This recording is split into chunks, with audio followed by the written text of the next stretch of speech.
turn up my mic because I always forget and check if the kitties are out there. No, kitties. Come here, kitties. Come on. Come on, kitties. Aw, what good kitties.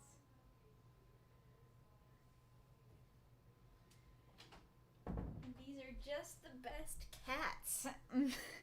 I have rarely if ever known a cat to come when you call. Bella, oh, there you are, Bella. You want to come up? Okay, where are you gonna go? Okay, gonna go there. Alright. Oh, of course. Every time, right when I join, there's an ad break. It's coming in a minute, it seems like. But hello, Mr. Strangely and Arith Winterfell. Welcome, welcome. I also see Documancer I see Documancer in the chat, and I know Dice Guru's was from earlier, but hopefully Dice Guru is here too. And hello, Death's Head and Magistrate Ironlong, and thank you for the early cheer, Death's Head. Greatly appreciate that. It feels weird to be back. It has been too long, but I'm really glad to be back and really excited for today. I think we are going to have a great stream, and I think it's going to be a lot better than it would have been if I had done it last week or the week before. So I think the ad just started. Did it? Hello, Bitzer. Welcome, welcome. Are you guys in an ad, or shall I continue? I don't have the camera that I was using to put on Bella before. Otherwise, I mean, I do have the camera, but it's not set up. Glish says, I'm uncertain. I'm guessing you mean about the ad. Also, hello. But yeah, I guess I'll just keep talking. Well, I think you usually do get ads, don't you, Arith? Yeah, so I think this is going to be a better stream than it would have been if I had streamed last week or the week before. So I just wanted to say that I'm really grateful to you guys for allowing me that time to rest and recuperate so that I would feel better, and there it is. I was like, I don't want to start talking about something that's like serious if the ad's gonna start, and then yep, the ad trolled me both times. Thank you for the hype train. Makokam gifted a tier 1 sub to Bitzer. Thank you so much, Mako, and the cheer. You are purple. You're always blue. Why are you purple today? At least I think you're always blue. You're always the color that you are up here in the stream chat. Hello, Bill. Come here. You can sit on my chair. Sit on my chair. Whoa, Ghoulish, let's get this party started. That is right. That is a party starting cheer. Thank you so much. Mako is blue. You're blue on your own end. Gotcha. Our ads usually for non-subs. Yeah, I think one of the perks of being a Twitch sub is that you're immune to ads. You're immune to the wiles of ads. Hello, Reincarnator. Out camping bad internet. I thought you were saying I'm camping on the bad internet, but I think you're saying I'm camping, so bad internet. Well, it makes me happy that even on your camping trip, I am what you decide to do with your limited internet. Or my streams. Not me, but my streams. Alright. Hello, Norman. Welcome. But yeah, as I was saying, I'm just really grateful to you guys for... I turned out the lights so that I would stop glowing, and now I'm half of my face. There we go. Just have to slap myself when I glow, I guess. Slap the glow out of me. I believe so. Is that so? 100 points is a dollar, right? And subs are $5, and so that would be 500 points. Kaylee is Sunbeam.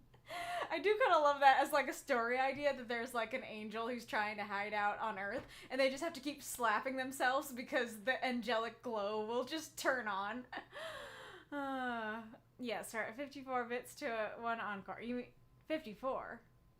We got a lot more than 54. Oh, that 54 to 1. Gotcha.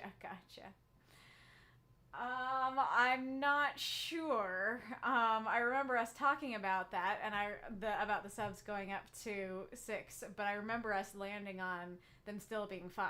But now I don't remember why we landed on that. Round idea. I am the sun. Yes. Anyways, I'm gonna pause looking at the chat so I can finish what I'm saying, because I've started to stop like 3 times now. But all I wanted to say is I'm really grateful to you guys for letting me have a couple weeks to rest and recuperate. One where I still streamed but not the rating group, and then one where I didn't stream. Because I don't know how much you guys know, but basically, like, I get these headaches, and other people have called them migraines, but I don't know I don't know how to define a migraine, because I don't get, like, tunnel vision, I don't get sensitivity to light, I don't get any of those things. But I do get headaches that are so bad that I can't function, and sometimes they will make me throw up. And so I had one of those, and, like, at first I was thinking, like, okay, maybe it's not too bad that I can't function, and then as I kept going, like, I sat down to try and do the stream, and I couldn't even practice. I was like, I can't do this, but I felt so bad that I had to cancel a second week. But I'm really grateful that that you guys allowed me to do that, because I think, like I said, I think that is going to lead to a much better stream today. I think we're gonna have a really good time today. What else was I gonna say? Oh yeah, I was gonna say, I actually did get one of those headaches again yesterday, and I'm really glad that it was yesterday, because I would have been furious if that happened today. So I was like, okay, if I got one yesterday, that probably means I'm not gonna get one tomorrow, because I usually don't get them 2 days in a row, thankfully. So yeah.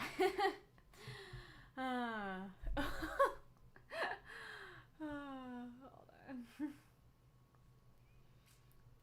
Shows how far ahead of the game I am. I can have bad internet without leaving the house. Nice. You merely adopted the bad internet. I was born in it, molded by it. Nice. Hey, yo, I'm a son. Nice. That is great. But anywho, so yeah, if you missed the stream from a couple weeks ago, I read and reacted to The Vampire by John William Polidori. I haven't gotten that video up yet because I'm messing with it. I plan to. The kitties are being very cute at the beginning, and so I want to just make like a short little video of like Bella chittering at the birds and stuff, and post that. And then I also want to grab the discussion that we had about the prompt, because I announced the prompt on that stream. So I want to grab that and make it a video too. And then of course I have to grab the actual book reading. So working on doing all that means I haven't got it up yet. But if you are watching this in the VOD, it's likely that it is up by the time I post this video. So yeah. Thank you so much, Death said. There, first encore unlocked. Lovely, lovely. But yes, if you are new here, here is how it works. Every week we have a prompt that is submitted by supporters and voted on by everyone. And then we all write 350-word microfiction for said prompt and post it to the Discord. Then at the end of the week, I select 8 stories to be read here on the stream. 4 of them are guaranteed submissions. They will be read no matter what. And then the other 4 are encores. They are unlocked through cheering, which is what our lovely people have already done. So you can unlock 4 stories that way. It is greatly appreciated when you do that. The people who get their stories unlocked appreciate it. I really appreciate it, so it is just a really lovely thing to do. And then if you would like to be in the guaranteed submissions when you post, then you must be a subscriber. So you can subscribe on Discord or you can subscribe on Twitch. On Discord, there is the $3 tier, the bookworm tier, which allows you to submit prompts and why can't I think of what else it allows you to do? Oh, like you can vote in the secret supporter vote, because lately we've been having a double vote situation. And then the cocooned tier, and there's also a cocooned tier on Twitch, same price, the $5 tier. Then you will be in the guaranteed submissions if you're a subscriber and you post. And then you can submit 2 stories. Now, granted, only one of them will be eligible, but you can post 2. And yeah, I don't know why I keep feeling like I'm missing something on all of these. And then the transformed tier, you get all of those perks, and then the first prompt that you submit automatically gets added to the final vote. You can submit 3 stories instead of 2, and you can also submit prompts that are 7 words instead of just 5. So yeah, it's a lot of fun. It is really appreciated and really nice when you guys do that. So if those are perks that you are interested in, then don't hesitate to subscribe. I think my favorite fanfic has described the Sunshine character as the literal damn sun, and it's so wholesome. That's awesome. Yes, I did see that. It said Hellenic Taoist announced that he'd be an hour late. I did notice, and that did affect the reading order. Alrighty, room. But our prompt for this week, or more so 2 weeks ago, is I'm a different person now. This is a great prompt, and you guys took it in places I never thought you would take it, which has pros and cons. But I think today we're going to be able to go over all the pros. So, yeah, here we go. Our list, our stories are Arith Winterfell, Lilladyeva, Norman Grey, Makokam, and Hellenic Taoist. Then for our encores, we have Hywel, Shinny Radiation, Rumpelstiltskin, and The Missing Link. And yes, there are 5. I thought that I would include 5 kind of as a reward to you guys, because it's been so long and because you guys did such a great job of fulfilling my request. And also because at least one of them is gonna be, I remember how a couple streams ago I was like, I don't have a lot to say about him, and so I'll add 5. And so there's one story I don't have a lot to say about, and so I think that will hopefully make the timing work out just fine. But yeah, so as far as I know, we now have Hywel unlocked, so if you want to unlock Shinny, Rumpel, or The Missing Link, then don't hesitate to cheer some more. So yes, I will be moving the desk up now, kitty. But I hope you've enjoyed seeing Bo for a little bit. You're so fluffy. You're so soft. It's so hard to stop petting you. Alright, thank you so much for the cheers. What is the yikes about? What are we yikesing? Okie dokie. Hi, kitty. Baby cat. Also, there were 2 stories that were posted during the first week who Their stories didn't seem to fit the prompt, and they were marked accordingly. And they were the only people who used the backup tags, and they did a great job. So just a quick thank you guys so much for doing that. I think you did a great job. Mako is 4.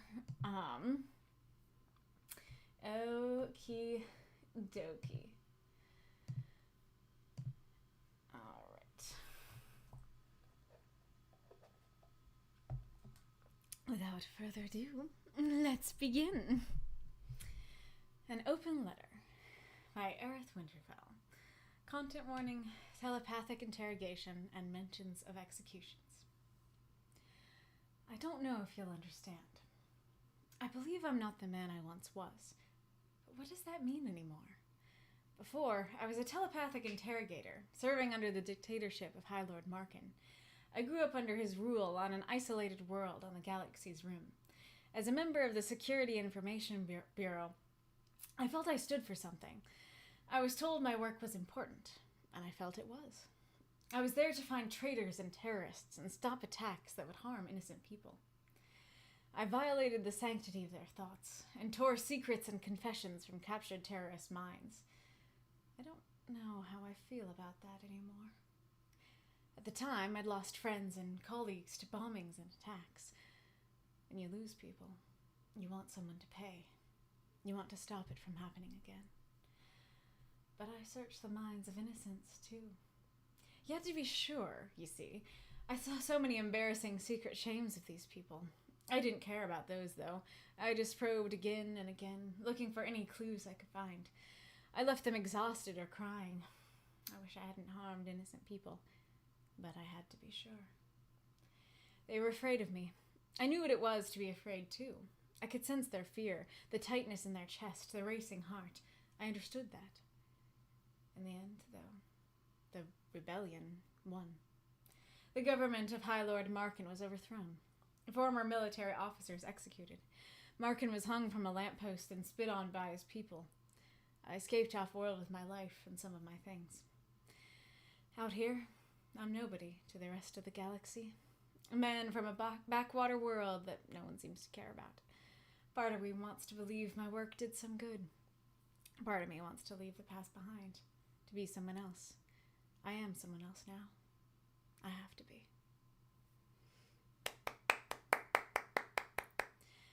Throw up those moths and monsters. Cheer for the story if you loved it. How long did I put on the timer? Was it 20 minutes? I'll try it with 20 minutes and we can see what happens. All right. Little moth heart. That's it. A good closing line. Yes. Alrighty-roo. So, FYI, because it has been 2 weeks, that does mean that some of my practice was done the first week, and some of it was done last week. And I did another run through, kind of like, I just kind of looked through the stories again this morning. And so I don't know if that will affect anything, but the one thing I know it affects is that usually I don't write down the things I liked. But this time, because I had extra time this morning that I don't usually have, I was able to write down more of my positive comments. So that is something I did really like about this setup, is that it felt like I had a lot more time this morning to sit with the stories in that way. Thank you for the cheer, Magistrate Ironlung. All right. Well, I really liked this story. I like this character of yours a lot. I like seeing his journey and the things that he struggles with, and I'm really curious to read more and see like what his struggles are on the new world, and if like somebody recognizes him and stuff like that. I think it's really fun. You're exploring the intricacies of like telepathy and using that as like an interrogation method and stuff. I think that is very cool, and so I really like the introspection here. I think that it's interesting because I think I've like there's not like a lot of dialogue or action in the piece, right? And so that could easily lead to perhaps a more boring piece, but I did not feel that way about this piece. It felt very engaging and interesting, and I think that the introspectiveness of it worked really well for this prompt and for what we were talking about. So really good opening line. You're gonna notice that I on a lot of these stories, I really like the opening lines that you guys gave. So like just starting with, I don't know if you'll understand, and then we're already intrigued. We're like, but I want to though. And I think that's fun. This is a great use of the prompt, also really draws you in. And then this is a good way to just give us the information we need right up front. All right, telepathic interrogator, High Lord Markin, works really well. I do feel like this part maybe added some words that you didn't need, that you could have used elsewhere, but not a huge deal. And I do really like this talk of, I felt like I stood for something. I was told that my work was important, and I felt that it was. And it's kind of cool because here you can question, did you feel like it was because you were told it was? Or did you already feel like it was and you were just confirmed by people telling you it was? And I really like it in terms of a story like this that's exploring, was what I did right or was it awful? And so you can ask these questions of like, everybody told me my work was important, but was that just like part of the ruse, kind of? I like this phrasing, I violated the sanctity of their thoughts. I think that's great. It's interesting because there's something about the fact that you use the word terrorists here that kind of trips me up a little bit, and I'm trying to figure out exactly why. And the first thing that I think of is that it sounds like you were saying, you know, I was trying to find traitors and terrorists, and so this is a bigger group than just terrorists. It's just people who are against the regime, kind of. And so they wouldn't all, not everybody that you interrogate would be terrorists, is the first thing. The second thing is, like, it does say that he searched the minds of innocents. And so, like, I get it saying, I tore secrets and confessions from terrorists, and I also searched the minds of innocents. But something about this makes me go, but it wasn't just terrorists, though. And I think the other thing that maybe makes it trip me up is saying, is that it's not, like, alleged terrorists, because I guess there's, like, when I read that line, I'm like, do you know that they're terrorists? I guess if you read their mind, you probably would know. But I'm kind of wanting, like, an alleged there, that, okay, we captured them because allegedly they were terrorists. I looked into their minds and I found they were terrorists. So I might be being too nitpicky on that one. But I do think just saying I tore secrets and confessions from people's minds or prisoners' minds, I think would sound more natural to me. I do like that. I don't know how I feel about that anymore. I really like those emotional lines. I felt like I stood for something. I don't know how I feel about that. I think those are great. And then I like the explanation of, like, I lost people and I wanted someone to pay. I wanted to stop it from happening again. And I like that you go for both of those aspects, that it's not just, I wanted someone to pay, I wanted revenge. Because leaving it there paints a certain picture. It paints a much more vindictive picture. But then adding the, you want someone to stop it from happening again, then that balances it out a little bit more, that it's a little more, like, political, of, like, I want to stop this war, I want to stop these terrorists, kind of thing. I want them to pay, and so I have some desire for revenge, I have some vindictiveness, and if you just had, you want to stop it from happening again, it would seem less vindictive, it would seem more level-headed.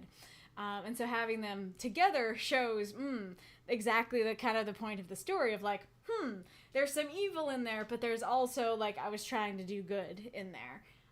Which I like a lot. And then I like going to, you know, I searched the minds of innocents too. I don't know what you had to be sure means in this case.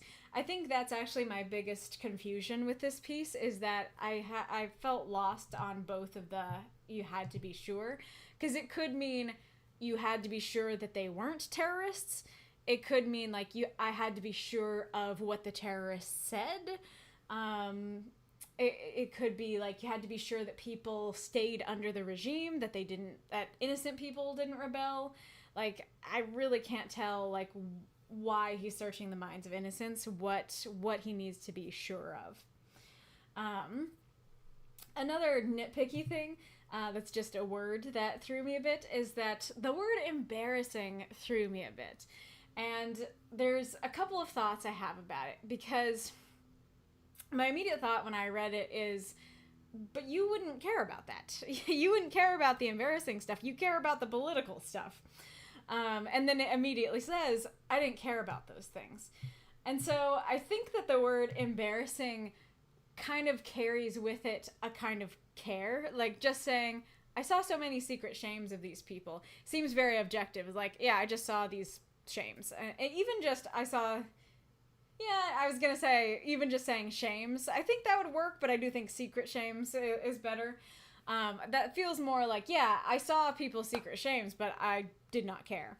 But saying like, oh, it's so embarrassing, I saw people's embarrassing secret shames, seems like you do care, is another thing. And the other aspect of it is kind of that feels more like what the person who's being interrogated would feel. Like, they're going, oh, they saw my embarrassing secret shame. But to the interrogator, it's not embarrassing to the interrogator. It's just, there's your secret shame. Yeah, I see 10 of these a day. Moving on, you know? And there's kind of a childishness to, especially with embarrassing, secret, and shame. All three of those words all have a similar vibe to them, a similar meaning to them. And so saying them all together almost adds like a melodrama or like a childishness to it that, again, like I said, it's the so embarrassing idea, as opposed to just the very objective secret shames. Like I was saying, like just saying I saw so many shames of these people could work, but sounds a little incomplete. Secret shames, I think, works together, but then adding the embarrassing, I think, tips the scales a little too much. Like I said, it's one word, not that big a deal, but I really don't have a lot to critique about this story, so this is one of those stories where I'm going after specific words. All that to say, despite my critique of that word, I do really like that idea of, like, the things that people would probably care about, the things that people would be embarrassed by, the things people would not want someone to see. The interrogator wouldn't care. The interrogator would not care about these things. And there's also, like, a much deeper level of violation to this, that it's not just, like, there is a difference between, like, you're torturing someone until they tell you the truth, right? And in this case, they are telling you the truth whether you like it or not, whether they like it or not, which is already very violating. But not only are they telling you the truth that you want out of them, you are also seeing, like, other personal embarrassing secret shames that they feel embarrassed about, that they don't want anybody to know. And so both of those things on their own are so violating. And so putting them together makes this really icky, which I think was the point. So I think you did a good job of that. And then this is really something I only noticed on this last read. So not that big a deal, but I do feel like some of them would be left more than just exhausted or crying. I think some of them would be screaming if they could. Some of them would be trying to hurt themselves or kill themselves. Like, it could be really bad what they're doing, a lot worse than just exhausted or crying. And then remind me to come back to this when I talk about my thing at the end. I do like there's something kind of like, so in this line of, they were afraid of me. I knew what it was to be afraid too. There's something really cool about that line, because on the one hand, there's like empathy and humanity to that it's like, I know what it's like to be afraid, and that's why I'm doing this. I don't want to experience that again. And I just realized that the stream chat is not there. I know what it's like to be in your position, and I'm doing this to you. I'm making you afraid so that the people I care about don't ever have to be afraid again. And so there's that, you know, more positive side to it. But then there's also that negative side of, like, I can totally see, like, him walking into the interrogation room and, you know, them being terrified, and he's just like, you're afraid. I can tell. I know what it is to be afraid, too. And that sounds so villainous. That sounds so bad. So I like that, the double meaning of that. I like this as well, but I have one, like, question about it, which is that if he's reading their minds, it wouldn't just be, I sense you're afraid. You would literally see in their minds exactly what they're thinking. You would see all of this. I don't know if that's what you're saying, that you're saying, I'm in their mind, like, that's how I'm sensing their fear. I almost feel like I'm in their body. I can feel the tightness of their chest, their racing heart. But the words sense and understood have a distance to them that makes it feel like, oh yes, I see that you are afraid, as opposed to I'm literally in your head and I can see it and feel it inside of myself.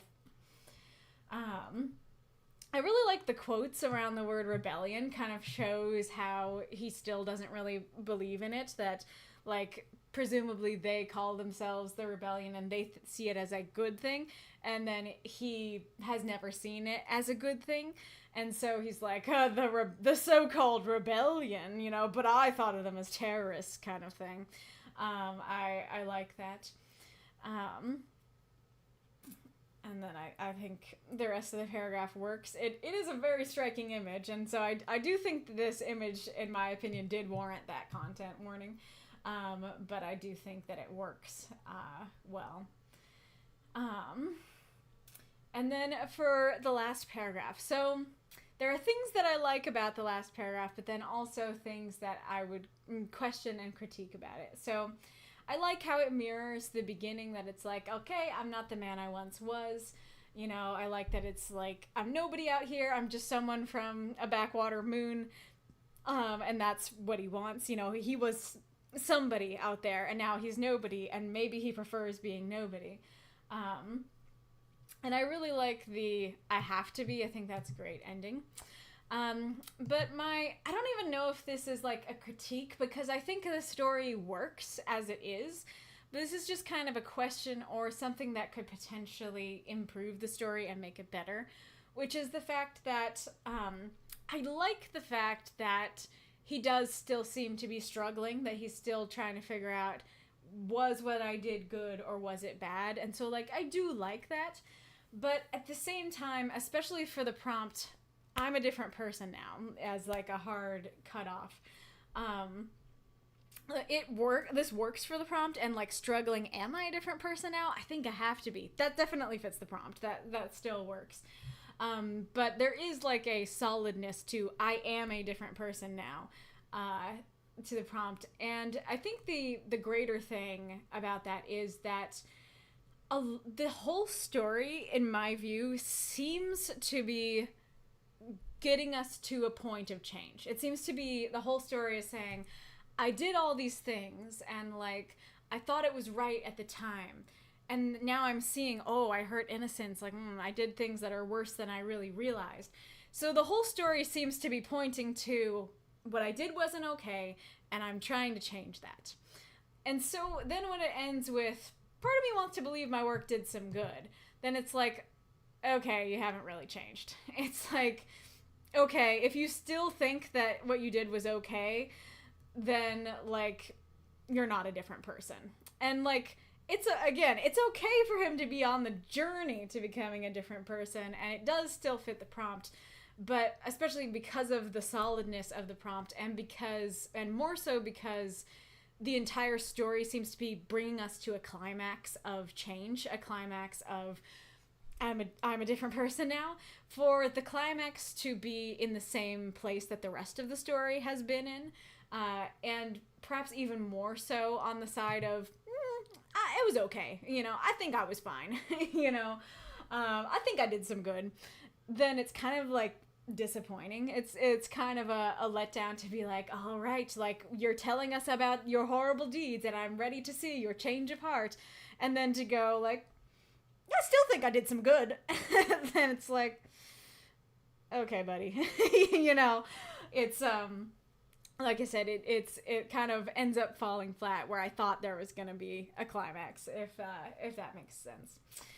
That is part of why I like that I have to be, though, because that is saying I'm not a different person because I want to be. I'm a different person because I have to be. But I would definitely not say that he is someone else now. Just that he has to be, you know? Let's see. There's something else I was gonna say regarding that. I'm trying to remember.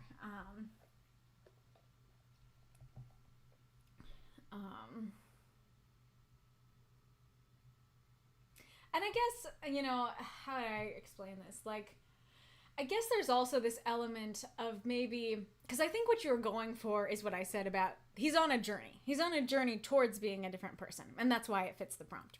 And like I said, I do like that. I do like seeing the journey and the internal monologue.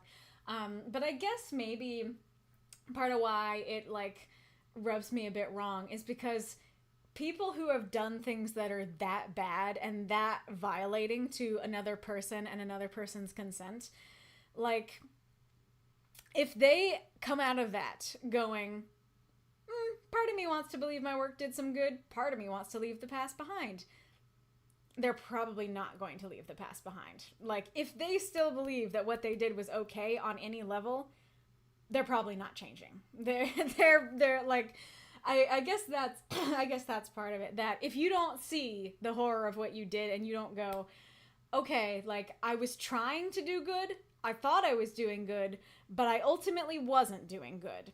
Or ultimately, the harm I did to those innocent people is greater than the good that I did, you know, or something like that.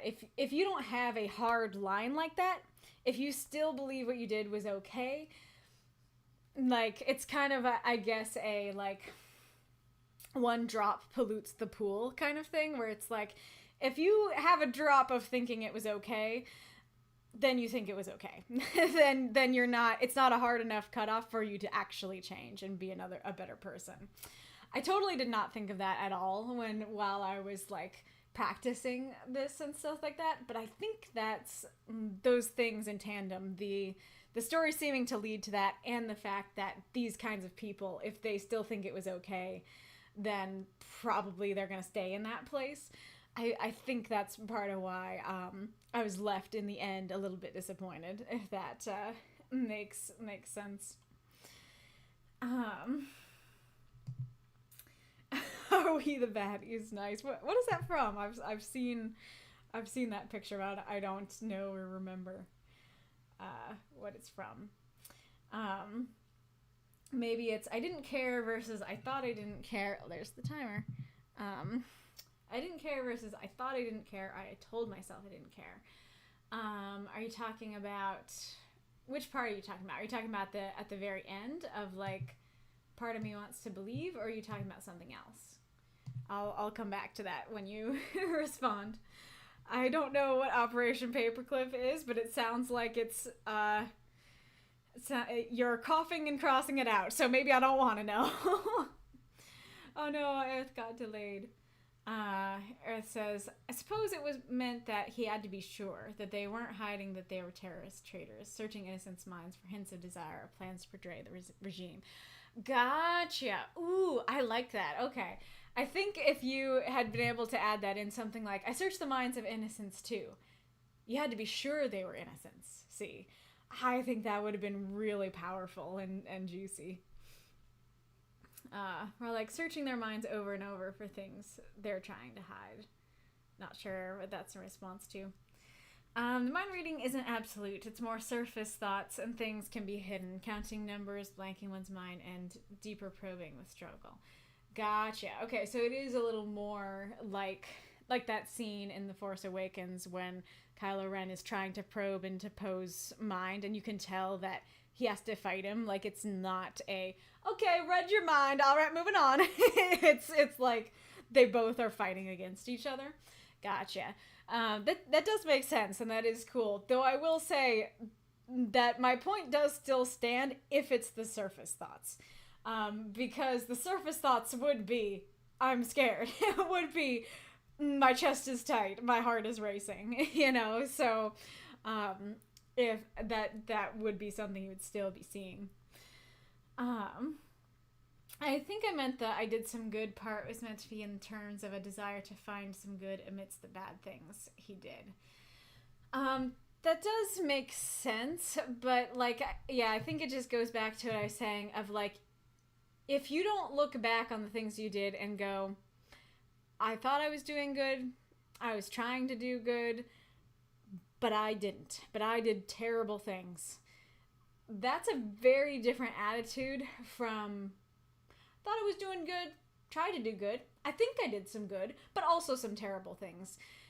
Like, I don't know how to, I don't know if I'm describing it well, but like I said, it's just that if you are trying to, if you did these horrible things and you're trying to find good in them, you don't view them as terrible as you should, if that makes sense. And, like, I don't know, yeah, I don't know how to describe it, because, like, I totally get why he'd be wanting to do that. I totally get why he'd be wanting to see the good in what he did and be like, if I recognize what I did was horrible, that's going to consume me. And so I need to still see the good in what I did. Like, I can understand that, for sure. Like I said, it's just, like, needing to admit what you did was awful. And I guess it could be a situation of, like, maybe if you first admit what I did was wholly and completely evil and horrible, I was a horrible person, I want to change. And then after that, then you're like, okay, I moved on from that, I saw it as horrible, okay, now I've had some time away from it, and now I can see, like, okay, maybe there were nuggets of good in what I did, but I still am not okay with what I did, kind of thing. I think that could work. I guess it's just that he got right out of it, that it's like, and he's still calling them the rebellion, in quotes, and stuff like that. That seems like, okay, you're not really a different person. Yes, yeah, exactly. And Desod said, if you think you did even an ounce of good while guarding a concentration camp, you have not fully reckoned with what you actually did. You phrased it so much better. Arith says, I'm glad this story sparked such interesting discussion because that was what I wanted to explore, the conflict nature of an interesting character. Well, you certainly accomplished that. Oh gosh. Apparently Operation Paperclip was when the U.S. pardoned Nazi scientists in order to have them come work for us. Are We the Baddies is a line from a sketch by a British comedy show, That Mitchell and Webb Look, in which two men play Nazis who realize that they're the bad guys in World War II. Is that a good sketch? You should post the link to the sketch.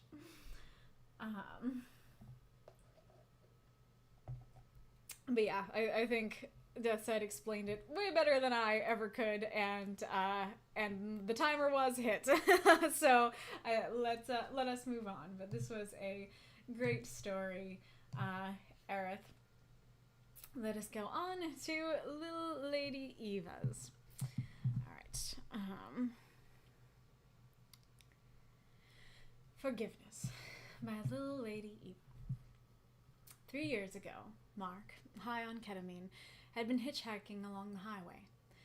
For $30 in assorted bills and a mediocre watch, he murdered the man who offered him a ride. It had been 2 years since he had been sentenced to 10 years of prison. Manslaughter. It sounds cliché. Everyone claims to find God in prison. Mostly people thought it looked good for the parole board. For Mark, though, it was different. In the 2 years he spent in prison, he found Jesus. Once he got weaned off of the drugs, he had a lot to be sorry for. Not just for the man he murdered, but for the thieving, the lying, and the lives he destroyed. God did not tell him that what he had done was okay, but gave him hope that he could make it better. That was what he hoped to do here today. He was part of a program that helped prisoners atone. to meet with their victims and to try to make things right. He could not meet with the man he killed, but he was meeting with the man's parents. He was nervous, unsure of what to say to make up for the fact that he had murdered their only son. But this was the first of many steps to make it right. He was brought into the room. A couple was seated. The woman, her eyes ringed with red, the man stone-faced. They looked at him, and he swallowed hard, and said the first thing that came to mind. "I'm so sorry." Mark was now crying. "I did wrong, and I don't expect you to forgive me. I can never bring your son back. I can't make it right. I just wanted you to know that I was a screw-up, and I'll do whatever I can to make it right." The couple was crying too now.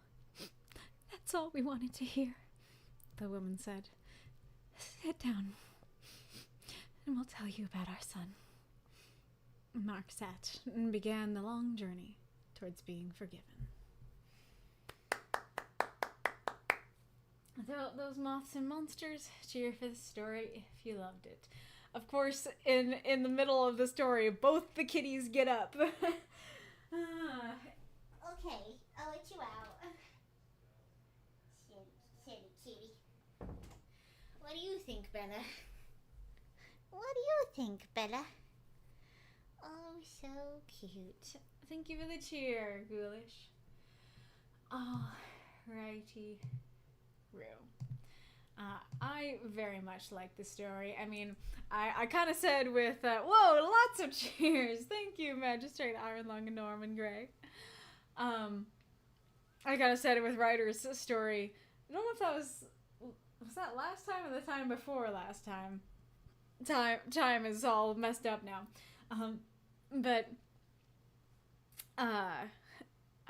Oh yeah, I was just gonna say that as a Christian, of course, I'm always gonna like it when a story mentions Christianity and God and Jesus. Of course, that's gonna get points in my book.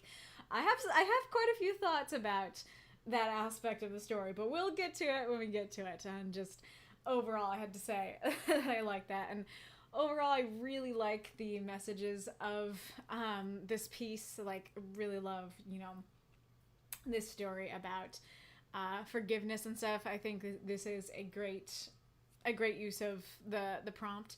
Just realized I didn't look to see if you had notes.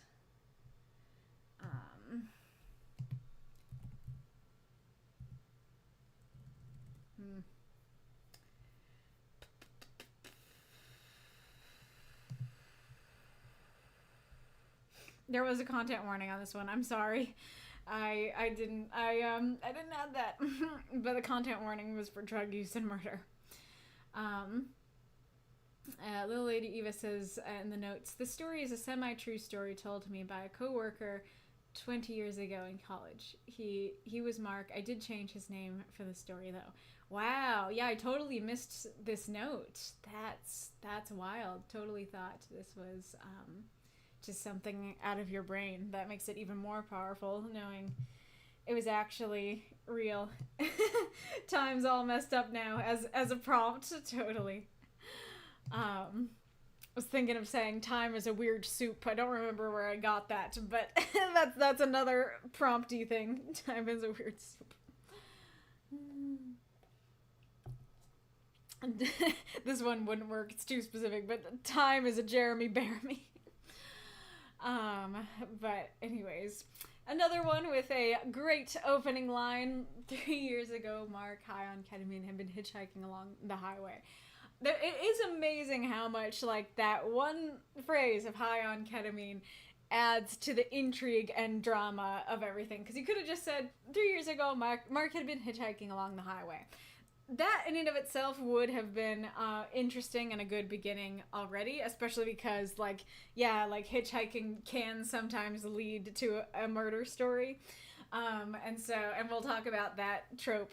But especially adding that, it's like, what is gonna happen here? What's gonna go wrong here? And so you wanna keep reading.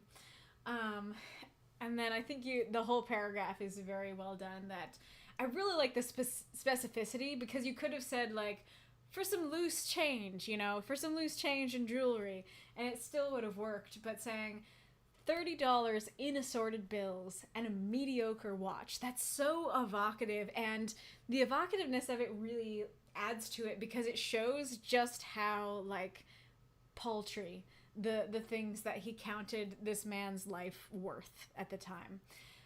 That he was worth murdering over $30 and a mediocre watch. Like, not even like a Rolex, a really good watch, a mediocre watch. Really well done for that. And then that trope of like, oh, you know, if you pick up a hitchhiker, they're gonna kill you, or if you get into a stranger's car, they're going to kill you. Like, I was gonna say I like that you used the trope, but now I know it was real, and so it's like, rather, it's more like that's where the trope comes from, which is really unfortunate. I don't know if you need the last word. I mean, it could explain why he's not in there for life or for death. But it does feel like that word sticks out to me and kind of takes away from the impact. I think keeping it more general as just, it had been 2 years since he'd been sentenced to 10 years of prison. 10 years of prison. And then move on to what happened in prison. I think that would work quite well. So it sounds cliche. Everyone claims to find God in prison. So, as I said, I do really like that. I really like the idea of this paragraph. I do have a bit of a nitpick on the phrasings in this paragraph because saying, it sounds cliche, everyone claims to find God in prison. And then the ending of that thought is, for Mark, though, it was different. In the 2 years he spent in prison, he found Jesus. So I think it would work better, let's see, did I actually? Yeah. Saying something like, it sounds cliche, everyone claims to find God in prison, but Mark really did. Or, it sounds cliche, everyone claims to find God in prison, but for Mark, it wasn't a cliche. I think that would work better. One, because it sounds cliche is saying, I'm about to say something that sounds cliche. And so you're saying, I'm about to say something that sounds cliche. Everyone claims to find God in prison. Let me say my thing. And let me say the thing that sounds cliche. But then that doesn't happen, and so it makes the sentence sound a little weird. And then it's separated, the end of the thought is separated by a sentence. And then the third thing about it is... Oh, kitty. Oh, kitty. Hello. Is that basically you're saying, it sounds cliche, but for Mark it was different. But it wasn't different. The point is that, like, the reason things become a cliche is because, like, they happen a lot, right? Like, they're phrases that we use a lot, or, like, they become cliches because they do happen. And so, it's basically saying, like, yeah, like, that is what happened to Mark. I know it might sound cliche, that's what happened. And so, for Mark, it's not different. It's not different from the cliche. And granted, I think you're probably referring to, it wasn't just a good thing on the parole board, but that just adds to the other thing I said of, like, this is the completion of this thought that is separated by a sentence. And so, yeah, I think just keeping it in one sentence and going, you know, it sounds cliche, everyone claims to find God in prison, but Mark really did. Mostly people thought it looked good for the parole board. For Mark, though, it was different, or it was real, or something like that. I think that would work quite well. That being said, I do really like that detail of most people thought it looked good for the parole board, that it's like, no, like, it doesn't really happen. It just looks good for the prison, I'm thinking that means. That it's like, yeah, we're helping reform these people, when it's just like, no, it just looks good. So I do really like that, and I like the idea that for Mark, it's not about that. Kitty.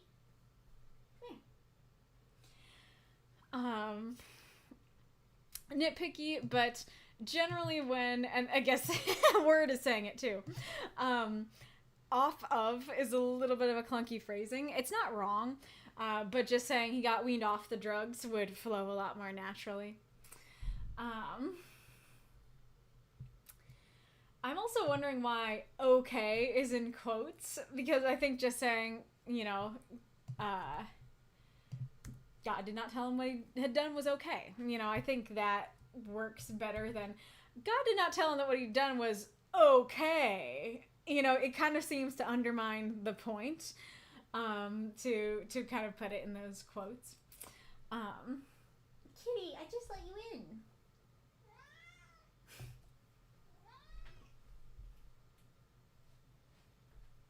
Baby cat. Baby cat. Oh, yeah. And then, they gave him hope that, he could make it better.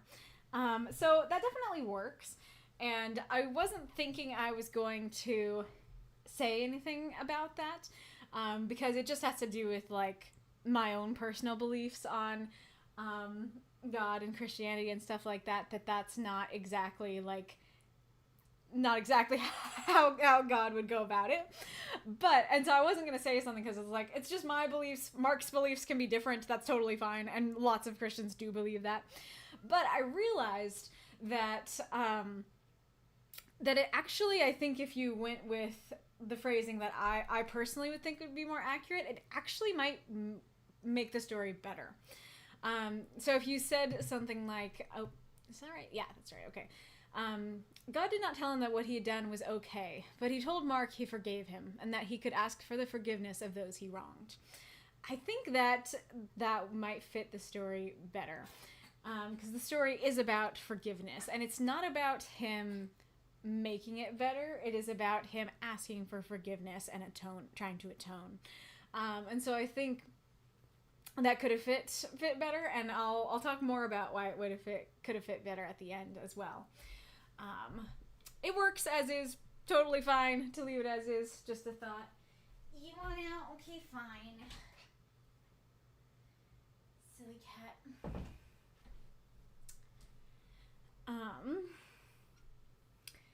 And then I was actually going to ask if this was a real thing, and so now that I know it's from a real story, it probably is a real thing, and I think that's really cool, if so. And then I do like that idea of, like, I can't truly atone in the way I want to. I can't meet with the person who I wronged, but I can meet with other people who were wronged, other people who were affected, if not the person I did the crime against. So I like that. I do think that saying he could not meet with the man he killed, but he could meet with the man's parents, I think that would sound a little better. The mirroring would work better. So for he was nervous, unsure of what to say to make up for the fact that he murdered their only son. And then down here, when he said the first thing that came to mind, that seemed a little odd to me, because he knows that he's going to meet with these people, and if this is like, he really wants to start this long journey of forgiveness, he wants to atone, he knows he's meeting the parents of the man that he killed, you would be drafting what you wanted to say. Whether you're drafting it in your head, whether you're pacing around your cell and drafting it, whether you are literally writing it down, no matter what, I like, maybe it's just my personality, but I find it extremely strange that he would say the first thing that came to mind, that he wouldn't be contemplating, what am I going to say to them? Like, it sounds like he's like, wow, I don't know what to say. I guess I'll think about it when I get there. And then he gets there and he's like, I'm sorry, and it just felt a little strange to me.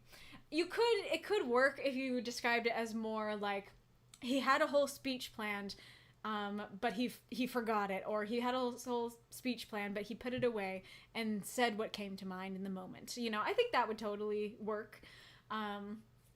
But as is, it leads to a question from me. I really like this description. That is, it can be difficult to figure out how to describe, like, people crying without just saying they're crying, they're sobbing, their eyes are puffy, or their face is puffy, kind of thing. And this was a great, very unique way to describe it. I can totally imagine that ring with red and like the woman sitting there like trying to hold in her tears, and then the man is just like keeping it together, trying to hold it in. Can totally imagine that. I think that was great. The swallowed hard image works very well though. Okay, so the conversation. So the ending here is interesting because the message of it and what you're going for with it is kind of my favorite part. Is like I really like what you're going for here and what you're trying to convey. However, I did feel like it was the part I had the most critiques about, because I was like, I see your vision and I love it, but I also felt like the execution kind of left something to be desired. And so his speech here makes sense, and like I don't know how much like info you got from the actual Mark, and so like if this is what Mark actually said, then I can't complain, I can't critique it. But if it is like your fictional rendition of what Mark said, then his words make sense. It makes sense that you would say these things, but they also seem rather generic, and because they're kind of generic of just like, I'm sorry, please forgive me, it makes it not have as much impact as I want it to. That if it was more specific to them and their situation, or if it felt more like he had practiced this or something like that, then Kitty. Come here. Come here, silly. Come here, silly Bobo. Come inside. Baby. There you go. Good boy.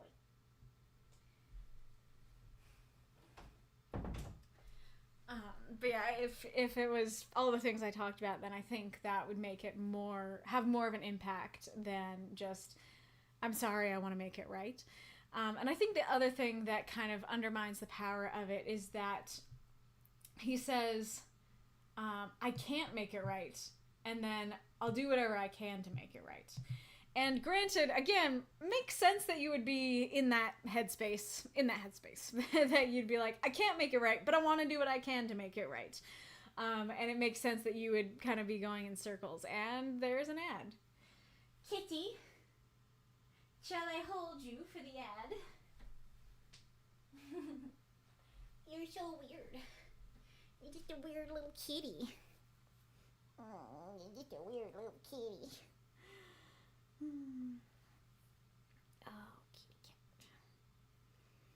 Oh, kitty cat. Kitty cat glows too. Too much white on your fur. Why are you so restless? What are you wanting?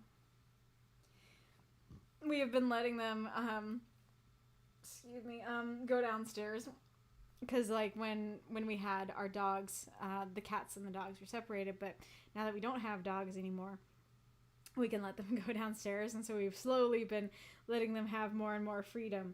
But now we've created little monsters, because now they're always asking to go downstairs, and, like, before, they would, they could, like, meow at the gate and stuff like that, but they wouldn't be too demanding about it. They'd just be like, I know I'm supposed to be up here, but I want food, but now they're actually like sitting at the bottom and sometimes trying to like poke their little faces and paws in the in the cracks and stuff, trying to get down there. Baby kitty, you're so precious. All right, I think the ad break is over. Yeah, so it makes sense that he would kind of be going in circles, and it does make sense that he would be like, oh, that I can't make it right, but I want to make it right. But at the same time, especially because, and now you want out again? Okay. Especially because, his speech is already very short and quite generic. Having a contradiction in there too, I think, also undermines the power of it a bit. And then the other thing that I think, that I think undermines it a little bit more is actually their response, and especially this last part. Like, they're very quick to forgive, and that could work, and I'll go into another option I wrote down. But this part feels very strange to me because it has the same vibes of, like, I don't know, like going over to like your boyfriend's parents' house for the first time, and they're like, let's sit down with me, I'll show you baby pictures, and he's like, no. Or you're just like, you meet someone on the subway and you see them like holding a picture, and you're like, who's that? Oh, that's my son, like he died. Oh, tell me about him. There's a lot of different scenarios where this can make sense, but meeting the man who murdered your son seems like a weird time to immediately after he says sorry just go, oh, sit down, we'll tell you all about him, I brought baby pictures. Seems like quite the jump very fast. I tried to write stuff that I thought might work a bit better. I don't know if my option for Mark is less generic, but I do think it fixes the repetitive problem. And I'll just read you what the option I had. I'm not going to do the crying. Well, I don't know if I'm going to do the crying or not. We'll see. All right. I have done the unforgivable, and I don't expect you to do so. But I am so sorry. Mark was now crying. Thank you for meeting with me today, for giving me a chance to say that. Even though I can't bring your son back, I can't ever make it right, I want to do whatever I can to atone. The woman sobbed and the man sniffled, looking away. There's nothing we need you to do, the woman said. Just hearing those words means so much to us. So I think something like that, where he's like, I want to do something, and then they're making it clear, this is what we wanted. Because I think like that idea of like, you're trying to meet with the people that you hurt, and you know that what you've done is unforgivable. You know there's nothing you can do to atone, and you're trying to think of what in the world you can say to help in any way, to show how remorseful you are, to atone it all.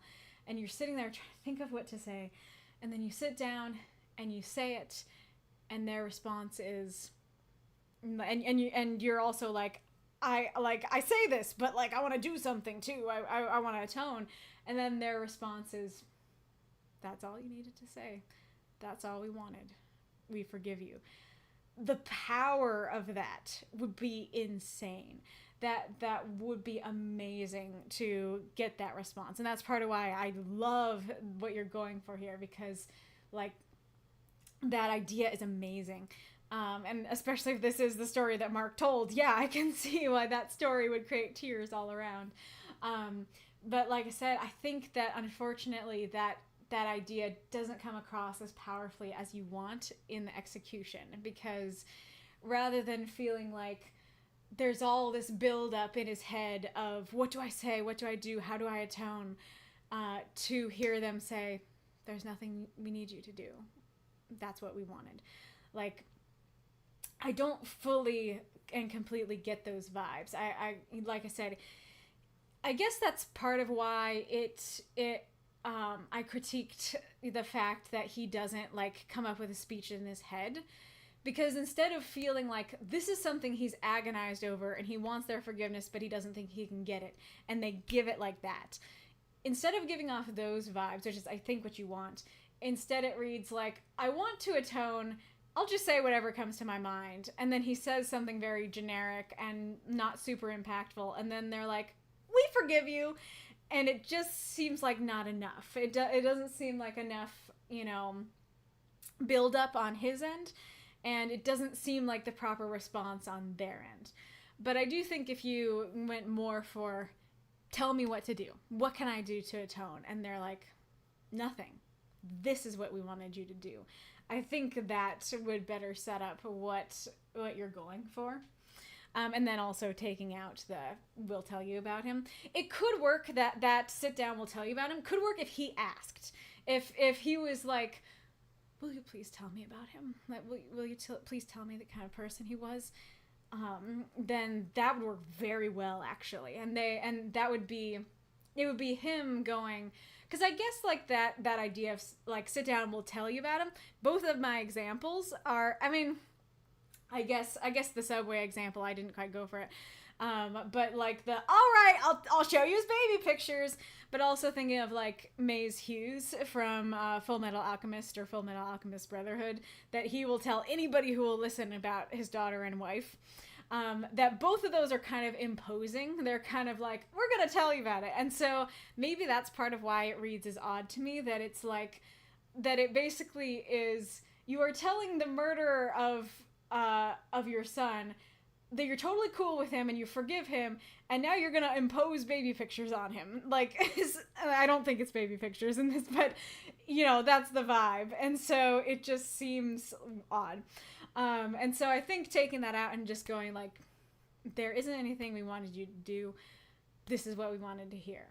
I think that would be great. I think that would work better. And then the other thing regarding this ending is like, I do really like this idea of forgiveness is a long journey and he knows he is only taking one step. I do really like that. But again, it feels like they just forgave him. It feels like all he had to do was say sorry and they're good. Like, they're ready to show him baby pictures. They have there's no, I guess part of it is also like that idea of like, let me tell you about my kid. It has like, oh, now I just lost my train of thought. Hold on. Oh, I think I was going to say that it kind of like imposes on boundaries potentially, that it's like, I don't really want to hear about your kid, but I guess I'm going to now, you know? And so like, not only did they forgive him and hit that boundary, they are ready to go over the boundary and be like, we're best buds now. You know, we are really close now, and I'll tell you about. And so it feels like not only is he forgiven, it's not even a thought in their head anymore. They're ready for the baby pictures. And so I do think that, you know, if you go for more of that, you know, there's nothing you need to do. That's what we wanted to hear. I think that can maybe make it work better, that last line. It still might feel like, well, he's already forgiven, so what's the journey? Another thing that you could do is you could take that out, and maybe you could just have them cry and nod or say, or, you know, they could say something along the lines of like, we're not ready to forgive you, but we thank you for saying that. Or, you know, we're still grieving, we're still furious about what you did, but thank you, you know, kind of thing. I think then that would really work with this, is like, okay, they're here, right? Them being here is the first step. Is like, they could totally refuse to meet with their son's murderer. And so the fact that they're here means that they took that first step. They both took the first step towards, he took the first step towards being forgiven, they took the first step towards forgiving him. And so then after that, it's like, okay, the meeting is the next step. What they say to each other is the next step. And then presumably it would be meeting again and again would be that long journey towards being forgiven. And so if you wanted to go more for, this is a long journey and I just took step one, then I do think that going more for, we're still furious about what you did, but thank you for saying that, I think that would convey that better and might seem more realistic too. I think that like I said, I think there's power in both. I think that it's more realistic if it's like, we're not ready to forgive you, but we are grateful you said that. I think that's very much more realistic. But like I said before, that idea of agonizing over, what am I going to say? How can I get them to forgive me? Oh, they're not going to forgive me, you know? And then for them to be like, that's what we wanted to hear, we forgive you. That would be so powerful. And so I think both would work for different reasons, but I think that one of like, that's all we wanted to hear is much harder to convey. And I know I've already over time, but I just wanted to say another thing about it, which is that, as I said, of course I really like the mention of Christianity and Jesus, and of course it makes sense that that's where he's like, okay, like I want to be forgiven, I want to be a better person. But unfortunately, I kind of wonder if it would have been better to remove that part so that you had more words for the conversation. Because yes, it definitely works for the story, and it definitely shows us why he wants to change and be a better person, or why he has changed and become a better person. I think you could show it without that you could have it be like he's sitting in prison and he realizes the horror of what he did just kind of on his own, and he's like, oh, I see there's a program for meeting with the victims. I think I want to do that. He could do that on his own. Of course, Jesus would be a good prompting for that. But that is something that he could think about and realize all alone. I want to atone for what I did. And so I think that would be much quicker to describe, and that would leave you a bunch of words for the ending to make it have that pop and pizzazz that I'm looking for. And the other thing about it is that he doesn't, that doesn't really come back. He doesn't really talk about Jesus in his speech or anything like that, and he doesn't have to. But because he doesn't talk about it, it makes it a less important thing for the story overall. This story is about forgiveness. This story is about atonement. And so you can keep it just in that place and have it be like, I've decided I want to atone. I decided I regret what I did, and I want to atone. And then in the end, he's like, hello, I would like to atone. I would like to order one atonement, please. I think that would work very well. So yeah, let's see what folks have been saying. Yep, there's Maze Hughes. Yeah, totally. What Wolf said. Oh yeah, well, it's on the screen, so it's not spoiler on the screen, but R.I.P. Hughes, you're the kind of man I aspire to be, for sure. For sure. One atonement, piping hot. Oh, that's great. That could be a fun prompt. Let's see here. Oh gosh. Imagine trying to write a non-linear story for the writing group. I think people have, and I think that it hasn't gone well. Granted, if you mean in terms of like our grand universes, I think most of us don't write for like each subsequent story linearly, but I'm assuming you mean inside the story. That is so challenging and so prone to make it confusing. I would fear to put that as a challenge. Thank you for the cheer, Mako. Somebody answer his question while I'm looking at what folks are saying. Love that. Oh, I love that, Arith. I don't want to spend too much time on other stuff, but that's so fun. The spaghetti metaphor.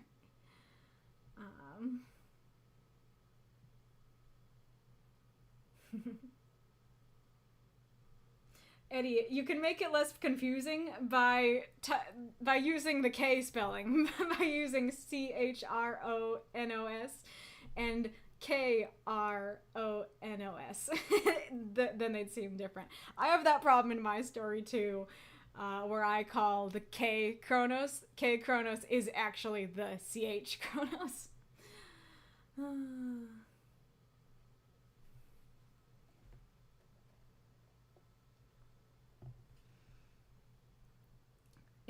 Cat's feeling antsy today, it seems. I mean, aren't they antsy every day?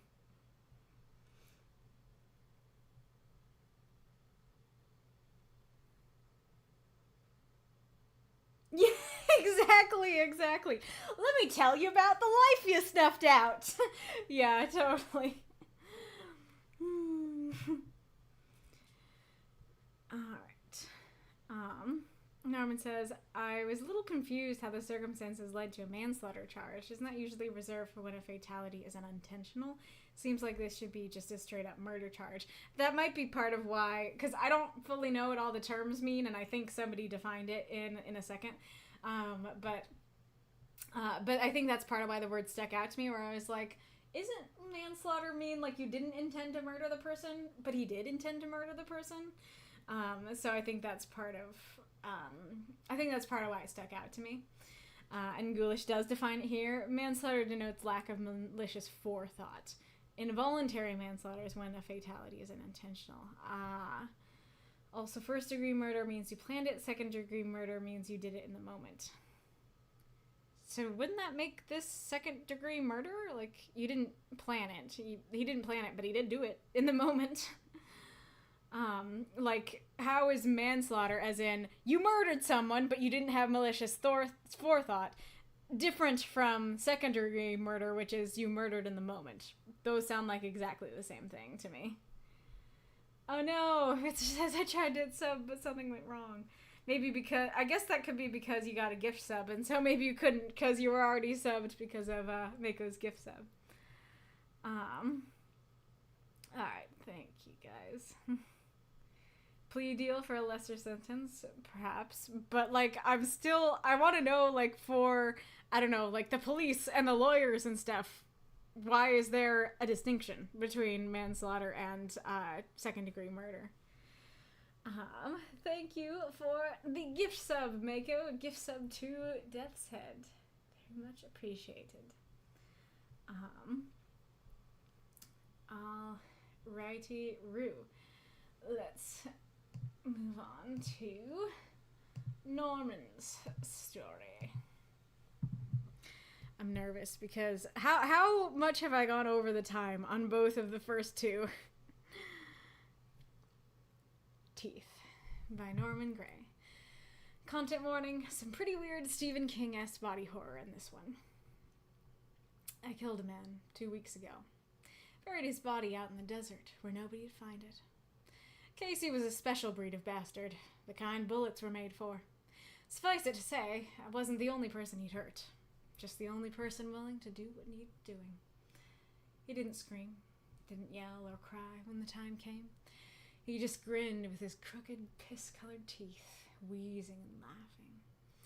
He had a lot fewer teeth and a lot less to laugh about when the bullet tore through his upper lip and blew out the back of his skull. Only problem was, he didn't stay dead. I'd done some digging into his past. The man I'd found was him, only it wasn't. The malice wasn't there. His sickness oozed from his pores like a feverish sweat. Something was different. Something changed. And now, I could feel it. The fever, the sickness, a burning rage so intense it couldn't be denied. I started seeing his face in shop windows, in the bathroom vanity, in my rearview mirror. His voice was in my head. "Come and see, Jake," he'd say with a laugh and a wheeze. "Come and see." I went back out to the desert, driving for ages before I'd found where he was buried, and dug up his body. He wasn't any less dead. "Come and see." Laugh. Wheeze. The joke wasn't over. The punchline was coming. I knew where to look, where he was really hiding. I thought he was a monster. I didn't know how right I was. It wore many faces. It had worn Casey's, and now it wanted mine. "Come and see." I faced the mirror. It wasn't me or Casey I saw. It had become something else. Teeth. It ate its way through my skin, chewed and swallowed. It saved my eyes for last. It wanted me to watch. Bulging throats, gulping down my eyes so I could see what was inside, all of its mouths chewing away.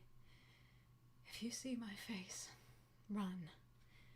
The stomach rumbles. It's still hungry.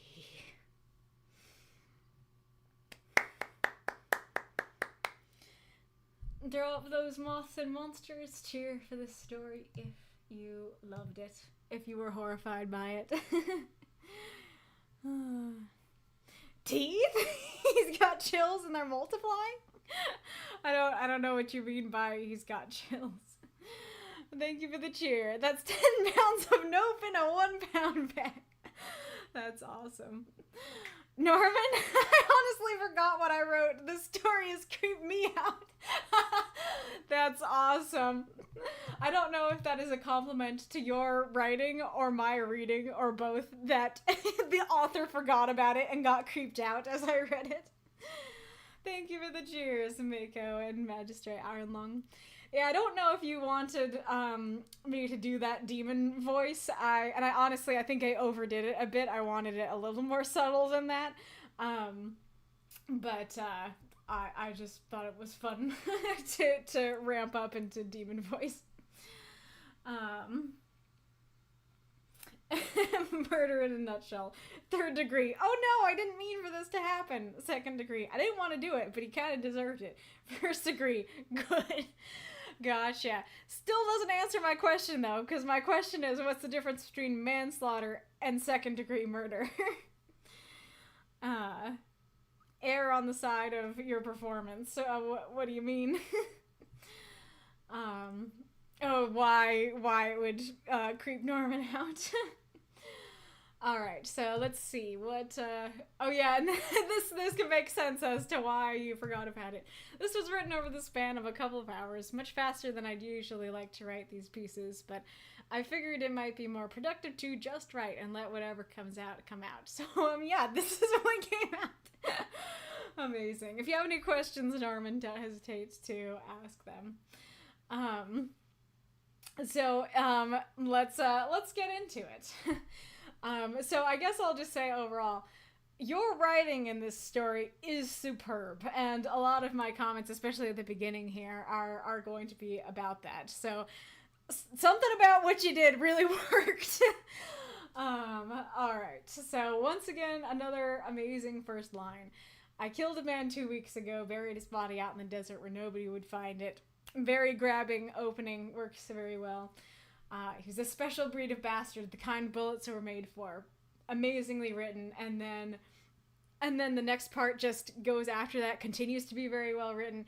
I wasn't the only person here, just the only person willing to do what needed doing.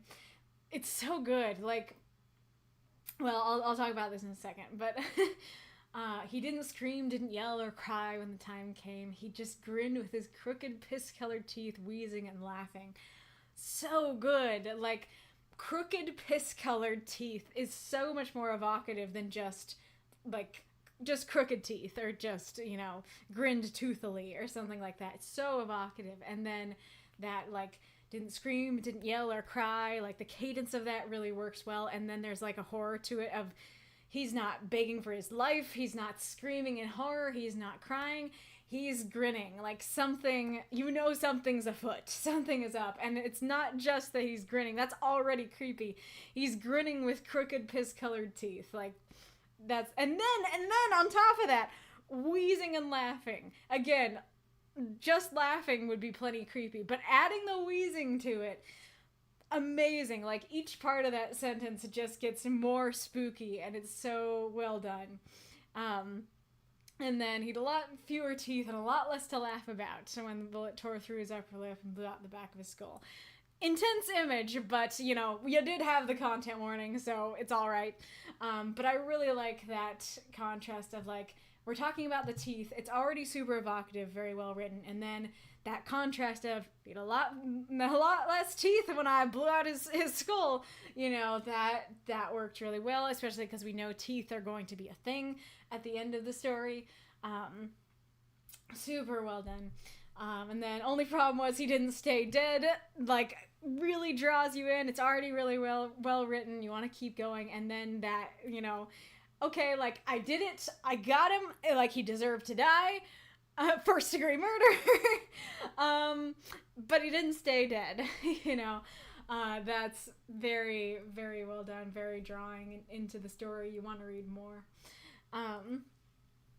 This is the first part that I have a little bit of a critique for, which is that I'd done some digging, and the man I'd found, well, I guess it's the I'd done more, is kind of saying, before I murdered him, I did some digging. But I don't think that's what you meant, and so I think I did some digging, as in, like, because that's kind of the thing about the tenses, right? You're usually quite good with tenses. I think this was just a mistake. But like when the whole story is in past tense is technically the present. And so pluperfect, as in the I had done, is the past of the past. And so when you use the pluperfect, I had done, then that means I did this before now, and now is kind of the time of the murder and right after the murder. And so I'm just saying, okay, something's off here. I'm gonna do some digging, or I did some digging, or I dug. I think would work better. And then I do like that idea of like, it's him, but it's not. I think that fits the prompt very well. And I think a lot of these stories would just say, the man I found wasn't him. And so saying, it was him, but it wasn't. I think that's more evocative and interesting. And then, like, it's him, but like a much more malicious version of him. A sick version of him. He's so sick that sickness oozes out of him like a fever sweat. We're back to being evocative. Very, very good. I really like the cadence of, I could feel it. The fever, the sickness, the burning rage so intense it couldn't be denied. I really love lists like that where it's like, quick thing, thing with longer explanation. The fever, the sickness, the burning rage so intense it couldn't be denied. I love the cadence of that. There's a little bit of a critique I have for the fact that you're describing he's sick and malicious, I guess would be the other thing, but you're describing he's sick, and then you say rage. And it feels odd that, like, the rage, it comes last in the list, and so it seems the most important. And it wasn't even mentioned here. And not only that, he didn't seem, when he killed him, he's laughing and having a good time. And so that rage doesn't seem to be there. And so it works, it fits, it's not too big a deal. But I do think that just sticking with that sickness image would flow a little bit better.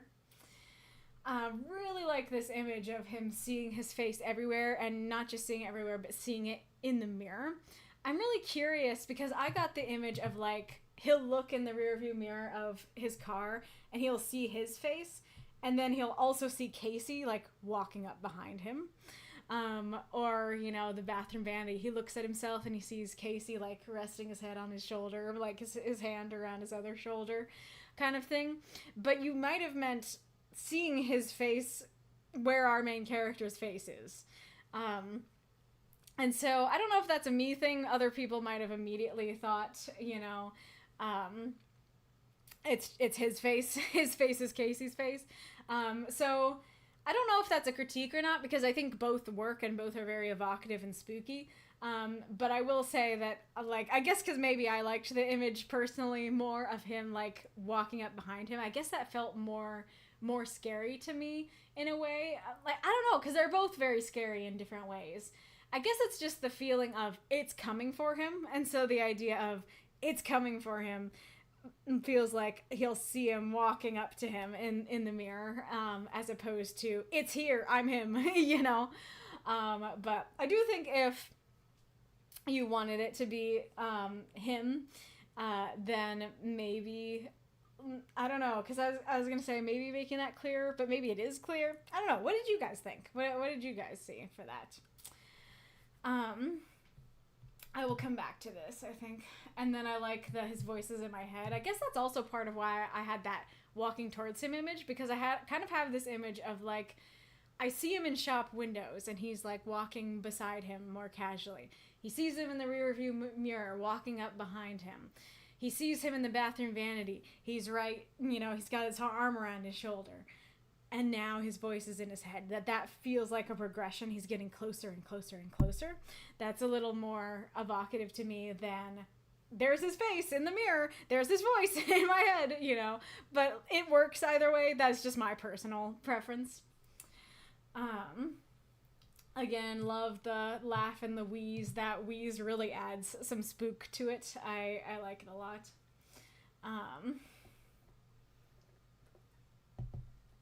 This is great to, like, love these two lines of, like, well, I guess it's like three lines, right? We have the first line of, okay, I killed a man.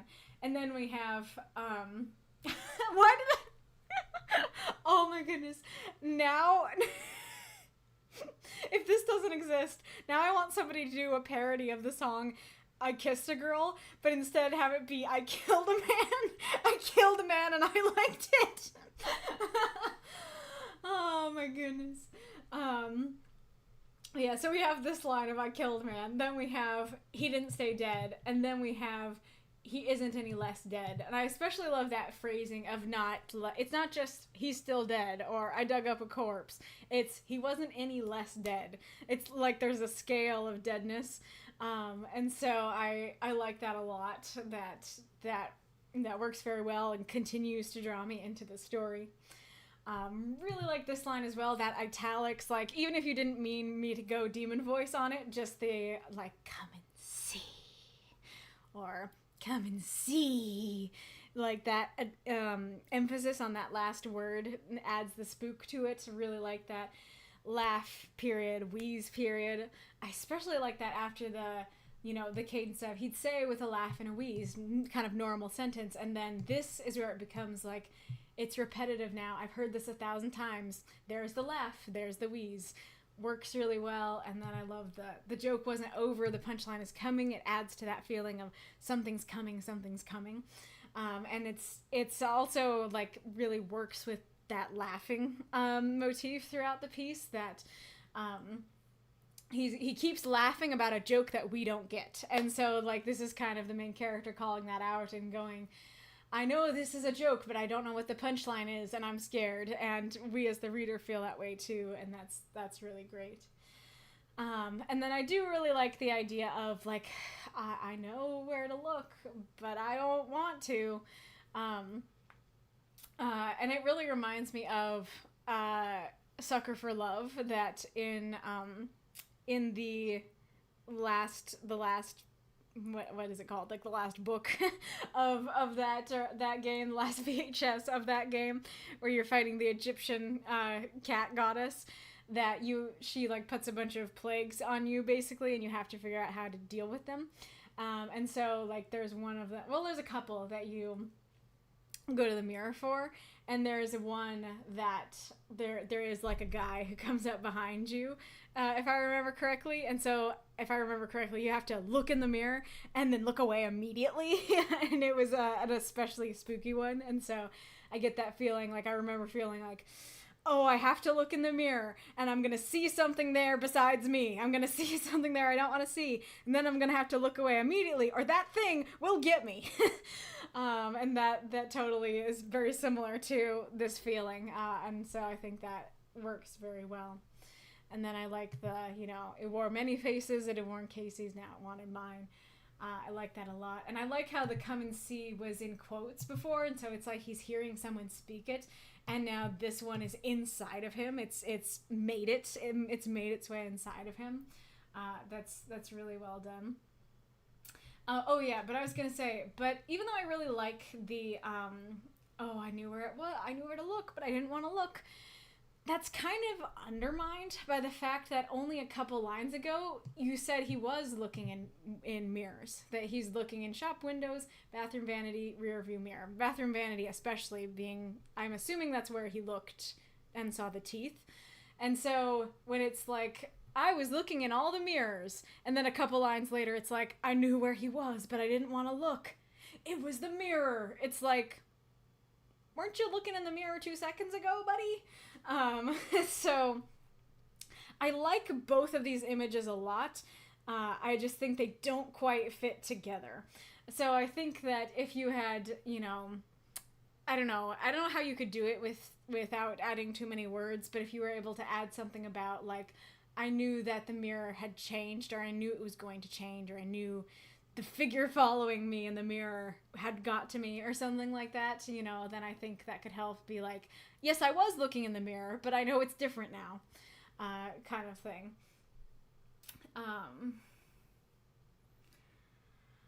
So, funnily enough, I think the horrific image of it works. I don't have a problem with the horrific image, and I know it's meant to be a horror story and everything like that. The funny thing is it seemed, I saw Mako say that makes a lot of sense, so maybe you explained something that makes the image make more sense. But I haven't looked at that yet, so I'm still just gonna say, what I was gonna say, which is that the whole beginning and middle of the story works super well. I have been singing its praises the whole time. And the teeth image could work very well too. The problem is that, at least to me, these two don't fit together. Because Casey looked like Casey. and so that was kind of the whole point, is that it looked like Casey, but something was wrong with him. And so that's kind of what it feels like is going on here. And so it's like, he looks like Casey, and now it's like, now I'm a teeth monster. Casey got Casey, but he looked like himself. Me, though, I'm a teeth monster. And so it doesn't seem to fit with the rest of the story. And so it's like, is that a horrifying image? Certainly. Certainly it is. But it doesn't seem to fit with anything that's been set up in the story. The creature is not described as, well, I guess that's the other thing, is that does this work? Yeah, like, it works, and it's like, it works as a horror image. Doesn't fit the rest of the piece, though, because there were two things that, well, actually, there were three things. There are three things that are described. It's joyful, like, it's joking, it's laughing, it's wheezing, and that's the main thing throughout the piece.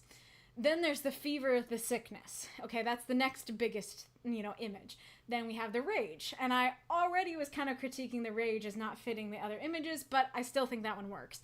And then we get to the hunger, and especially having it be the last line and having it say, it's still hungry. You never described it being hungry once. And honestly, I didn't think that it was, like, eating him because it was hungry.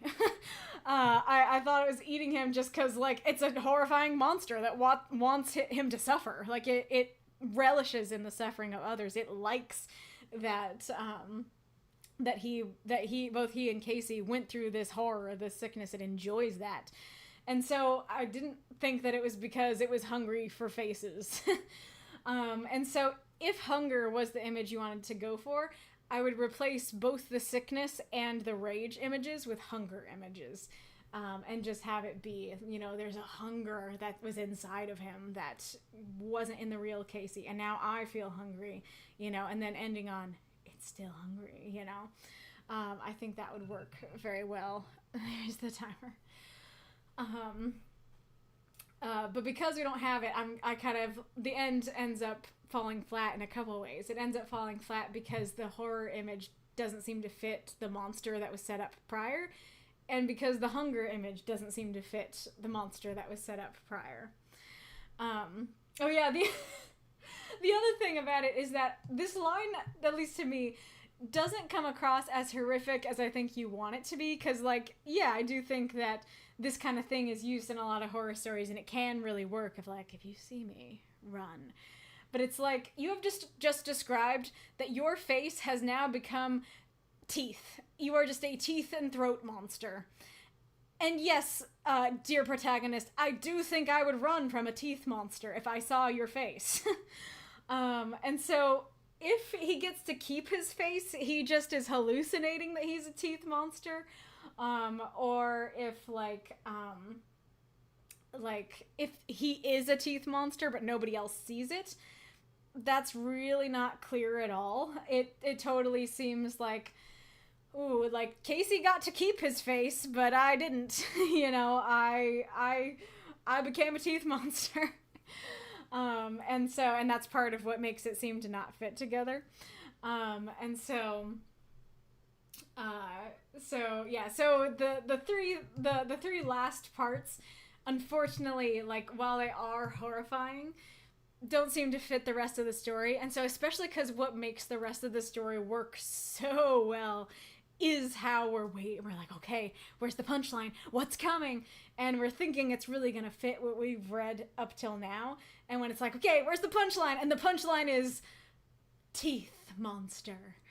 That really doesn't fit with anything else. It almost actually, as horrifying as the image is, kind of feels anticlimactic in a weird way. Um, but I did realize going back to my praise that there's something I wanted to say that I didn't, which is that something that is kind of the journey of writing as a whole, but especially with these short stories, is trying to convey the information that you need to convey, but conveying it in a beautifully written way. And I think that the beginning of this story does that so well, because you could so easily just go like, just talk about the facts of I killed this guy and he's still alive, you know, but using the imagery of like he's a special kind of bastard, and you know, his crooked piss-colored teeth, you know, he had a lot fewer teeth when I did this, you know, all these things, like the compare, contrast, the cadence, the like, it's written so beautifully, and you convey the information that we need to know. Like, we need to know, okay, here's our protagonist. He killed a dude. The dude didn't, he killed a guy, and he killed a man, and he liked it. And here's all the details of that. And without being too wordy as to go over the word limit, but just conveying exactly what we need to in a beautifully written way. And so I really applaud you for the writing of this story, especially in the beginning of it, even if I did have some stronger critiques for the end.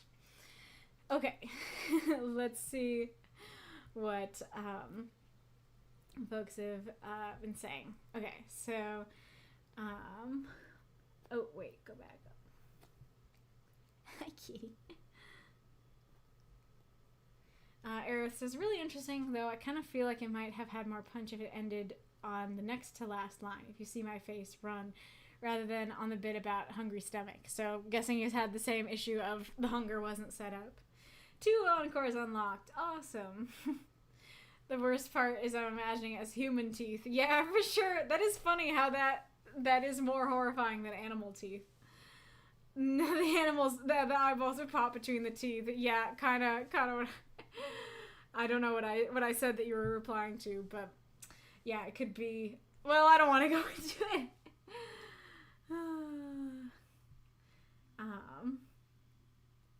Mr. Strangely says, these descriptions ooze the level of personality I strive for in my own writing. Absolutely fantastic. Awesome.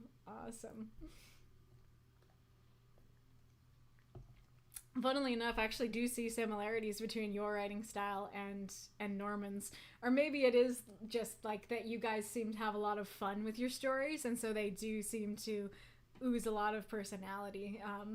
The things both of you write.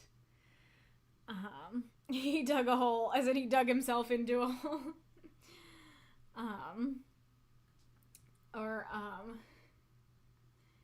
You're talking about, let's see, I dug into his past. Oh, I see. Yeah, like that could be a fun, what would that be? Like a double entendre, that I dug into his past and his grave.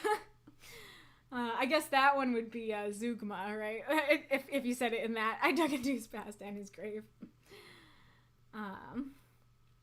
Norman says, I think my one intention with the story was just to make every line count. Didn't know where I was going with this, but I just wanted every sentence to be evocative. I think that's sometimes easier when you don't have any other specific intention with the story. You did great at that.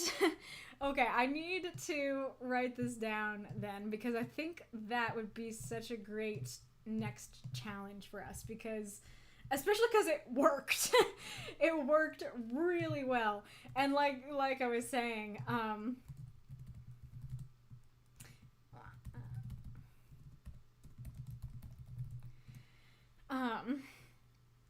then pin.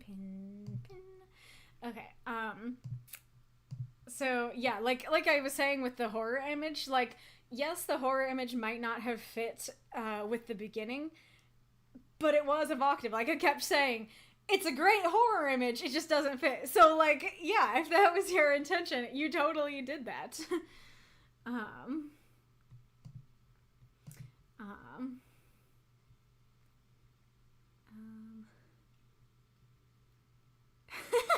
Sits in the background eating smoked jerky. Now I'm just I assume you mean just in the chat, but now I'm just imagining you in the story that you're like, teeth monster. All right. Nice. Glish says, I can take your pick. Roses are red and violets are blue, but they'll need dental records to identify you. That is very evocative.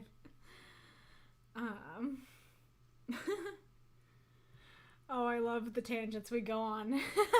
Now we have our jerky tangent.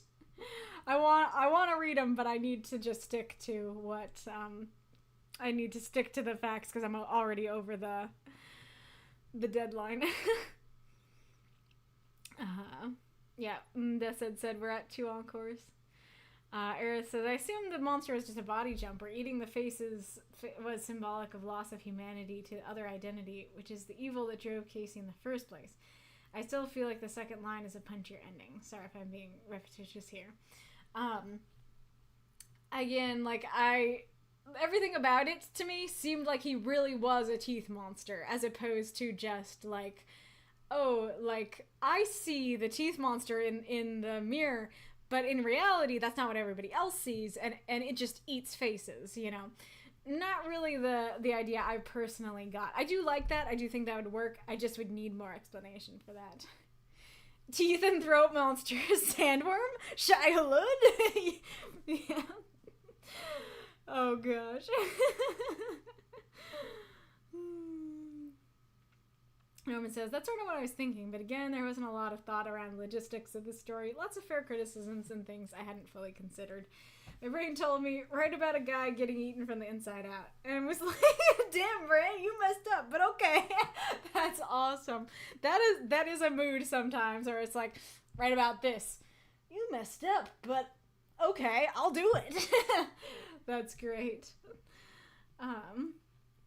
Yeah, as Arith says, yeah, the details of the story are really cool, so it was good. Just thoughts on my part. Yes, very fair. Yeah, his colored teeth is definitely an image. Bravo, for sure. Alright. Oh gosh, that is unnerving, Wolf. Gosh. Yeah. Wolf's just over here providing monster images and nothing else. I guess you did talk in the public chat, didn't you? But anyways, this was great. Norman, let us go on to Makokam's story.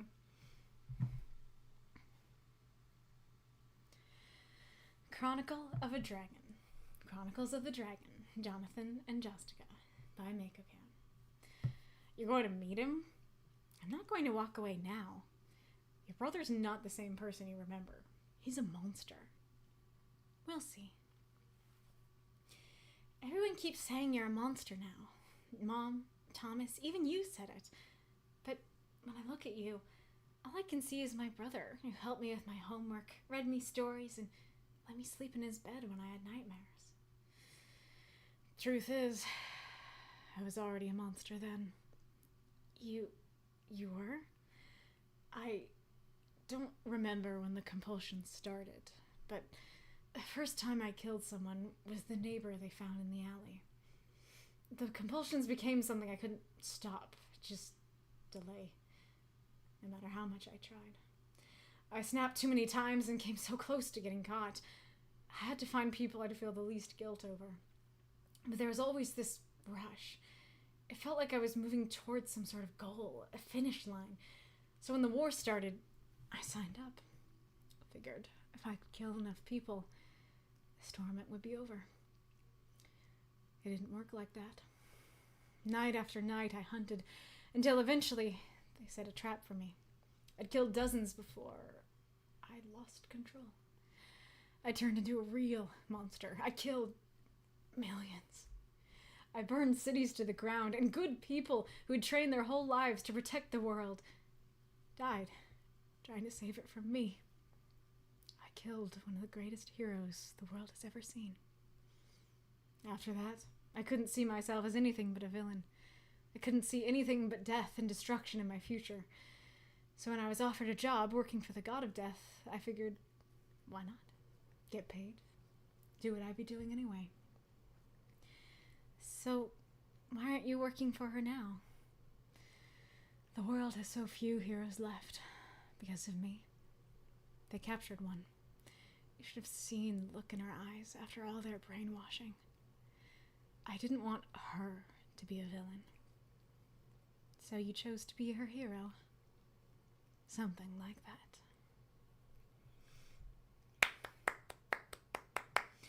Those moths and monsters, cheer for this story if you loved it. I don't know if I quite voiced Jonathan well, because like Jonathan was one of those characters where like his voice, I want his voice to be deeper than mine, but not like super deep.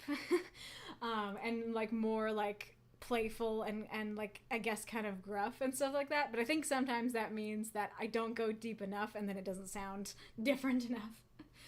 Thank you for the cheers, Norman and Magistrate High and Lung. So much murder, maybe too much murder. That's just the summary of this story. Or I'm just imagining like a poster for Chronicles of the Dragon, and just the tagline is so much murder, maybe too much murder. Thank you, Norman.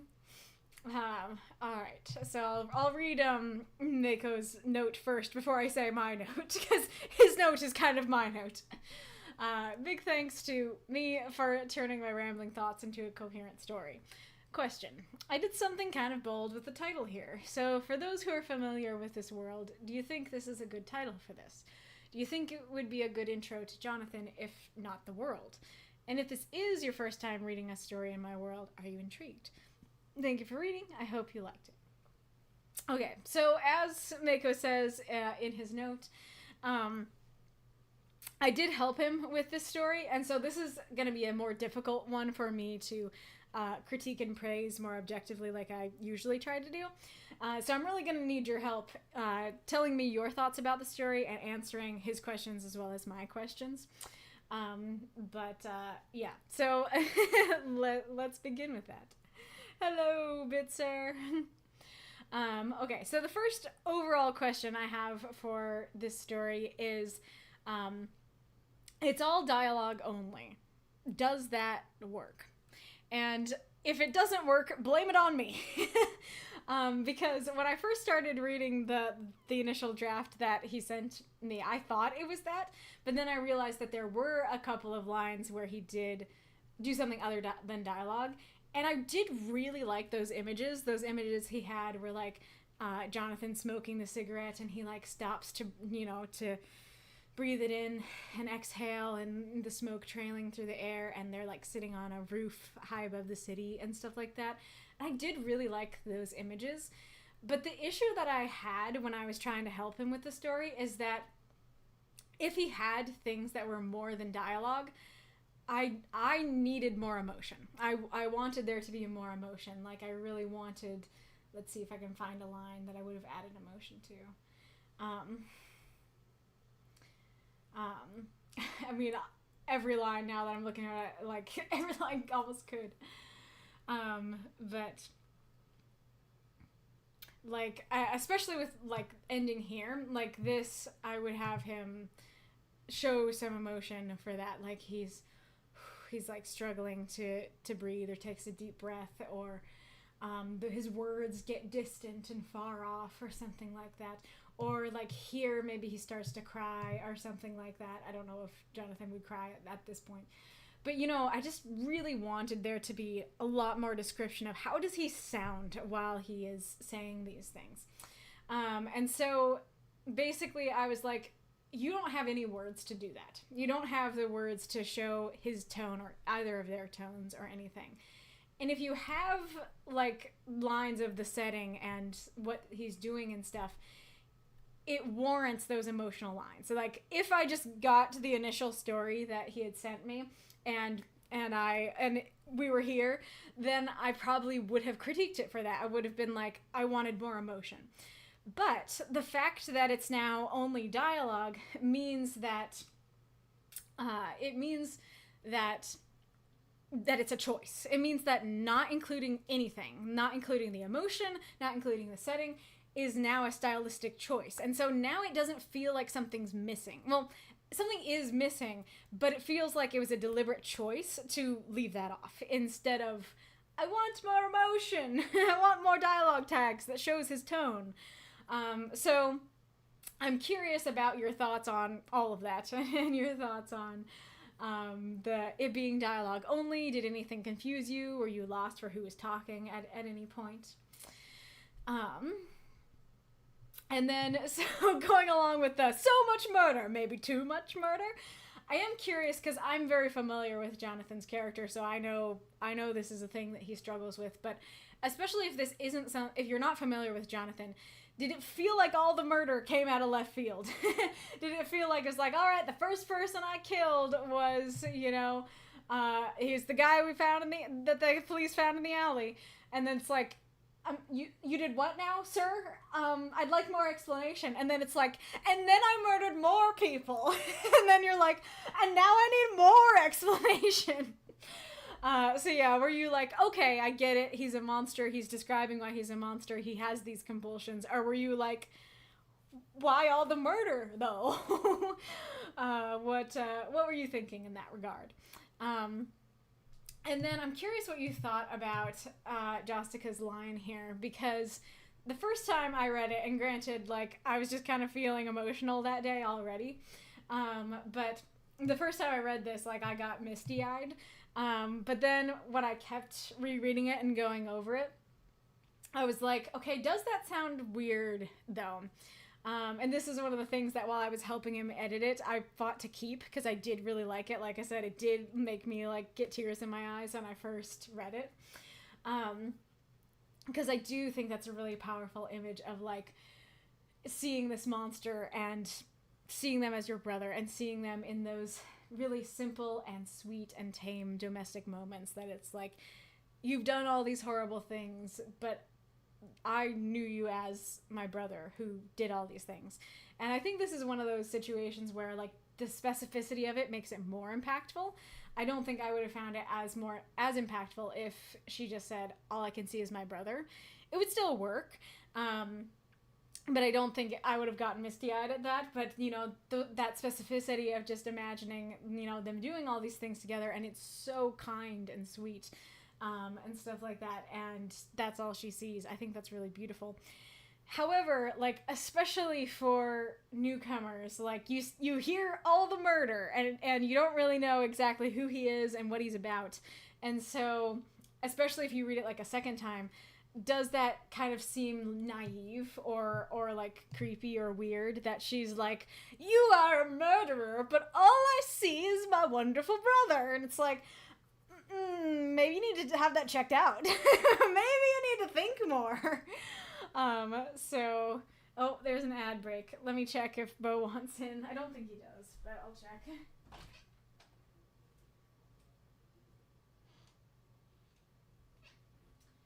No, I don't see him out there. Bella's right here. This little brr. So cute. I wish I could show you.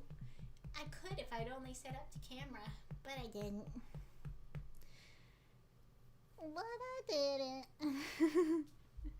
What is the sunglasses bunny about?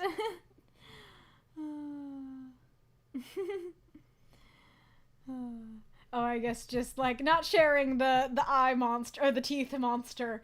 Thank you. Yeah, I know how it is. All right.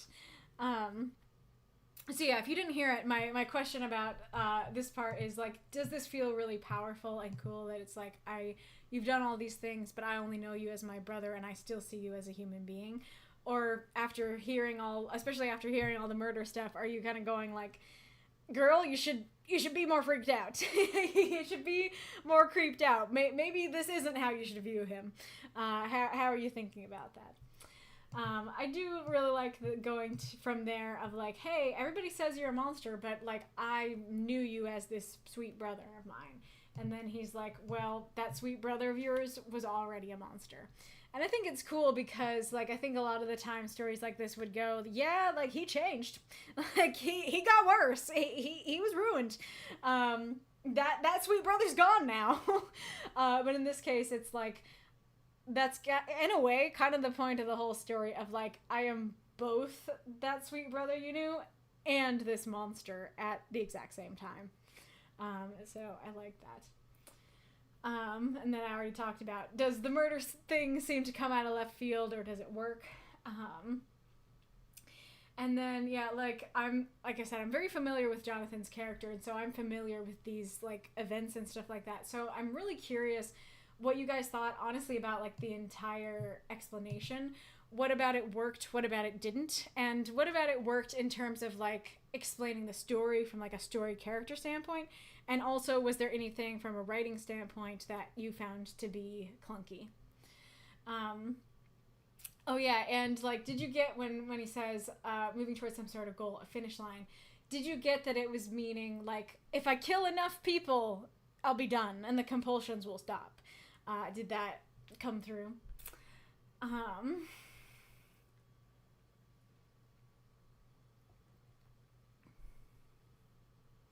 I do like the explanation and how it flows and everything. I think it works well. Do you feel like this needed, night after night I hunted, do you feel like this needed like night after night I hunted enemy combatants, or do you think it worked without that specific detail? And then I really like the cadence of, I lost control, I turned into a real monster, I killed millions, I burned cities to the ground, like that whole thing. And then it's a bit selfish, but I do really like this line.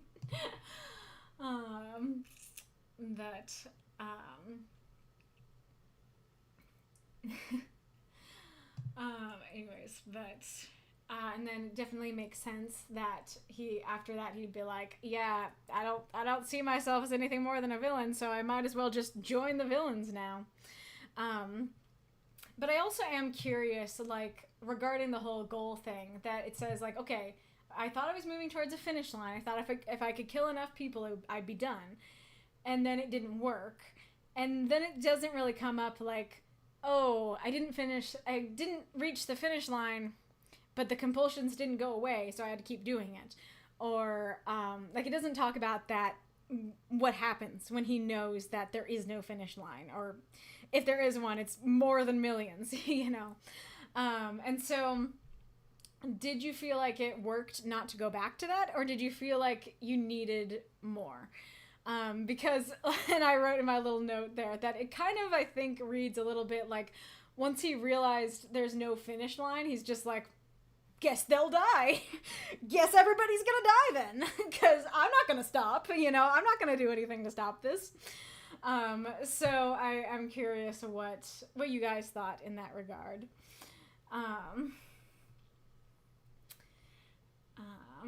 And then did the God of Death and then her here work, or was that confusing? And then same question for, did you get that her here was a different her from this her? And we'll talk about that paragraph in a second. So were like the pronouns and stuff confusing, or did that work? But I do really like the idea of like, I'm only gonna kill, so might as well work for the God of Death. So you guys can, of course, I would love to hear your opinions on this, but I think that the ending, which is the part which is mostly the part that I wrote, is the weakest link, is the worst part. And part of the reason I think that is because I did read this one to my dad, and that was like his first comment, that he was like, this is great, except for the ending. And I'm just like, I totally didn't write that part. But once he was saying that, I can totally see it. So here's what ended up happening. So Mako wanted to kind of flip it, that he wanted to have like all this, like the explanation of the killings and then the destruction, and then the explanation of the years after that, like the more good things in his life or the good things that he did in the years after that. But like he was already past 350 words, and so he couldn't get to that, and he was getting frustrated. And so this, he had something similar to this at the end, and I just know that, you know, he wanted to add more, but I actually thought that's just where he wanted to end. And so I was like, oh yeah, that works as the ending, him saving Scribe. Like, that is him deciding, I don't actually think I want to be a villain, or at least I don't want to be a villain to her. And so I was thinking that would work as a way to as a way to end, to say, okay, I did all these horrible things, but that's the day I decided to change. Uh-oh, what's the screaming blob about? Did I say something I shouldn't have?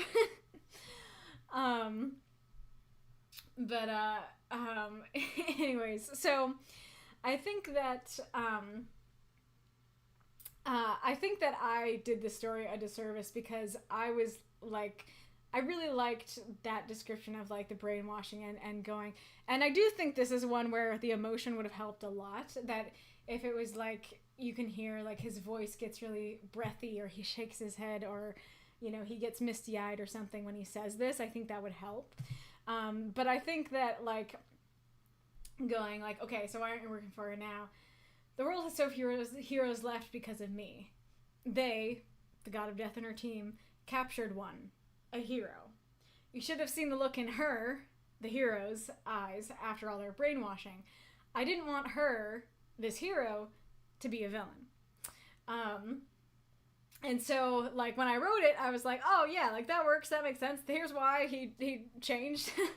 Or chose to do something different with his life, at least. But I can see now that I think that I was introducing way too much in one sentence. That, like, we have this, and I feel like you might think he's gonna go somewhere different after that, and then, like, they captured one. Who's they? Who's one? You should have seen the look in her eyes. Who's her? After all their brainwashing. Who's there? What brainwashing? I didn't want her to be a villain. Who are we talking about?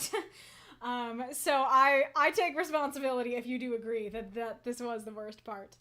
I will say that I do think that one thing could have helped, which was on Mako, is that I suggested her to be italicized, and I still think that would have helped. And I'm curious what you guys would have thought, because I think that italicization makes it clear, like, it's not the flat statement of, I didn't want her to be a villain.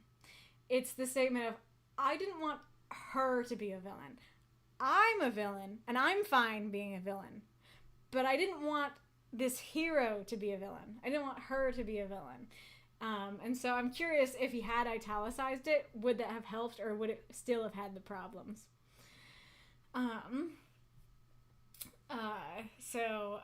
Yeah. And then the other thing about the ending that I think this is what my dad talked about, that I think is perhaps a better critique than than just the confusingness of that paragraph, is that that it makes it maybe not fit the prompt that well. That the whole story is like, look at all the atrocities I've committed. List falls to the floor and rolls along the hallway. All right, so how are you a different person now? I saved someone. You know, doesn't... Gotta slap the glow out of me. Doesn't really convey that... Actually, that's perfectly timed. Like, I did all these atrocities. I'm a hero now. Glow. Oh, there's the timer. So I think it seems more telly than showy, that it's kind of telling you, oh, like, I didn't want her to be a villain. Oh, so you became her hero? You don't even hear what he did. And so it's just, and then he says something like that, you know, which I liked, because I liked the non-committalness of it, but I feel like that might be part of the problem, that, like, it's not really clear that he's different, and especially if this paragraph is confusing, it's even not clear why he's different.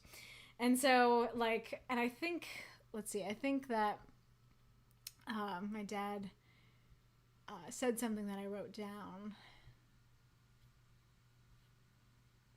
maybe I didn't.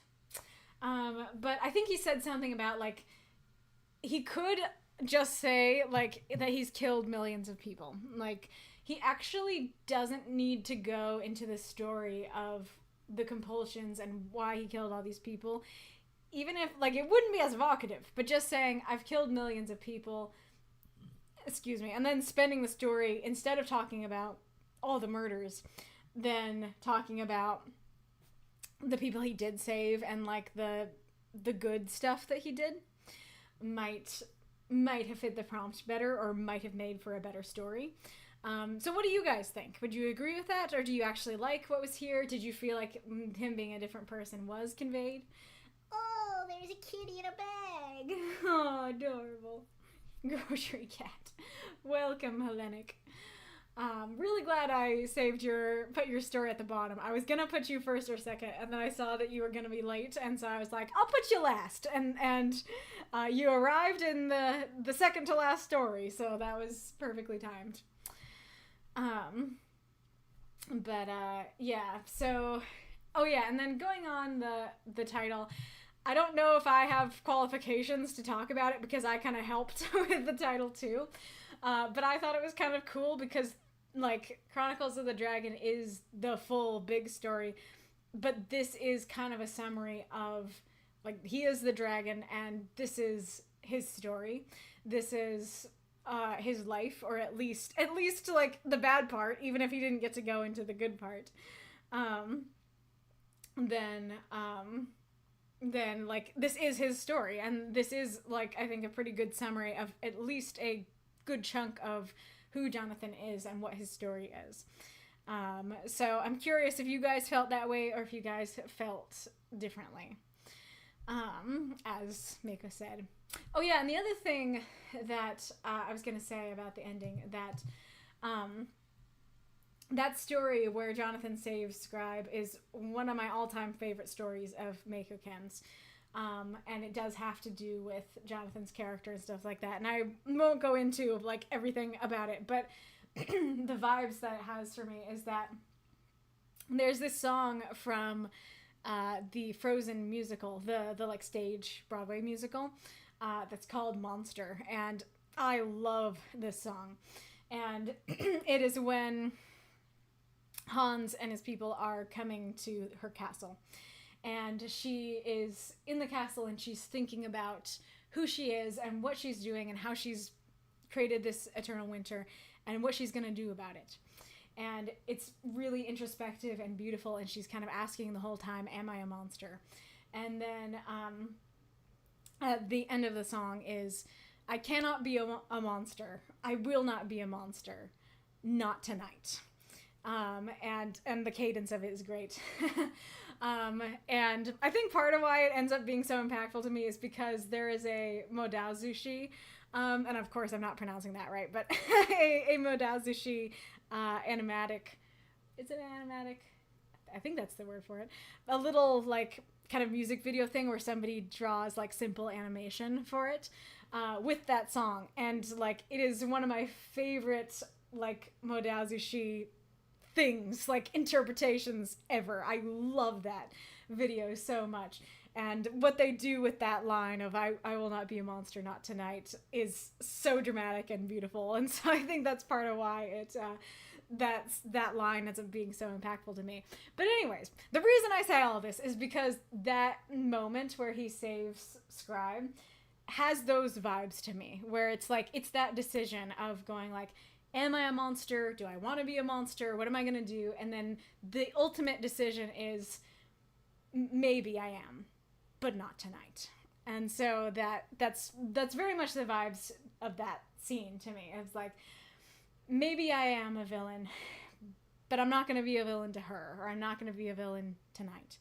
And I think that's really cool. And I think that's part of why I felt like it could end there and it would work, and it would feel like, at least, you know, there was some vibes of he's a different person. Like, at the very least, he is making a conscious choice of, I'm not going to go along with the God of Death's plan. I'm not going to go along with the villain's plan. But I don't know that any of that was conveyed with this short ending. And so I guess the question would be, was any of that conveyed, or would you agree? Yeah, didn't really come through.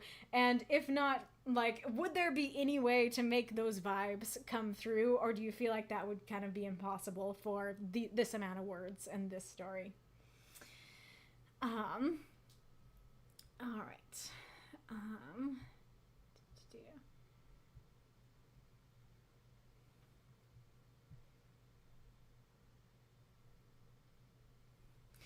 Documancer says, note on voice. Sometimes if I can't get a pitch in deep voices, I change my posture into the way they might hunch or the way they might wave their hands, etc. It may help in getting in the mindset of less Keith David and more Ryan Reynolds. Thinking head voice, chest voice, diaphragm voice helps too. It's a singing technique that also applies in acting.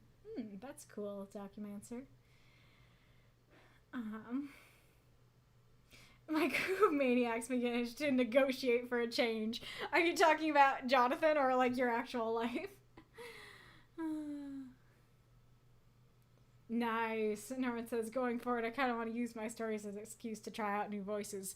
Please do, both for yourself and for me. Like, and honestly, like, if any of you want me to do a specific voice, you can put that in the notes. Like, this character has this accent, or please give this voice to this character. I can't promise I will always succeed, or that I will always have time to, like, look up the accent you want me to do. But in general, I probably will try. Yep. That says, sounds like a serial killer who's got superpowers. Pretty accurate. Pretty scary. I can't do voices for Snot, but I do adapt mannerisms quite well. Nice. I feel like I might have the opposite problem, that I hope for the most part I do voices okay. But like, as you can tell, like, I'm always talking with my hands, and so I feel like I would struggle to do mannerisms well.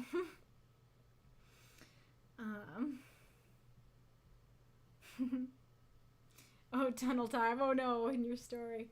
Thank you for the cheer, Ghoulish. What's the gambler's fallacy? Vincent needs sleep. Night-night.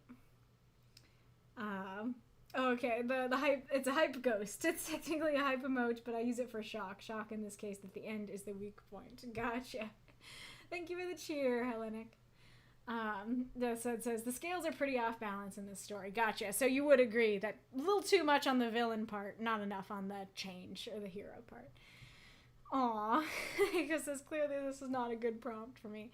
Well, I mean, as I'm sure you can tell, and from my help, I did really like the story.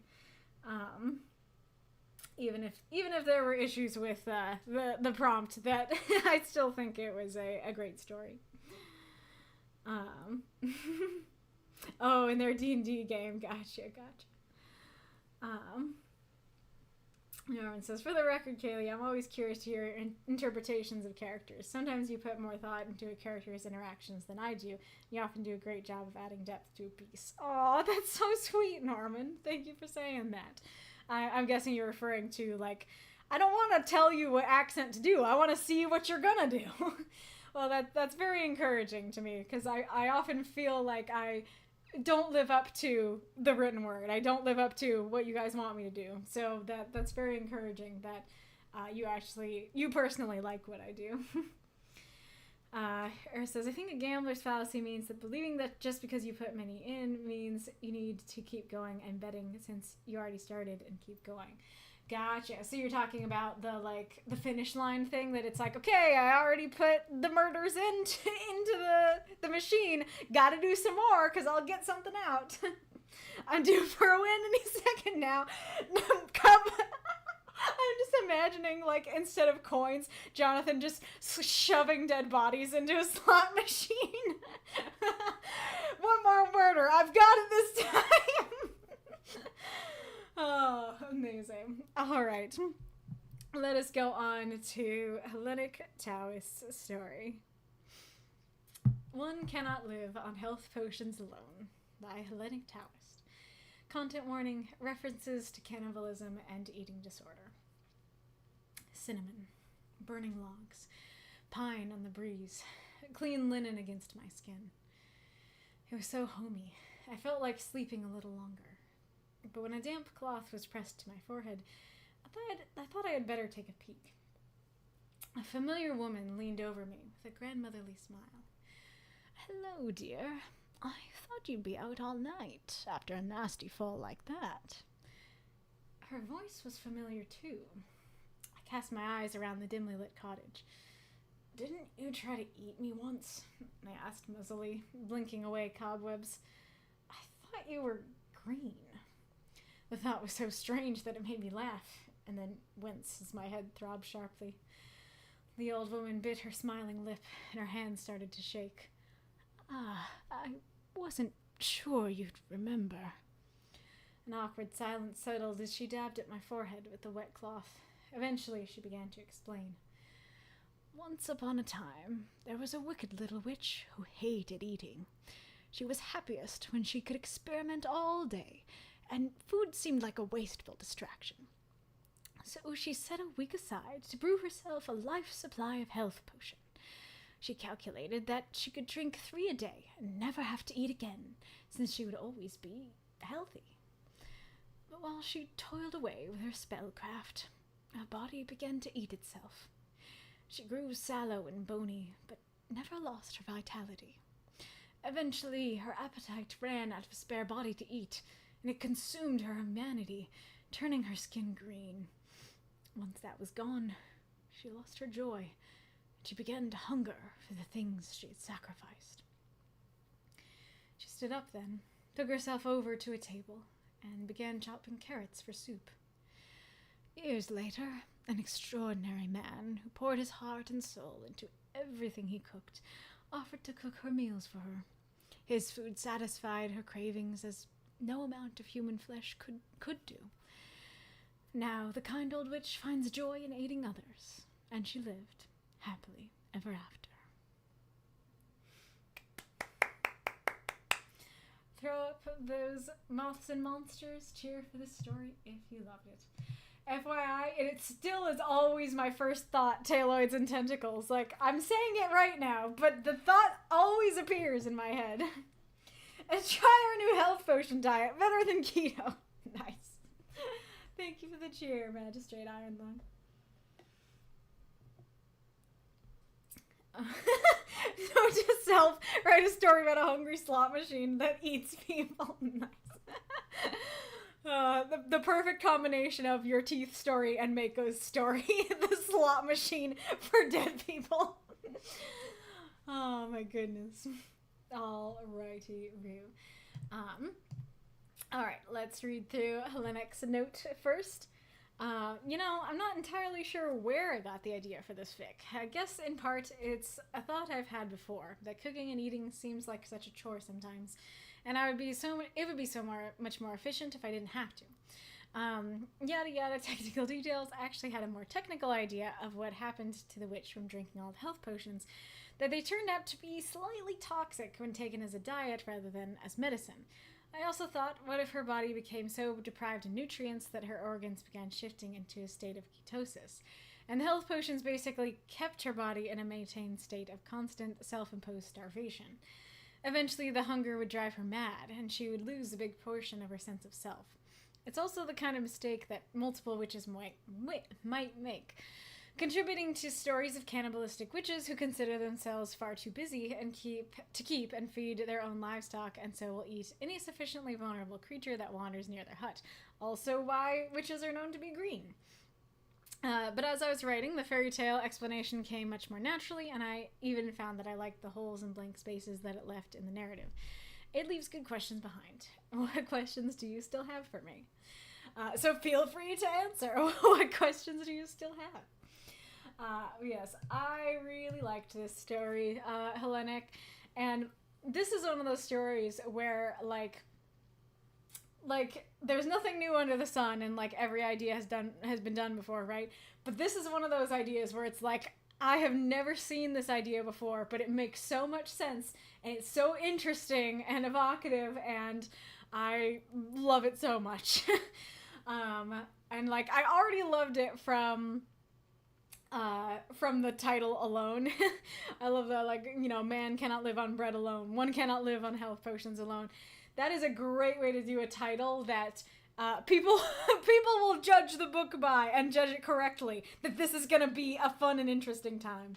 That is a great way to convey, okay, like, we're going to get a story about somebody trying to live on health potions alone. And that basically brings up a question that you probably didn't know you had. And so you're like, yeah, what would happen if someone tried to live only on health potions?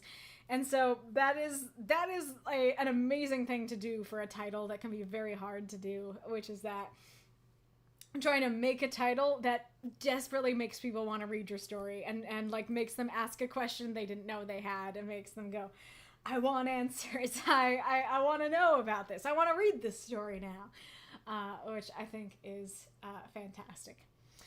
So this story is interesting because I do like the first line, and I guess it would be, the first couple of lines, like, cinnamon burning longs, pine on the breeze. Very beautiful imagery, very evocative. Kind of fits my challenge for the Cloak and Dagger prompt, that, you know, you have very beautiful setting here, but also the action and the dialogue. And so I do really like it. And I can totally imagine, like, sitting there being like, it's so peaceful, so nice. And then you feel someone dabbing at you, and you're like, somebody's here. I should probably wake up and find out who that is. But at the same time, it does feel like if anything were to be removed, it would be this. And we'll talk about where maybe some more words could be needed in a bit. But I do think that, you know, a familiar woman leaned over me with a grandmotherly smile. Hello there. I thought you'd be out all night after a nasty fall like that. I feel like that would still work, because we still get, like, the cottage and, like, the muzzly, the cobwebs, all those things, like, still sets up the story pretty well. Not as well as this does. Like I said, beautiful. Love this. But this is one of those things, and that's why my challenge for the Cloak and Dagger prompt. I was about to say problem. The Cloak and Dagger problem. Every prompt is now like a problem, like the trolley problem. But yeah, so that is why it's a challenge, because setting is the first thing to go. That it's almost always the most unnecessary part of the story. And so I do think that if anything were to go, it would be this, but I also compliment it because I also think it's very beautiful and well written and super evocative, and I can totally put myself in this character's shoes. Really love the grandmotherly smile. That immediately tells you, like, she seems very kind, and this seems like I feel safe around this person. And I think that's really great when you can find a single word that can convey a lot. We'll come back to this. And then I do really like that image of, like, muzzly blinking away cobwebs. It was so strange it made me laugh, and then I winced. Beautiful. That's a great way to add in the more, like I guess it's not quite setting, you know, it's just how the character's feeling, but it's very evocative, very well done. Love this as well. Like, this is one of my favorite, like, action images in the piece. Like, I can totally imagine it, that she's, like, smiling, but she's biting her lip and she's shaking a little bit. Like, I wasn't sure you'd remember that. You can tell she's ashamed, that she doesn't really want this character to remember, and she's like, okay, gotta tell you the story, you know. I think that is, I really like that. It tells you so much about the tone and about how she's feeling with just a couple of actions, which I think is very cool. And then I do really like that, even though I will have some critiques for this at the end, I do really like that we have this setup of, like, okay, you're looking grandmotherly now, but didn't you try to eat me once? And weren't you green?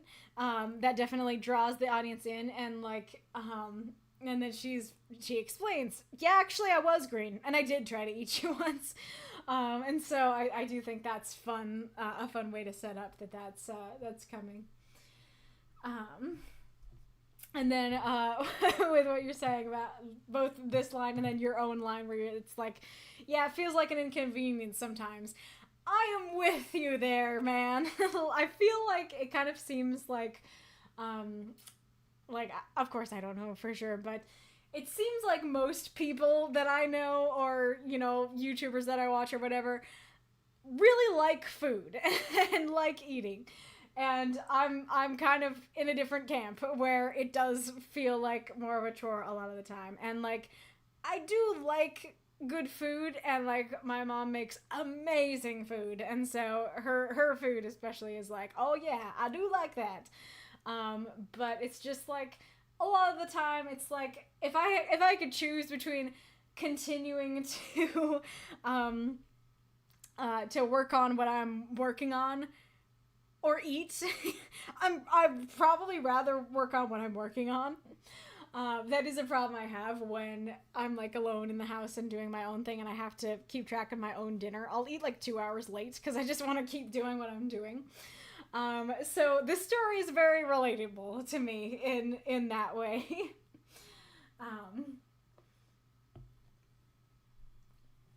But let's see. But aside from it being relatable and drawing me in that way, or me personally, it also, I think, is a very intriguing beginning, that it's like, okay, she hates eating. Like, this is a very unique story, and I'm curious to see where this is gonna go. And it feels like a perfect first line to the story, because like the rest of the story follows exactly from that problem. And I guess that could be something to think about for our own like 350 word stories, is that if you start with the problem, I pinned something for a challenge, didn't I, right? Yeah, I guess I'll go add to that. Another challenge. Start with the problem. But yeah, so, and I guess that's one of the things that works really well about like fairy tales and stuff, that it's like, once upon a time, problem, and then the rest of the story is going to be either, here's the solution, here's how we found the solution, or it will be actually here's why it's not a problem, you know, and stuff like that, or here's the solution you didn't expect. So I think that works very well to begin the story. And then, yep, that's kind of a mood. And then the details here are a little bit odd to me. So, let's see. Oh, not that one. This one.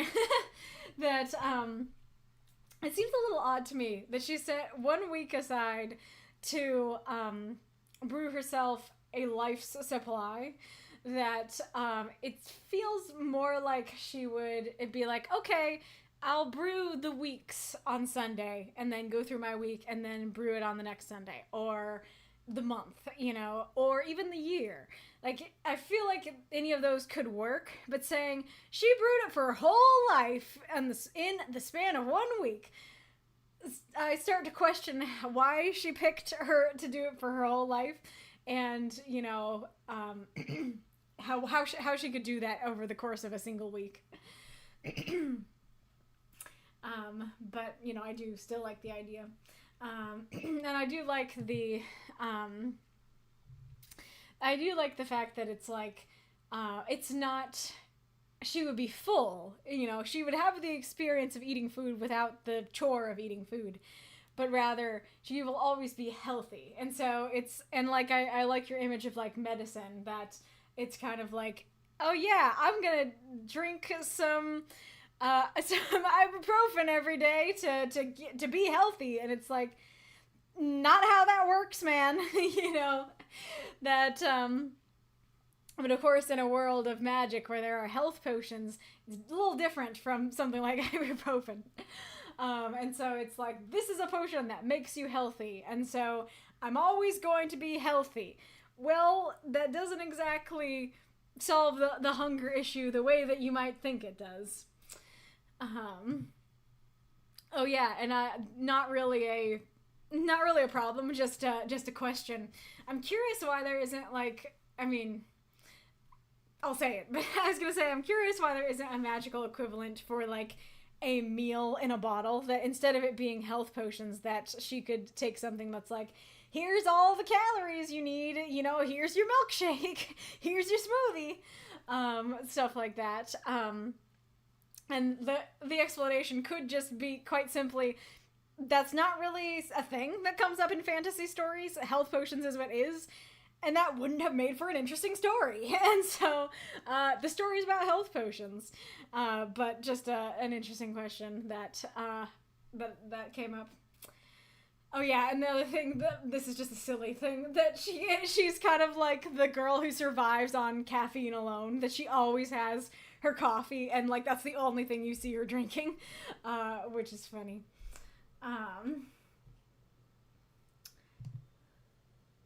Yeah, so I really like this description here. I like both your description in your note and your description in the story. They both work very well, but just that idea of like, sure, maybe she's always healthy, but that doesn't actually fix the food problem, the need for calories. And so, like, yeah, like, she went through starvation, and her body's eating herself. Like, as far as I know, that's what happens when you starve. Like, your stomach starts to eat itself. And so, I'm thinking that happened to her. And that, but then, like, she ate herself so much that then there was nothing else for her to eat. And so, where does she go from there? And so then it goes more spiritual or fantastical, that it literally eats her humanity itself. Or maybe you meant more of it eats her own self away, it eats her mind away. But any of those options are all very interesting, that work very well, and I like that as like explanation for why witches are green. I think that works very well, that she's doing something to her body that shouldn't be done, and she's basically just like, it's really interesting because like you have like liches that are all like very bony and stuff, and they're like a dead person who's kept alive through like putting their soul in a phylactery or whatever. And then in this case it's like similar but different. Like her body is keeping itself alive when it shouldn't be alive, but it's not because her soul is in a phylactery, it's because she's always healthy. But being always healthy without food could be an issue. And then we'll come back to that. Really love this little detail about her chopping the carrots, because that becomes clear. That is showing you where the story is going. I mean, granted, knowing she's not green anymore and she has a grandmotherly smile at the beginning tells us this is going to have a happy ending. But her chopping the carrots is such a great detail at the end, that it's like she is actually making her own food at the end. Which I think is really great detail to include and flows very naturally. And then, so I had an interesting critique for the story, which is that the cannibalism, for me, came out of nowhere. And I can tell that you definitely tried to put it in there, but it actually didn't quite work for me. And so, like, when I got to this part, it's like, no amount of human flesh could satisfy her cravings. And I'm like, when did it say that she ate human flesh? Because I didn't see that, except in the content warning. And so, your first clue to that is, didn't you try to eat me once?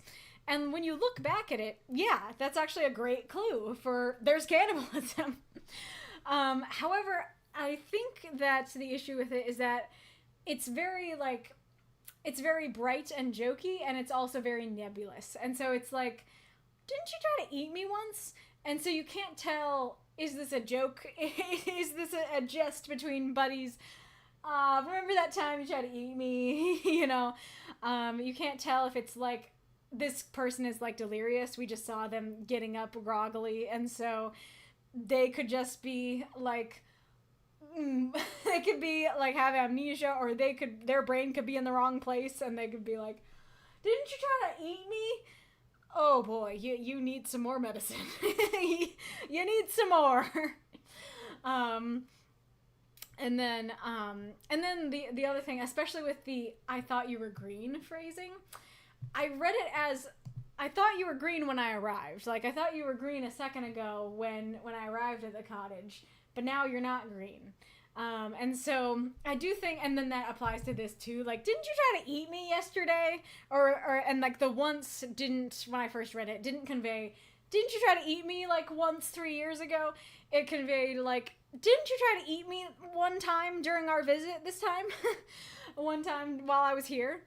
And so I think that immediacy of it as well, I think also, and that might just be a me problem in my reading, but I think that also was something that made it so I didn't quite catch the meaning of it like I should have. That I didn't catch, hey, this is a clue that she ate people in the past. And then the other clue that you had for the cannibalism is once that was gone, she lost her joy and she began to hunger for the things she had sacrificed.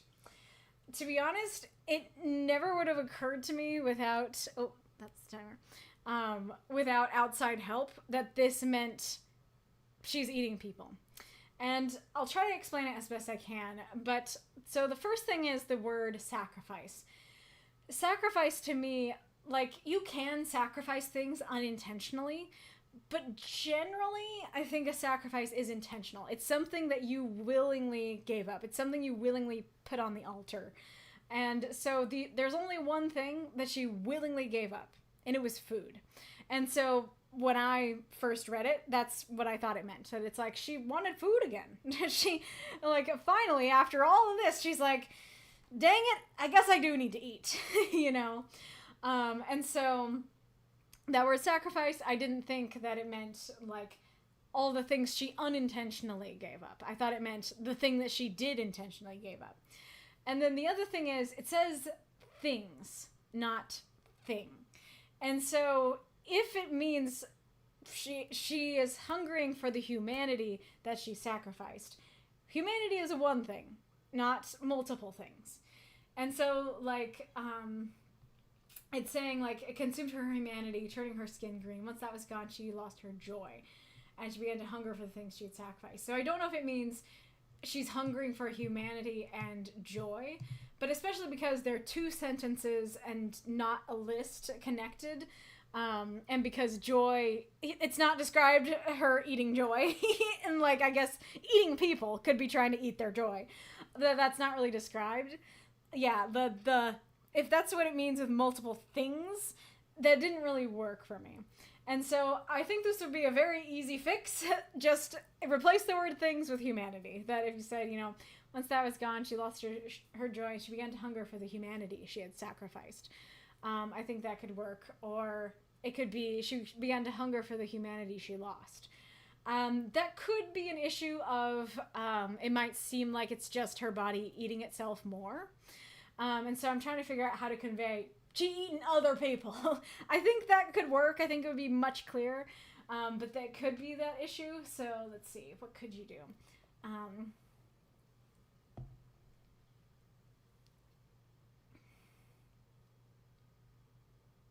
I don't know. Like, maybe you could describe something along the lines of, like, once she ran out of spare body to eat, then she, you know, wanted to eat others' bodies. She wanted to find other humanity to eat, something like that. There's a more poetic way to say that, I'm sure, but something along those lines of just like, okay, she has no more body to eat. Now she gotta eat other people's bodies, and they gotta be people. The other thing regarding this that I wanted to say is that, yeah, it is in here. It seems odd that, like, the whole point of this was eating food is too much work. It's a chore. I want to keep doing my experiments. And so once it gets to the point where you're now eating people, it feels like a sandwich is easier. It feels like at that point she would be like, the entire point of this is that eating food was too much work. Eating people is a lot more work than eating a sandwich. So I think I'm going to eat a sandwich, you know? And it could be just that she's gone mad, and so she doesn't even know what she's doing. She's just, like, has this frenzied vampiric hunger where she's not even thinking about what she's doing. She's not thinking about her past self. She's kind of lost her mind at this point. That totally works. If so, I would maybe describe a little bit more of that, like, you know, she went mad, you know, with hunger. She, yeah, just some description of, you know, she doesn't really even know what she's doing. And so she's not making a conscious choice of, like, you know what I could go for tonight? Human. You know, it's just, I feel like if you are consciously thinking at that point, you're gonna be like, the entire point was I didn't want to eat. And now I'm having to go through all the work of, like, filleting a human being and capturing a human, killing the human, filleting the human, eating the human. All seems like a lot more work than creating a garden and going to the market and making a sandwich. Yeah, human, it's what's for dinner. So, all that to say, so I do really like, despite all my critiques, this is another one where I do really like that idea of, yeah, like, you hear stories about the witches eating people, and so I really like this as the explanation for why witches look the way they do and why they act the way that they do, that why they're green, why they eat people, like, totally makes sense, like it a lot. I think it's just that the description of it wasn't clear enough for me personally, that I just arrived at the end with it. Her food satisfied her cravings no amount of human flesh could do. I'm like, go back a little bit. And then the last thing to talk about with the last thing to talk about with this story is that this is something that everyone that I talked to about this story mentioned. It didn't bother me as badly as it did other people, but it is still a thing that is, I think, worthy of critiquing, which is that this is a frame story. So we have what's happening now with the main character in the cabin being taken care of, and then we have the story within the story of the witch telling her own story in the form of a fairy tale. And so it seems a bit odd that we stay in the smaller one, that we never go back out to this one. And I don't think you'd have to do a ton. That I think, you know, that the main character maybe just looks at her differently, or maybe the main character pities her, or maybe the main character is happy for her. You know, you could just have a sentence of how the viewpoint character views her now that they have heard the story. And so... but of course you could also add more, like they could discuss some more or something like that. I do, like I said, I really like the, this fairy tale, and I don't think there's a lot you could take out of it, if anything. And like I said, I got confused about the cannibalism, and so, I think adding more to that would potentially be necessary. And so that is why I had that suggestion of, if there's anything to take out, this would be the thing to take out, and then that would give you 41 words to do some more at the end, to bring us back to the frame, and you know, do a little something with the main character again. But at the same time, like, I also kind of get why you didn't go for that, because maybe there's not a lot to say, that it's just, like I said, it's just maybe like how the main character feels about her, or if the main character has a question for her, or something like that. So I get that it's like, oh yeah, like, I did try to eat you once, but I'm better now, I'll take care of you. And so, like, the kind old witch finds joy in aiding others, that's kind of how it brings back that it's like, I'm aiding you now, sort of thing. It could be and she lived happily ever after. That could be what threw people about the story, is that we have the quintessential fairy tale ending line, and you're kind of sitting there going, oh wait, but we have more. Like, it's not happily ever after, it's bring us back to the present, you know. And so I perhaps if you ended at, now the old witch finds joy in aiding others, just ending there might work better, because that would tie, aha, that is what she's doing now, aiding others. I don't think I said, I do really like this idea of, like, she found a man who poured his heart and soul to everything he cooked. That was really cool. Like, this idea of, it's not just that she found the worth in food, it's that somebody else had worth in food, and it's kind of that idea of, I'm learning to love it because you love it. Because I think that does happen a lot in any kind of relationship, really, but probably especially in, like, more romantic relationships, where it's like, maybe I don't like this thing, but I see how much passion you have for this thing, and that makes me like this thing. And I think that's really cool, because it would have been powerful already to just say, you know, oh, like, she learned the worth of food and now she eats, you know? But there's something so much richer in the idea of, like, yeah, she couldn't pull herself out of that hole. That she, especially if she had gone mad, you know, she was still stuck there, and she still didn't see the worth in normal food. But somebody else did. And so this person, she learned to care about this person, and so she learned to care about what they cared about. And I think that's really cool. And then learning, like, oh, like, this food that he poured his heart and soul into is more satisfying than what I've been doing. It's more satisfying than the health potions, more satisfying than the human flesh. Thank goodness. So, like, knowing, like, this normal food, this thing that I thought was a chore, this thing that I, you know, swore off of and scorned, is actually so much better than what I've been doing. That it is so much better than my solution that I came up with. And the thing that I thought was such a chore has now become a joy. I think that's really cool. I really like how that comes around. And I guess, like, honestly, coming back to, like, my own perspective on stuff like that, in a way, like, that's kind of how I feel about my mom, too. Like, I might not like food that much. I might not enjoy cooking. I might not be into that. But I have more of a passion for it than I ever would have, because she has a passion for it. And that makes me want to try what she makes, and makes me want to have an opinion on the things that she makes, and try to, you know, help out and give her suggestions or feedback or whatever. And so, yeah, I think it's really interesting, because this little story that is, in a way, very fantastical and weird and strange, in a way, has a lot of transcendence. Then transcendence, if you don't know, is the idea that this story goes beyond just the page. It's not just entertainment. It's something that can apply to our own lives, and that you can take with you after you leave the story, and think about after you leave the story.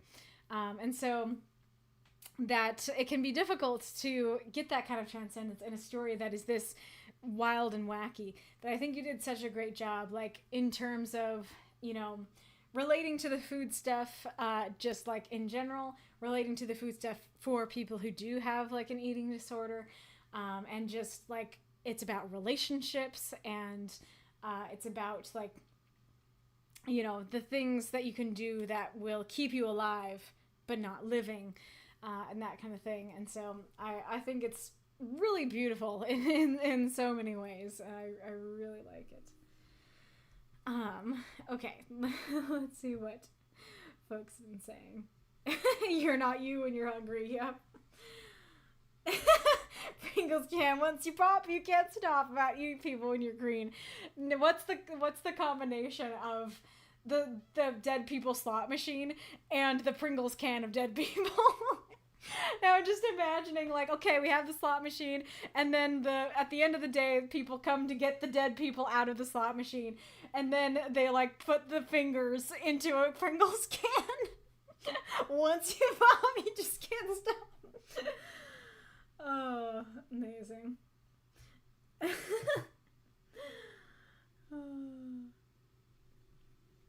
Nice. We just have, I don't know what the full context is here, but we have, my tummy was making the rumbles that only hands can satisfy.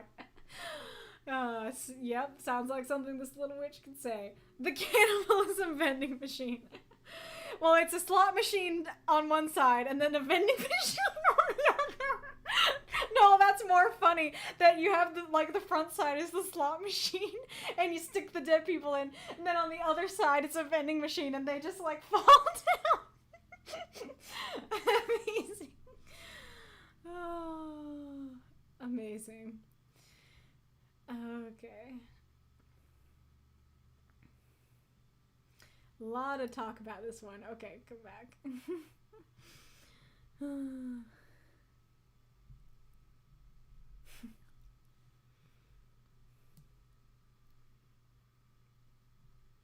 Oh, that's interesting. Norman says, side tangent, I always thought it was weird in RPG games that you could just consume health potions endlessly. If I ever made an RPG, characters would have a potion limit and start throwing up if they drank too many. I like that. That's awesome. Now I'm just imagining the slot machine, but it's like that Game Grumps clip of Dan shoving food in Aaron's mouth, and Aaron's like, more! Oh, amazing. Yeah, where'd she get a lifetime supply of ingredients from? Yeah, good point. Where'd she get the ingredients, and why is that easier than just making food with those ingredients? Things are being green. The cloak and dagger problem. The cloak and dagger problem does sound like a book. or like a chapter from a Terry Pratchett book. An abandoned Sherlock Holmes story. Yep. I just had an idea for the cloak and dagger problem. Nice. Which is to say, I remembered I already had an idea, but now I realize it works for this prompt. Which is how I write for most prompts. Amazing. Yeah, like cooking good food in massive quantities all at once and freezing a bunch of it so I don't have to cook all the time. Yeah, that did feel like what she was trying to do. It was just the lifetime part, because like I totally am with you that if she doesn't want to cook, she probably doesn't want to make her health potions either. But I do feel like doing it every week or month or year, you know, would still like make enough sense for like, okay, I don't have to make food 3 times a day every day. I can make my week's worth of health potions on Sunday, you know. Yeah, just straight out of line. My problem is I love food, but I hate cooking for myself. If it's more than just me, I seem to be okay, but a lot of the times when I make food, it's because I'm up and no one else is, so I end up eating basic stuff. That is very fair. Very fair. That's kind of interesting, because it makes me think of, like, that whole idea of, like, writing for yourself, that idea of writing being meant to be read, or art being meant to be seen. And so in this case, it's like food is meant to be shared, kind of thing. Gosh, I like food, love cooking, hate the cleanup, also fair. Yeah, trying to survive on daily vitamins and protein powder, that's a better comparison. I have a very similar experience to Massacre. I just eat basic entrees, but I end up loving eating out, so that becomes my indulgence. Fair. Norman reminded of the Cards Against Humanity card, drinking 5 5-hour energy drinks for 25 consecutive hours of energy. Amazing. Wasn't that like a Vine or a TikTok or something too? Oh wow, D&D, there's a ring of food that makes you not need to eat or drink. Dang, that's what this witch needed. Oh, there's an ad break.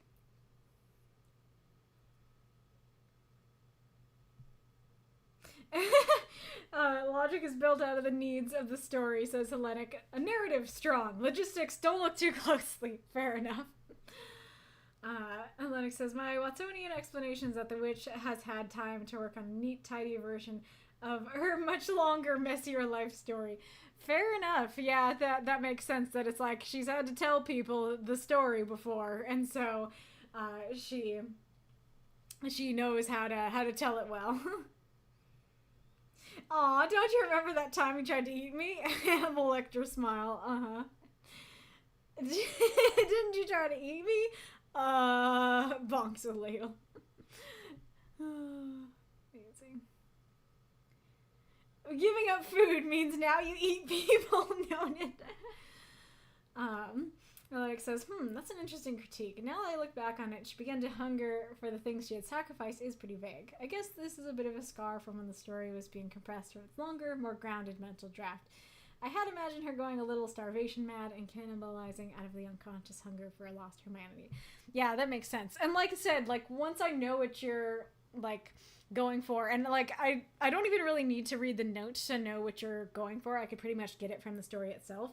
just knowing like, aha, like she lost her humanity, and so she went mad, she lost her humanity, and so that is what she's hungering for. Like, it totally makes sense. It was just that the explanation of it left something to be desired, but I totally get what you're going for, and I really like it. The bodies of those with humanity intact began to inflame her appetite. Ooh, yeah, that would work, totally. You're the same color as Arith, so I keep thinking you're Arith, but that was actually Hellenic, so perfect! The writer of the story came up with something better than I could have. That's perfect. But she's not hungry for a sandwich. People give me sandwiches too. A sandwich is less time than resetting the people trap. Slap 2 pieces of bread against some dude's ears and bam, manwich. Amazing. Depending on how much effort it takes to catch the human, it could be way less effort than maintaining a garden. That's why I switched in the middle of that sentence to, like, go to the market. Because I feel like going to the market to, like, get the ingredients is going to be less work than catching a human, killing a human, and doing whatever needs to be done to that human so that you can properly eat that human. Now, of course, if you just grab a leg and start nomming, then maybe you're right. Maybe that is less work than going to the market. But if you have to, like, prepare the human in any way, then that feels like, you know, that's going to be more work than going to the market and buying a sandwich or buying sandwich ingredients. Lennox says, yes, the frenzied hunger is the intent. By this point in the story, she's forgotten what the point of living on health potions was in the first place. Though I should point out, her hunger for human flesh is kind of dependent on availability. She doesn't go out of her way to abduct and eat people, but she'll enchant them and cook them if they venture too close. Would have been lovely if I could have gotten that into the text of the story, but there you have it. Gotcha. That does make more sense, that it's like, it's not hard to catch people, that it's like, all right, enchantment. All right, you are now going to puppet walk your way into my house, into my mouth. You know, that works. Kill 2 birds with 1 stone. Order your groceries for delivery. Kill the delivery guy for extra food. Oh my gosh, now I want an AU of this story, where she just, like, orders DoorDash and then kills the DoorDash guy.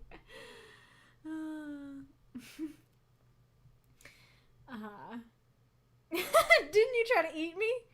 I got better. Alex says, I thought of adding a reaction to the end, but I couldn't think of anything I like better than happily ever after. That's fair. It says, it was because the food was made with love, which is need to eat love or they get vitamin deficiency and get the green flesh turning version of scurvy. Nice.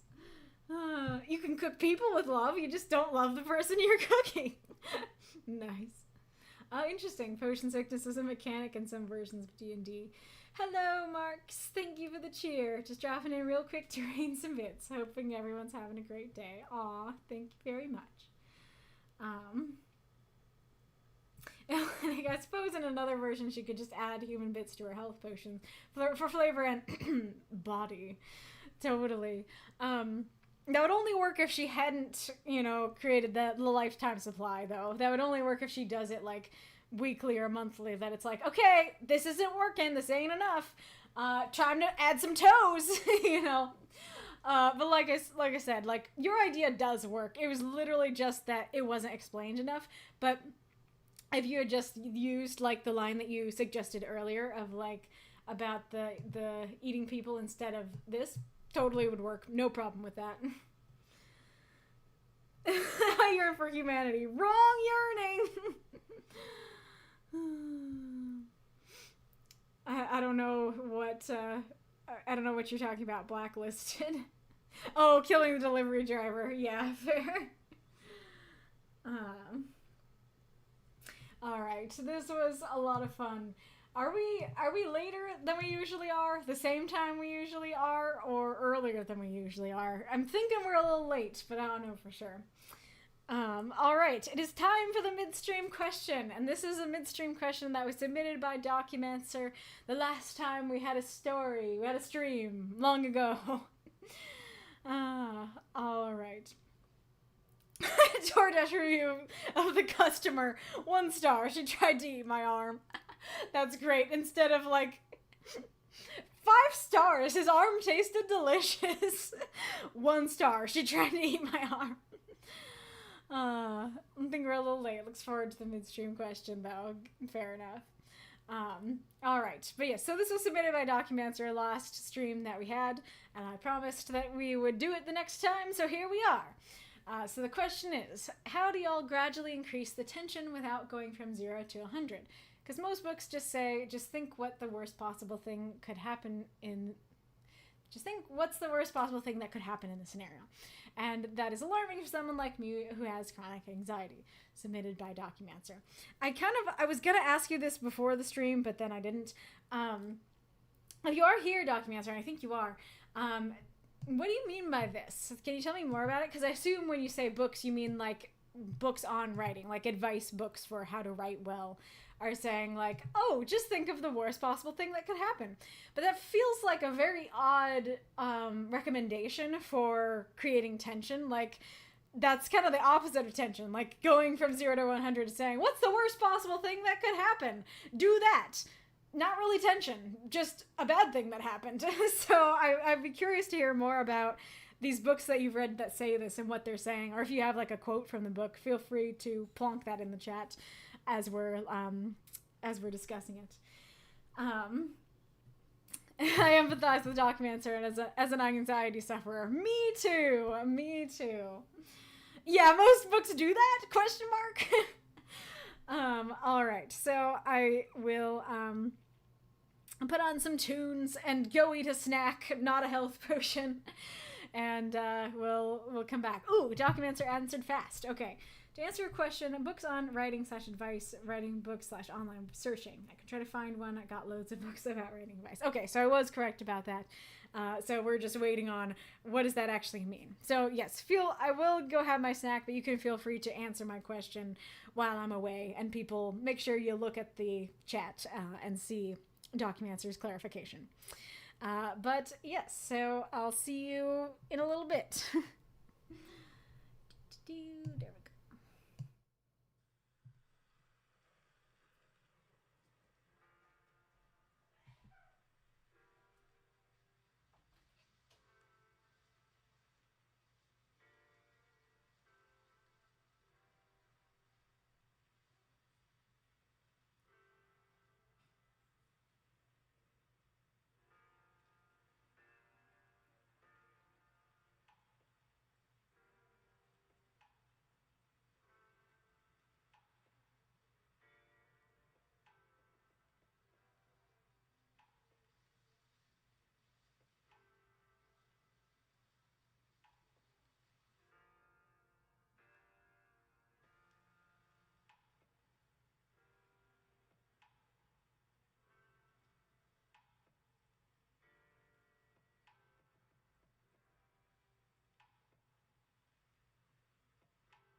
here.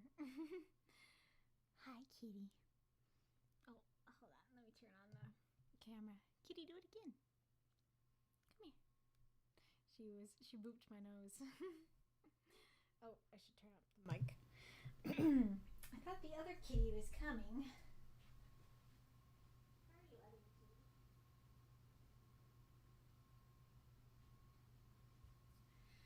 Nope, he went to go eat.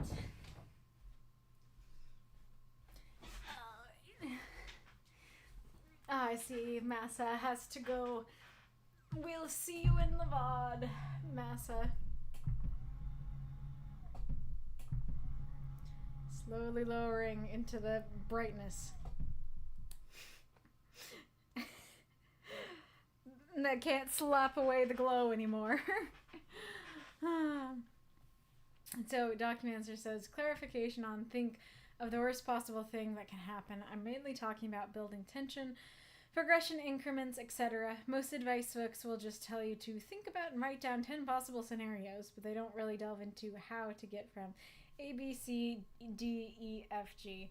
They just go from A to G. Okay, so I guess the thing that was confusing me about your question is exactly the thing that confuses you about the books too. That they're just like, okay, how do I add tension? Well, you go from A to G, and it's like, that's not tension. Oh, you went out now, Bella?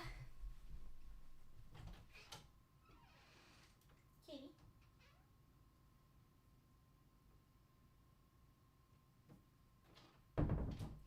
You just know she's gonna be back in a second.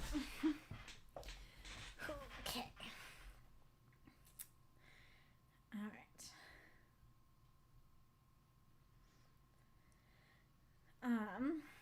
This is all. Thank you, Documancer. I'd say that building tension needs to center of sensory experience. A slow crawl of sensory data to create rising tension. You see the undead monster. It crawls across the floor slowly like a creeping spider, its skeletal teeth clacking quietly. Tension is key to a horror, one of the genres I enjoy quite a lot. To evoke the tension and anxiety in a limited space for that can be imbibed in careful doses. That's what makes tension enjoyable to me as a reader. That's a great answer with some great images. And yeah, it's fortuitous that we had a horror story today, because guess what? Norman's story did it great. And I'll come back to my answer, and you can remind me to talk about Norman's story. But that's kind of what I was talking about the whole time, right? That the whole time it's like, okay, I guess I am just talking about it now. At least Norman's story. That, like, it starts with, okay, I killed a dude. And that already has some layer of, like, tension and intrigue. But it doesn't necessarily tell you there's more to the story. It's just like, okay, why'd you kill the guy? And then you go, but he didn't stay dead. Okay, so then there's some more tension. You've built on a new thing. He's not dead. And then we have, he's following me. He's like, I see his face in the mirror. And then we have, he's in my head talking to me. And so, like, new bits of information, new things that are happening that are scary. And then even saying in the story out loud, you know, the punchline is coming. That adds tension in and of itself. It's saying, okay, he's dead, but he's not dead. I'm seeing him everywhere. I'm hearing his voice. I tried to dig him up and he was still dead. And so, like, each thing is like, okay, what's gonna happen? What's gonna happen? And you get clues without the answer, and you're just waiting for that answer. Nika says, I think the easiest answer is to tease the reader, or the character rather. Let possibility of a thing be known, but not happen. Then show the thing is closer to happening. Imagine the protagonists go over a cliff, but they have a rope. But then one of them slips, and the other catches them. But the rope starts coming loose. But someone comes to pull them up, but the rope starts to break, etc. But yeah, then I'm like saying that the reader or the character, that's a really interesting distinction that also applies to Norman's story this week, that it's not just that we as the readers are interested, and that can work if the character knows but the reader doesn't. But, like, if we just use Norman's as an example, the character also is like, what's happening to me? And so the character themselves is feeling that tension of, I know something bad's happening. I know there's a punchline. I know where to look. I don't want to look. You know. Let's see. I feel like your rope example is kind of different in my eyes, though, because that's not like a thing is going to happen. I'm teasing this thing will happen. It's gonna happen. We're getting closer. We're getting closer. That's more of like, this bad thing happened. Oh, but we can fix it. Oh, but our fix starts breaking. How do we fix the fix? Our fix of our fix of our fix starts breaking. So that's more of like, we have a solution, that solution's not working. Our new solution isn't working, and so like each thing, and so that can be tension too, but it's a different kind of tension. It's not the same as like something's coming, we're teasing the reader kind of tension. It's more of like the tension of are they going to survive this? And so when everything keeps falling apart, will they survive this? And I guess, you know, thinking about that, I read the Avatar: The Last Airbender North and South comic yesterday, and there's a scene in that where they I'm trying to think how to explain this concisely. They're gonna like meet the villain on this bridge, this old rickety bridge that they used to like send people over. It's like, oh yeah, we would send people into the woods to punish them and they wouldn't survive, basically. Well, the wilderness more. And so like this guy's like, okay, we're gonna meet on the bridge. I'm gonna send my hostage over and you're gonna send the guy I want over, and then like we'll be good. And then Zuko's like, he is going to cut that rope no matter what. No matter what happens, no matter if he gets what he wants. And they're all like, that's a bad thing. And he's like, yeah, I was a bad guy.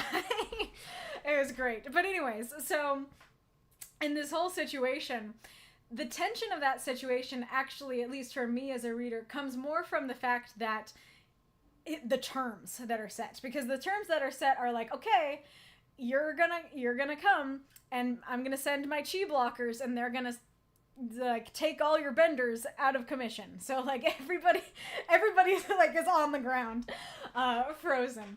So yeah, all your benders are gonna be taken out of the equation, and we know he's gonna cut the rope no matter what. We know that like our benders are gonna be out of the equation, and we know that we can't save the hostage any other way. What are we gonna do? And so the tension of the story comes less from me from like the rope being cut and more from, ooh, how are they gonna solve this?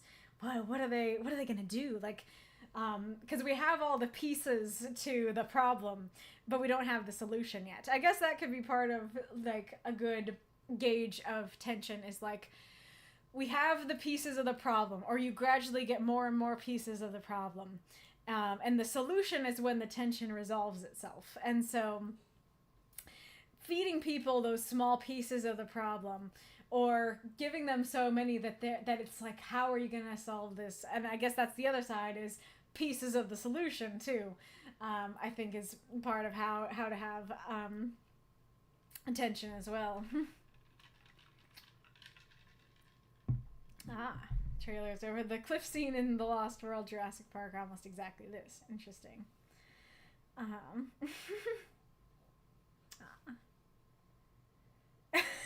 What do we do about the chi blockers? Don't get hit? Well, that's the thing, is that it was an agreement that like literally they essentially had to like sign an agreement that was like your benders have to be taken out of commission for, you know, for me to give you your hostage back, essentially. Okay, let's go over to the not so private chat.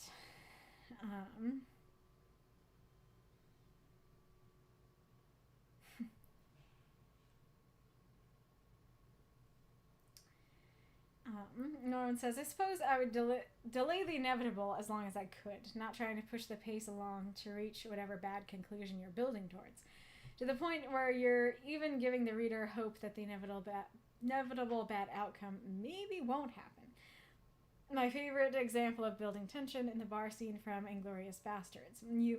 know it's inevitable, it's going to all go wrong. But it's so slow getting there that there's that feeling of maybe they'll get out of this. Tension to me is tied to fear of some awful thing happening. It's not as scary when doom is an absolute certainty. Tension requires some shred of hope, slowly dwindling hope. This is a great answer, and makes sense because I'm using your story as the great example. But yeah, that's a good example of like, okay, we have this bad thing that's going to happen. If it just happens right now, there's no tension. So we need to spread it out. We need to have it take a while to get there. And we need to have the reader even think maybe they can get out of this. And granted, like, I think tension still works even if the bad thing doesn't happen. Like in Avatar, the tension goes away once the bad thing doesn't happen. But there was tension before it's the conclusion. So whether the bad thing happens or it doesn't happen, that's the conclusion of the tension. The tension is leading up to either outcome. And if you know one or the other will happen, then there's less opportunity for tension because tension kind of comes from, like you said, fear, or at the very least, this uncertainty of, are they going to make it out of this? Yes, kitty. It's kitty. So yeah, like, making it slow, putting things between the characters and that thing, and, you know, those things could be problems or could be solutions. And of course, Bella's right after. Yes, I'm coming. Hello.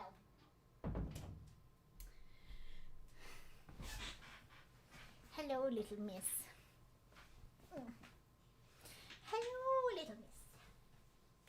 Oh, come here. Hi. Hello. So cute.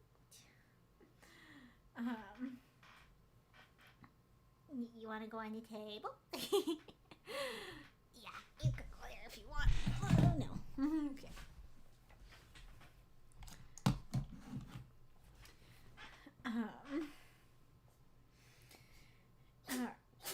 Oh, sneezy. Sneezy boy.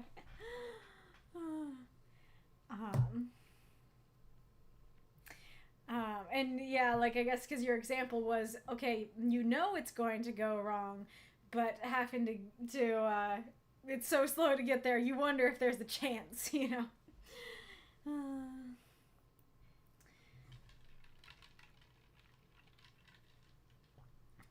Hellenic Taoist says, I don't know. I feel like the way I think of tension in a real-life situation is that sometimes you find a spider under your toilet seat, and sometimes somebody unpacks a suitcase of horrors piece by piece. Or sometimes it's like you've got a bunch of puzzle pieces and some idea of how to put them together, but you're still not sure what the picture is, and then you find the missing piece. And you briefly feel excited as you start clipping the pieces together. But as the pieces assemble, it starts to look worse and worse, and you realize that a spider was hiding behind the bathroom towel all along. Nice.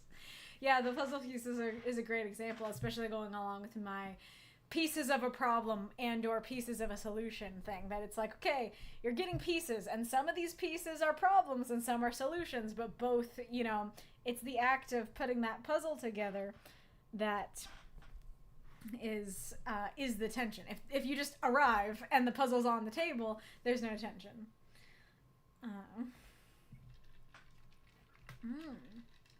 Massa says, creating tension is at its basic level created by threat. The threat can be implied and not immediate, but the real possibility needs to exist, and the audience needs to understand that possibility. I guess making the threat even more of a possibility will create further tension. Making the threat even higher can ramp up the tension as well. If a character learns their actions could cost them their job, that's a threat. Now, what if they learn they could be arrested as well? That is a great point, for sure. That I love that. That it's about a threat. And so that threat doesn't have to be a threat to their life. It could be a threat to their job. It could be a threat of being arrested. It could be a threat of, like, the person that they want to date, you know, dating someone else or something like that, you know. It's just there's some threat that may or may not happen, and we are going to put that puzzle together to see slowly it's going to happen, or slowly it's not going to happen, and it's that, which one is it going to be, you know? That is like a lot of where the tension comes from.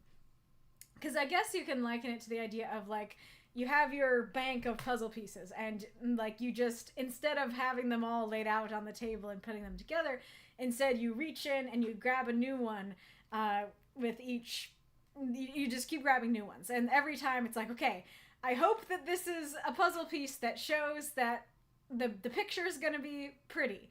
And then you'll reach in, and either it will be that, or it will show that actually the picture is going to be horrifying. And it's like, oh no, that was another horrifying one. Oh no. Ooh, there's some hope. There's a good one. You know, that you want readers to kind of feel that way. It's like, okay, I got a new piece. Oh no, it's scary. I got a new piece. Oh, there's hope.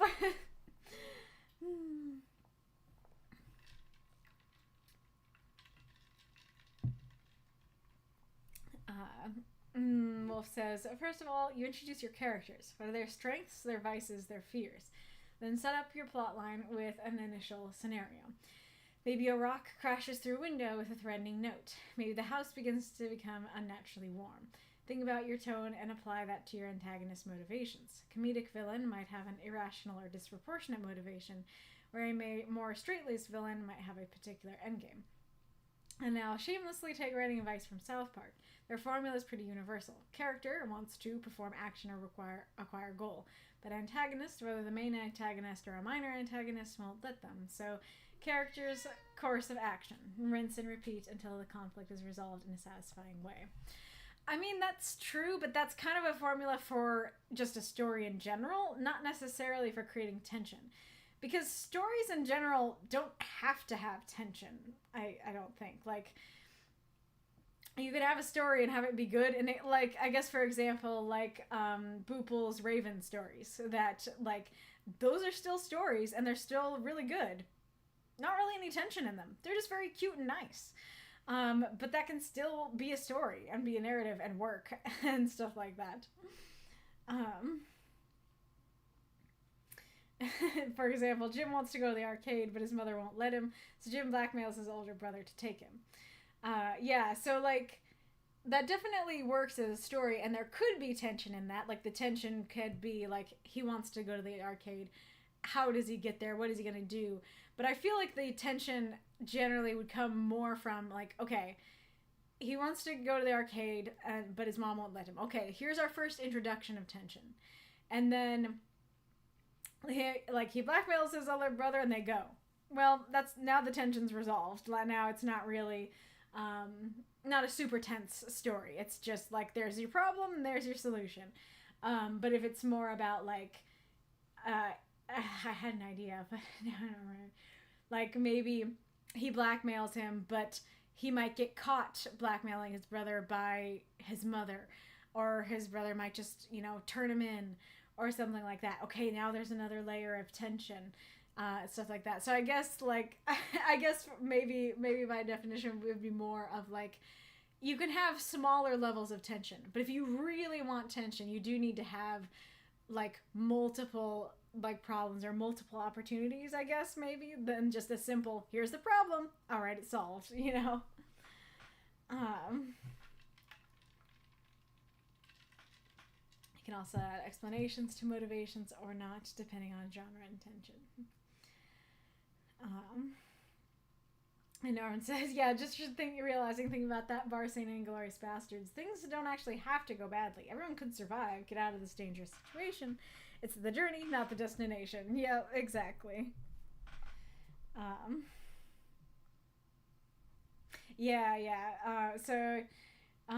Wolf says, Jim wants to go to the arcade, but his mother won't let him because the arcade is located in the neighborhood where the Shadow Man lives. So Jim blackmails his older brother Eric to take him because Jim knows Eric fears his mother finding his dirty magazines. That's better.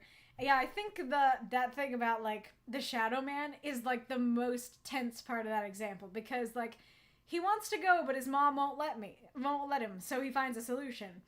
Yes, there is some tension of, whoa, how is he going to figure out how to go?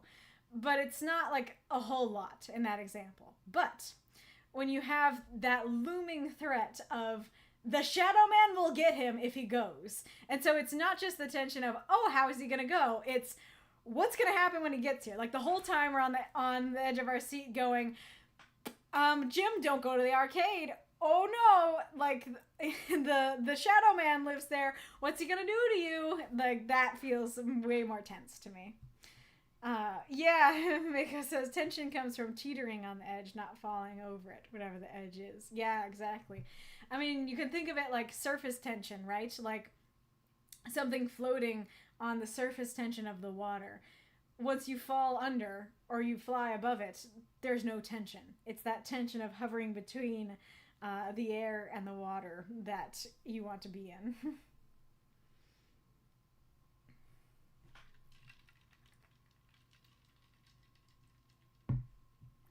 Oh yes, Hellenic, were you here for the bomb under the table prompt? Because we have had this as a prompt. But 5 people are sitting in a room. Suddenly a bomb goes off. Your audience has a few seconds of shock. Show the audience that there's a bomb under the table and tell them it's going to go off in 5 minutes. Now your audience experiences 5 minutes of tension because you have given them information. Yes, exactly. That is a great example. Yeah, if it's like, okay, bomb went off, there's no tension to that. It's just a surprise. But if it's like, when's it going to go off? Is somebody going to notice? Is somebody going to disarm it? Or is it just going to go off? It's those questions. It's that feeling. That's the tension. Yeah, the writing group has now come full circle. Double kid, yes.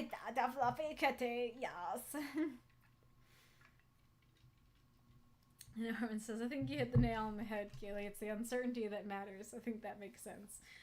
Glad to hear it. Unless you live alone, then a puzzle being completed on the table is terrifying, especially having opened the box yet. Fair enough. If you want to go more meta with it, that is true. That if you arrived home and there was a puzzle on the table and you don't live with anyone, that would create tension because you would have the questions of who came into my house. Who solved my puzzle? How did they solve my puzzle? Why did they solve my puzzle? Why did they break in only to do that?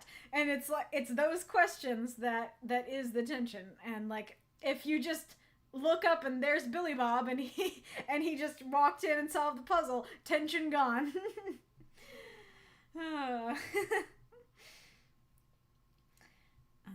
Yes.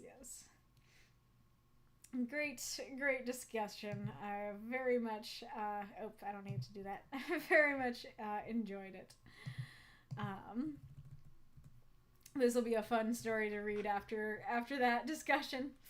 So as far as I know, I have Hywel's story and Shanice's stories unlocked at the moment. So if you want to unlock more, then do cheer some more. Though I will say I am getting tired, so just sticking with the 2 we have isn't sounding too bad to me. Though Rumple's is pretty solid. There's not a lot I have to say about it, so maybe it would still work. Up to you guys. No one has to take off, but it was great to have you. Don't know who did this. Looks inside of box. But they were definitely between the ages of 8 and 10 years old, says the 40-year-old man who is trying to make the puzzle. If someone wants to write it for this week's prompt, I give you my blessing. That's amazing. The puzzle idea. That is great. That would be a fun challenge to just kind of have running constantly of like, if you can use something we talked about in the stream besides like one of the stories that we talked about, just like a concept that we talked about, like the dead people slot machine or the person, making the puzzle on the table, then that would be like, you get bonus points or something.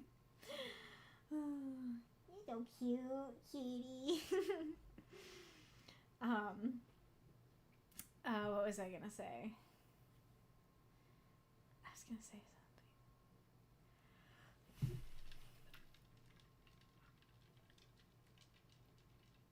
Oh, yeah.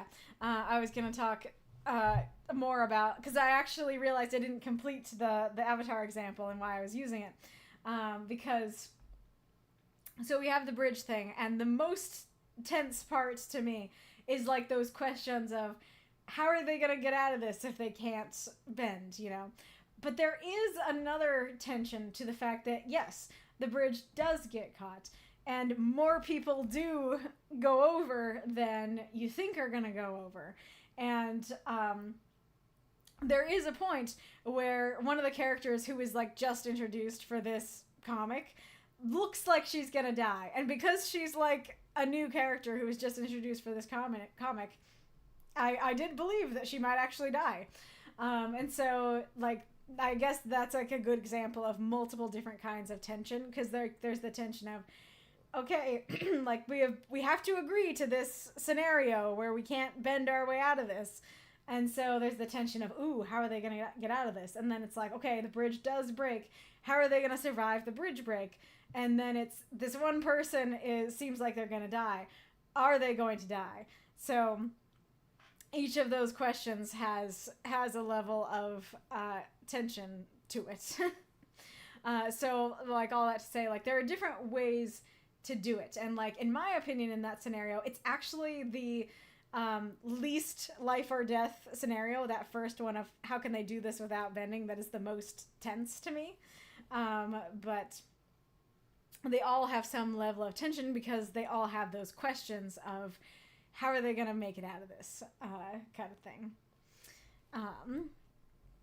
But yes, I don't think I could show both Bo and me. You can let me know if you rather watch Bo or watch me. I'll not be offended if you would rather watch Bo. But anyways, let us go on. And I think Hywel has been here for the past couple of weeks. And so, of course, the 1 week they're not here, then their story is being read. So somebody don't hesitate to tag them.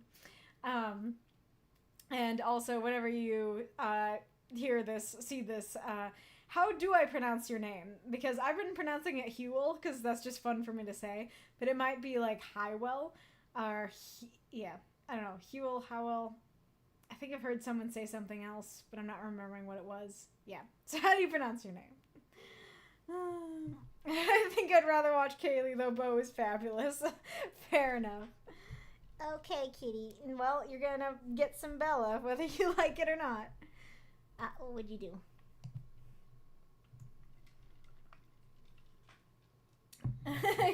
Hywel has arrived with exclamation points.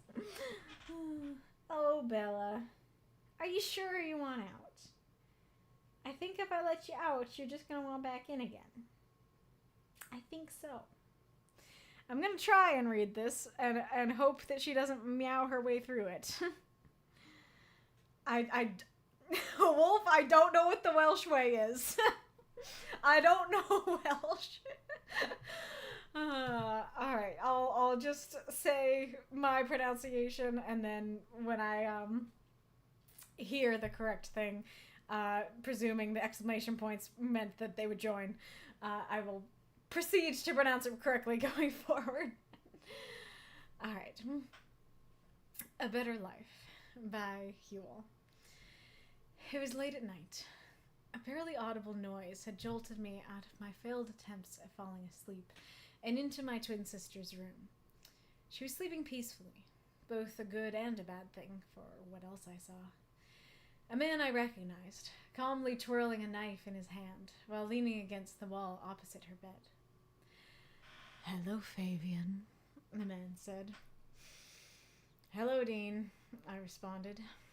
For a moment, the only sound was Rosie's gentle, unbothered breathing. "Why are you here, Dean?" "I need your help, your skill. A lot of money is on the line, and I'd be a fool to let it go to waste." I shook my head. "Look somewhere else." Dean looked at me, surprised. "I never knew you as one to turn down a large sum of money." "I did your criminal dirty work because I had to. We've made a better life now, one without risk, one without lying. We don't need you." Dean pushed himself off the wall and moved towards the bed. I quickly intercepted him, standing between him and Rosie. He smiled. It's all about her, isn't it? My silence told him everything. You don't care about the risk to you. You care about leaving her alone. You don't care about your own actions. You care about what she thinks of them. I moved away from that life for both of us, I said. Of course, Dean said.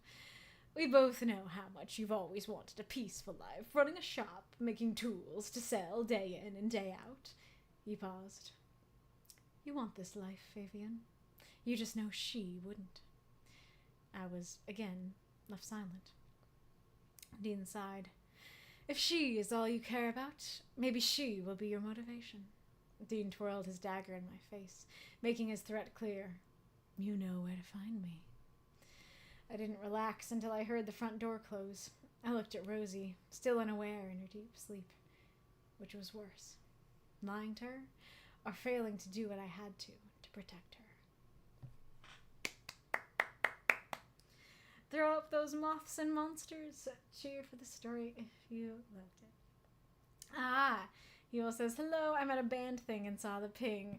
Gotcha. Well, nice of you to still join us, even at your band thing.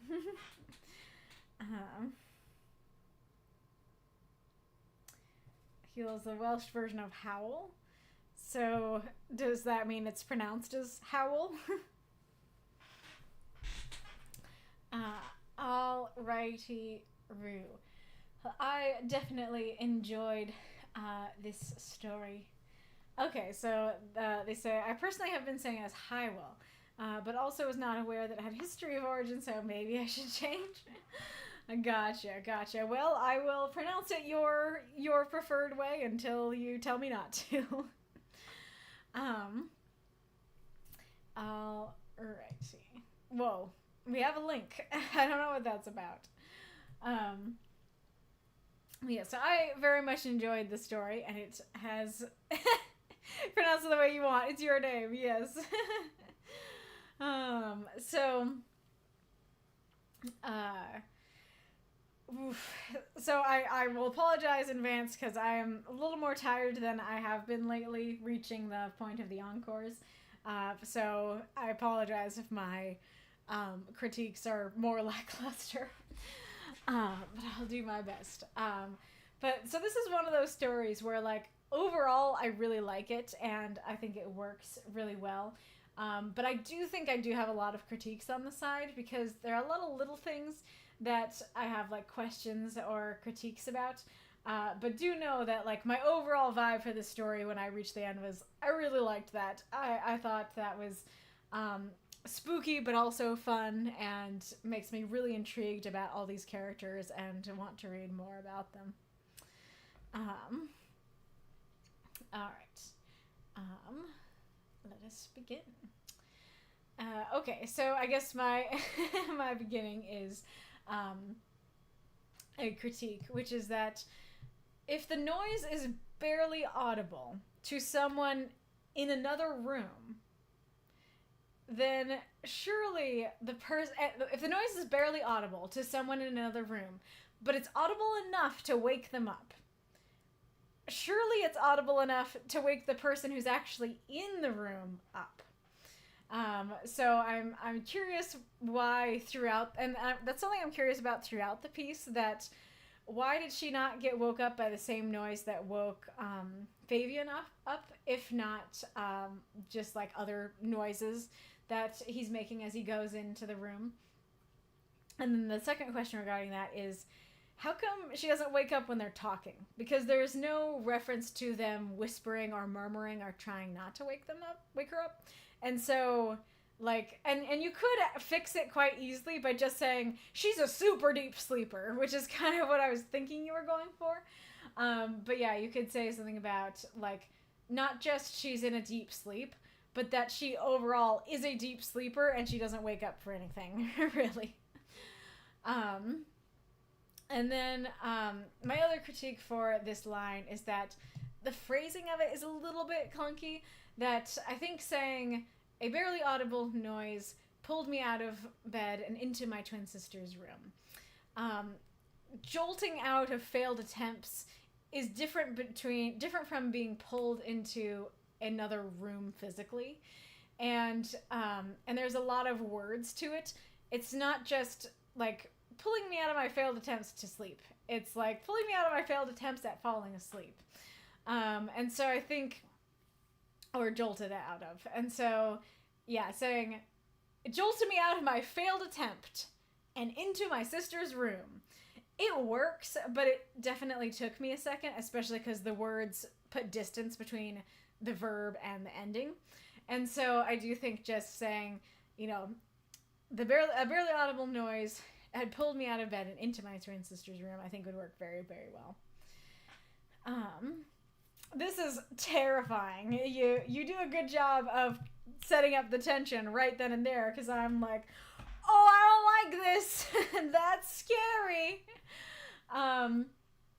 However, I guess I'll say my critique for that right away. So this is actually my biggest critique for the piece overall, which is the fact that when a man is standing over a bystander's bed with a knife, that is a threat.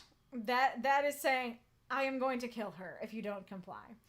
And so it seems very odd that at the end he says, if she's all you care about, maybe she will be your motivation. That sounds like he is just making the threat now. That just now he's going, hey, I haven't been threatening you this whole time, but right now, I got the idea. Maybe if I threaten your sister, then you'll comply. Threatening her now. So if I'm reading that correctly, that this is the only time that he threatened her, that he got the idea, or that he, it's the only time he threatened her, then it seems very strange that he went into her room at all.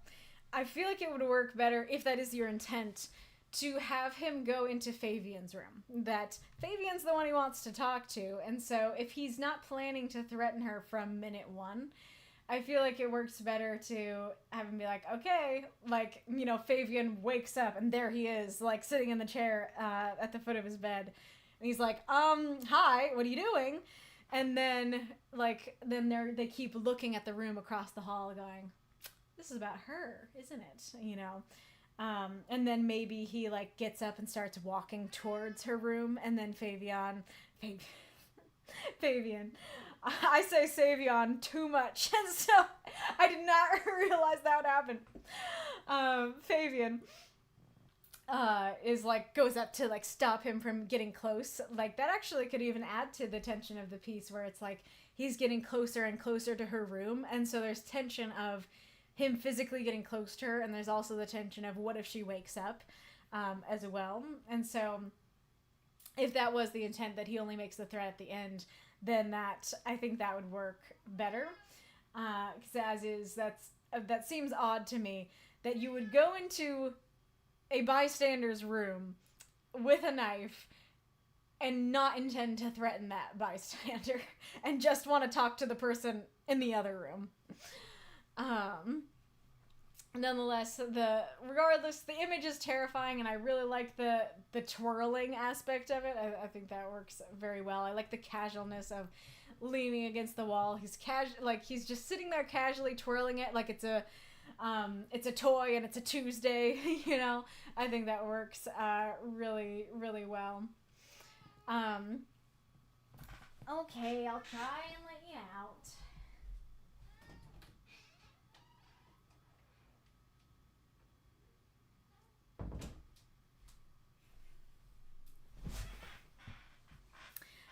Another question / critique for the story is that, so this is interesting because I feel like a lot of people really don't like dialogue tags that are like, he exclaimed, or he shouted, or, stuff like that.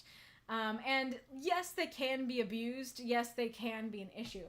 But I think especially for stories like this, that are 350 words, they can really be a boon, because throughout their dialogue, because the only tags that you used were basically said and responded, I couldn't get a good feel for their tone, and their tone read as exactly what I read. That, of course, I know Dean's a villain, and so I'm going to read him more villainous, but if you meant it to be like, hello, Fabian. Hello, Dean. Or, hello, Fabian. Hello, Dean. Or even like, hello, Fabian. Hello, Dean. Anything like that. None of that comes through with just, I responded. It just ends up reading as, hello, Fabian. Hello, Dean. Just very flat and normal and natural. Which is odd for this situation. You know? That it seems odd. It's just like, oh, hey, come around here often? You know? And so there is kind of a humor to, like, the seeming casualness of, like, hello, Dean, you know, that he's not afraid of him. He's just responding very normally. Yeah, oh, hi, Mark. Yeah, exactly. And so if you did want that kind of humor to it, or you did want it to seem like Fabian's not afraid of this guy. He's not afraid. He's perfectly willing to be like, oh, hello, Dean. You know, then that works, actually. But it was unclear if that was the intention. You want out now, too?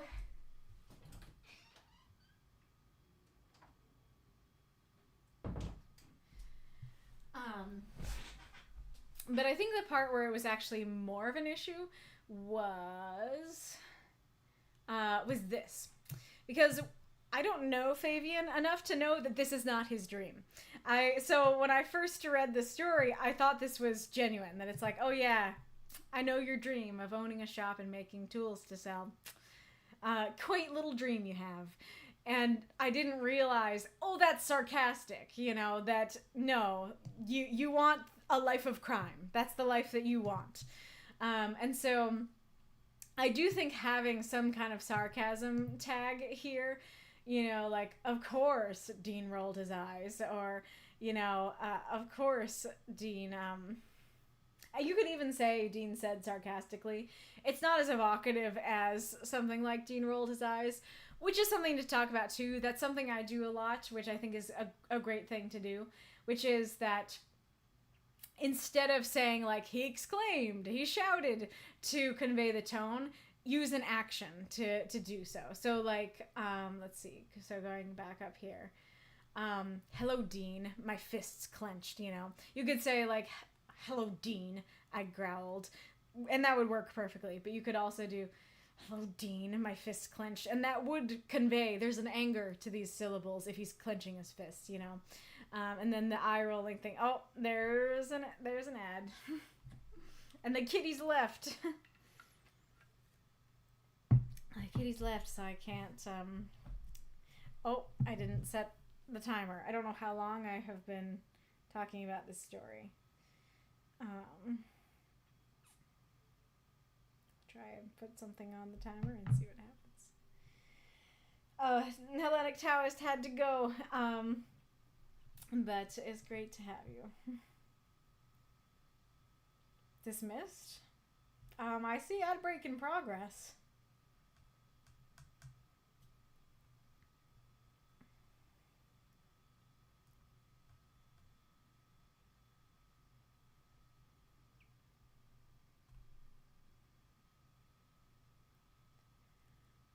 I'm reading the comments, but I'm not wanting to talk about them until the ad break's over. Okay.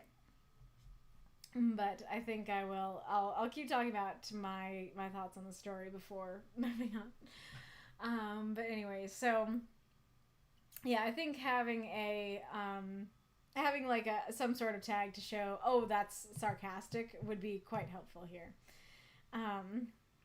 And this is a good one. This is exactly what I was talking about. Like, this is the action that works very well. Let's see here.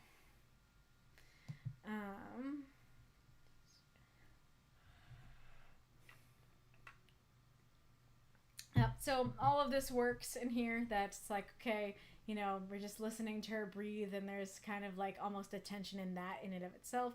Like I said, there are some issues with like the threat and why is she not waking up, but I do like the fact that that's kind of a question throughout the piece. Is she going to wake up?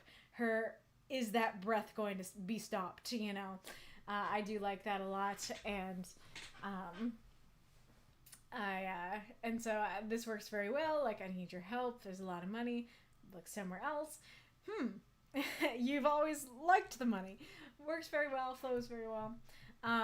This is nitpicky, but I do think either I did your criminal work because I had to, or I did your dirty work because I had to, would work better. Criminal dirty work seems repetitive. So not a big deal, but just a thing. And then I like his line. It works very well. Like, we had to do this, but we made a better life. Curious, like, I'm assuming that he made this better life on the money that he made doing that. And if that is the case, that is an interesting thing to think about, where, like, and I guess Dean maybe should have gone for that, if that is the case, or it's like, we made a better life now. Yeah, with the money that you made with me. So if you want to keep that better life, keep making money with me. But I do like that. It's like, I had to do it, but I don't have to do it anymore, and I don't have risk and lying in my life anymore. I don't need you. And I do like the, you know, we don't need you, and then, you know, Dean goes after the idea of, oh, but you want me, though. Maybe you don't need me. Oh, but you want me. That's cool. I do like that. And then I do like the rising tension of he moves towards the bed and then Fabian intercepts him. I like that. And then I do like the kind of realization of, it's all about her, isn't it? That's very fun and cool. The critique that I do have for it in this comment, though, is the fact that she is his twin sister. And so she's not a new sister. She's not a baby sister. She's not like a girlfriend that he just got. She's not a daughter that he just had. She has existed the entire time that Fabian has existed. So it seems odd to go for the idea of everything's different now because of her, when she was alive the entire time you were doing this. And so, like, was there a reunion? Like, did he recently move in with her? Did she recently move in with him? Did he not know that she existed, and now he knows that he has a twin sister, you know? What's the situation there that changed things, that made it so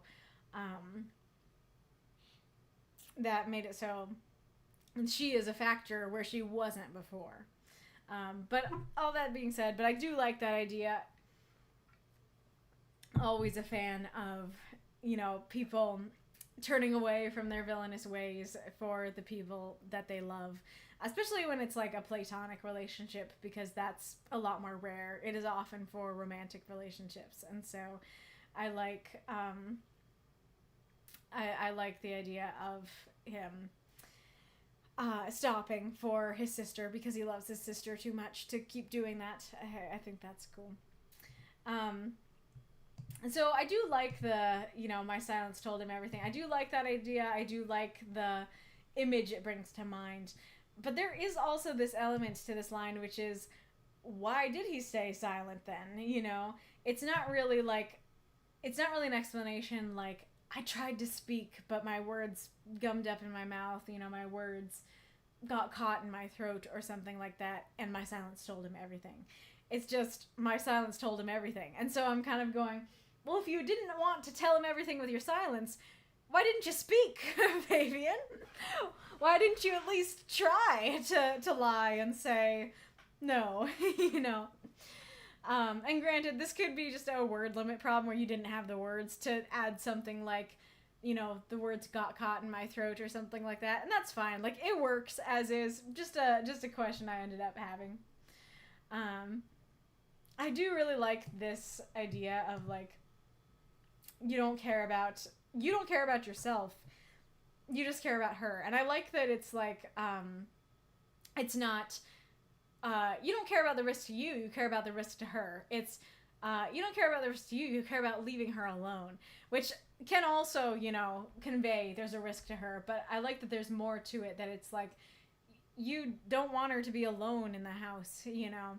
I think I like that. I think that's cool. And then you don't care about your own actions, you care about what she thinks of them. I like that a lot. That and I like that idea of, it's not just, again, it's not like you don't care about your own actions, you care about her actions. It's, you care about what she thinks of your actions. I think that's really cool. I like that. And so I do really like this idea of like, this is something Fabian wants, and that's the angle that Dean is going for. That before Dean goes for the threat, he's going for, I know you want this. But at the same time, it's interesting because it doesn't feel like there's any reason for it to be true. Like, we are given very good reasons why he would want to leave that line of work behind, and they're very convincing. And so I'm convinced by his argument, and I'm in his head, like literally first person I in his head. And so it feels like if anything about this is tempting, he would probably be telling us. Like, he would probably be like, I was tempted by his offer, but no, I couldn't do it. I had to think of Rosie. There's none of that in the story. And so the indication that we have that he's actually wants this is distant. It's a distance of, oh, my silence told him everything.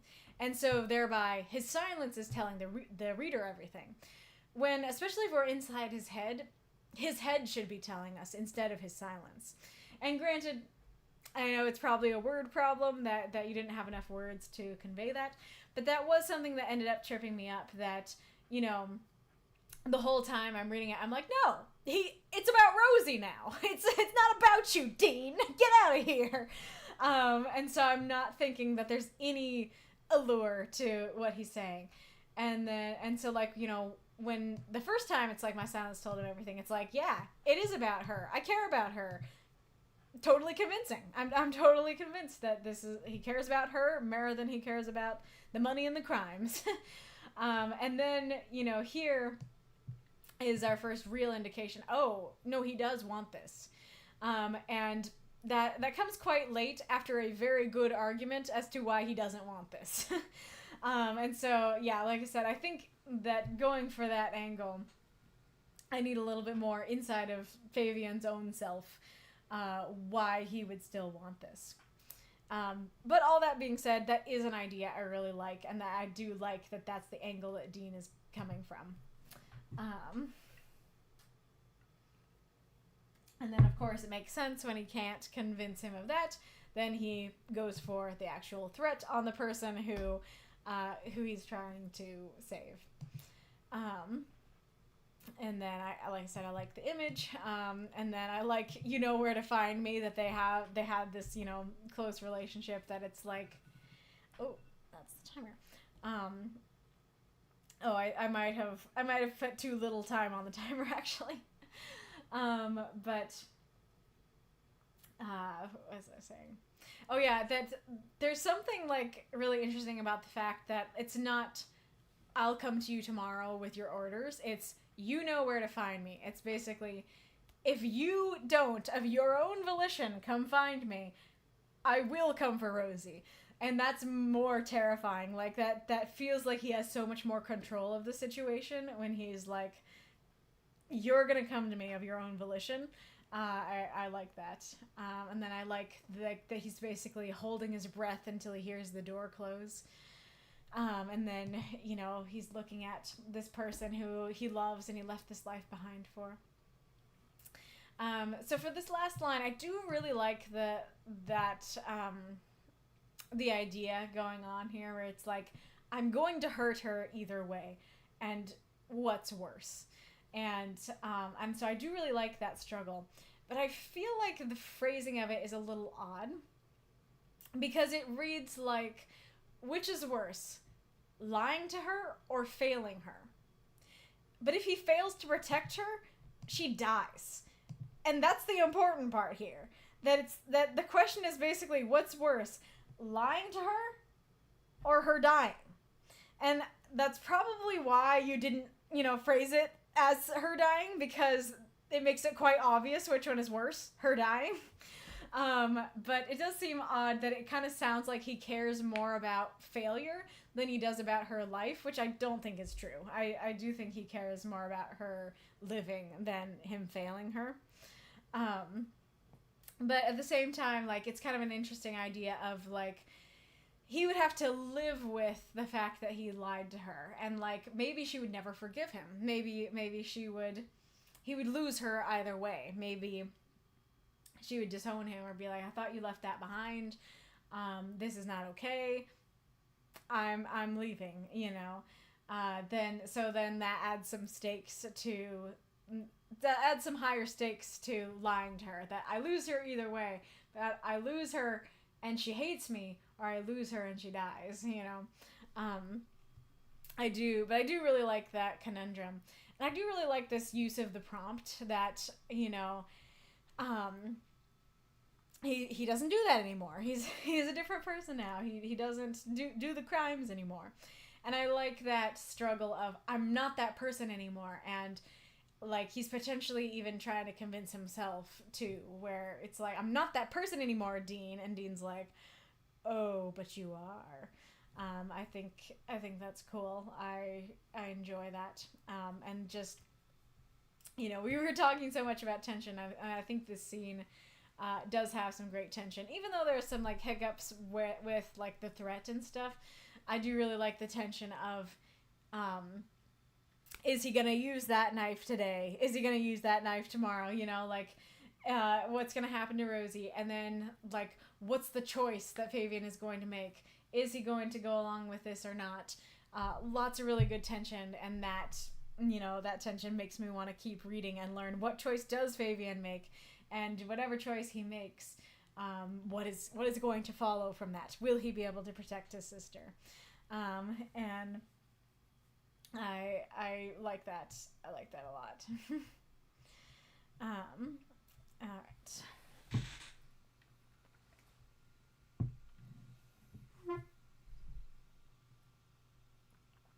All right. Hywel says, okay, yeah, that first sentence isn't great. Lol, wanted to imply that Fabian was not asleep, how he was able to hear the noise and Rosie didn't wake from it. Gotcha. Okay. I'm trying to think better convey that. I guess it could just be something like, it was late at night, but I couldn't sleep. A barely audible noise or a small noise pulled me from my bed into my sister's room. I guess that would work, yeah. He didn't know which window was his.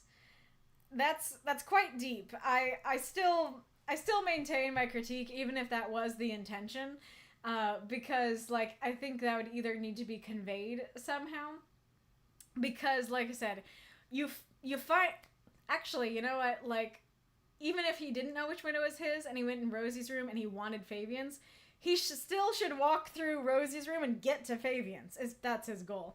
The point of the critique is that, like, you see a man twirling a knife over your sister's bed. That's a threat. And so if it's not meant to be a threat, that image shouldn't be there. He should be in Fabian's room instead. And so doesn't really matter if he didn't know whose room it was, unless he says that. Unless he's like, I wanted your room, but I thought this was nice, Hywel says, I will say that Dean going to Rosie's room was originally much more intentionally the purpose for the threat. But as the story changed, so did that. But I was hesitant to change him going into Rosie's room because I liked the image. Gotcha.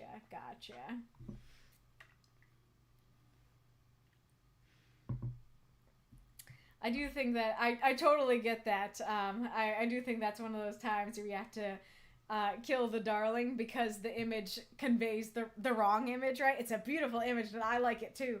But if it conveys the wrong thing or it confuses the actual meat of the story, then the image isn't worth keeping, no matter how cool it is.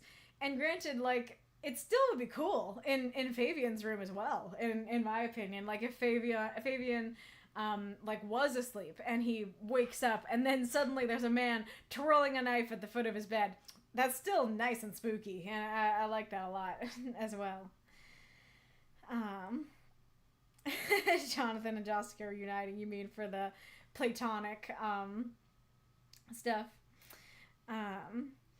With the it's all about rosy things, says Hywel. The implication I'm going for is that it always has been, but he literally had no other options other than the criminality. Getting out of it was always the plan. Gotcha. Let me skim through the story again with that information.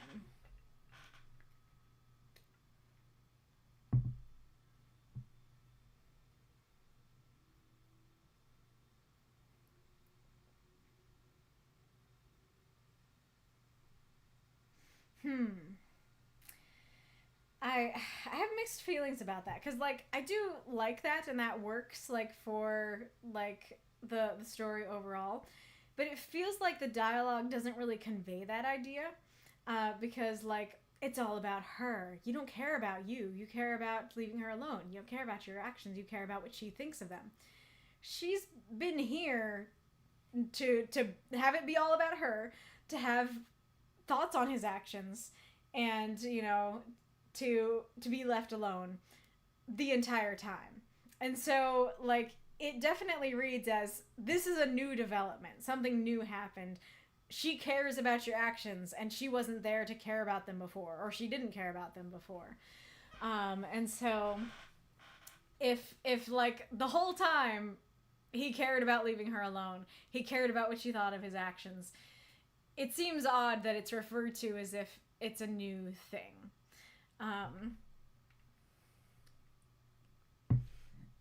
And, like, yeah, you want this, you just know that she wouldn't. Well, again, if that's been true the whole time, that seems odd to say now, that it's like, you want this, you just know that she wouldn't. Well, she didn't want it the whole time, but only now can I actually do something about it. I mean, I guess that could work if you did say a line like that it's like, yeah, it's always been about her, I just had to before, you know, and now that I don't have to, I am free to care. I am free to care about what she thinks. I cared about what she thought the whole time, but I had to ignore it. But now I am no longer ignoring it. I don't know if I'm explaining it well, but the critique was just that it reads like it's a new development. And so if this isn't a new development, I need some more clues that it's not a new development, if that makes sense.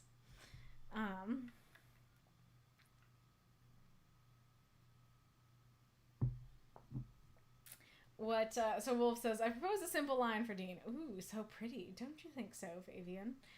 I don't know if that's a reference to something. I don't know what it is, but if it's, like, intended, what problem are you trying to fix with that?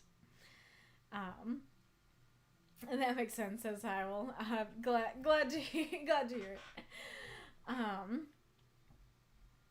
But and I'll see what Wolf had to say. But like I said, I hope my critiques weren't too harsh. Like, I really liked this story. I thought it was a fantastic use of the prompt. It flowed really well, had a lot of tension, made me really curious about these characters, about Fabian's motivations, about what he's gonna do going forward. So overall, I really liked it. It's just, you know, for the stream, going into more in depth into the places where there are some issues or some clunky things, you know.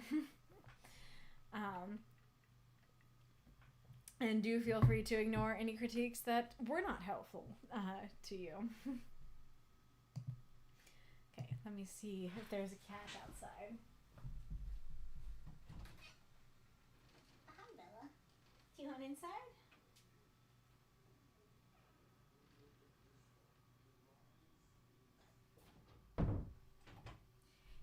Kitty. I'm glad you enjoyed it, and thank you for reading it and spending the time to critique it. Thank you for saying that. not a reference, just an idea of a way to talk about Fabian and Rosie's relationship. Gotcha. Pulled out my notes app and we'll have something learned here for all eternity. Nice. Kitty, where'd you go? Oh, you're in the closet. What are you doing? Kit Kat. What you doing? What you doing, silly little kitty? Oh, what you doing, silly little kitty? Alrighty-roo. This has been very fun. It's time to move on to Shinny's story. And as far as I know, this is the only one that we currently have unlocked.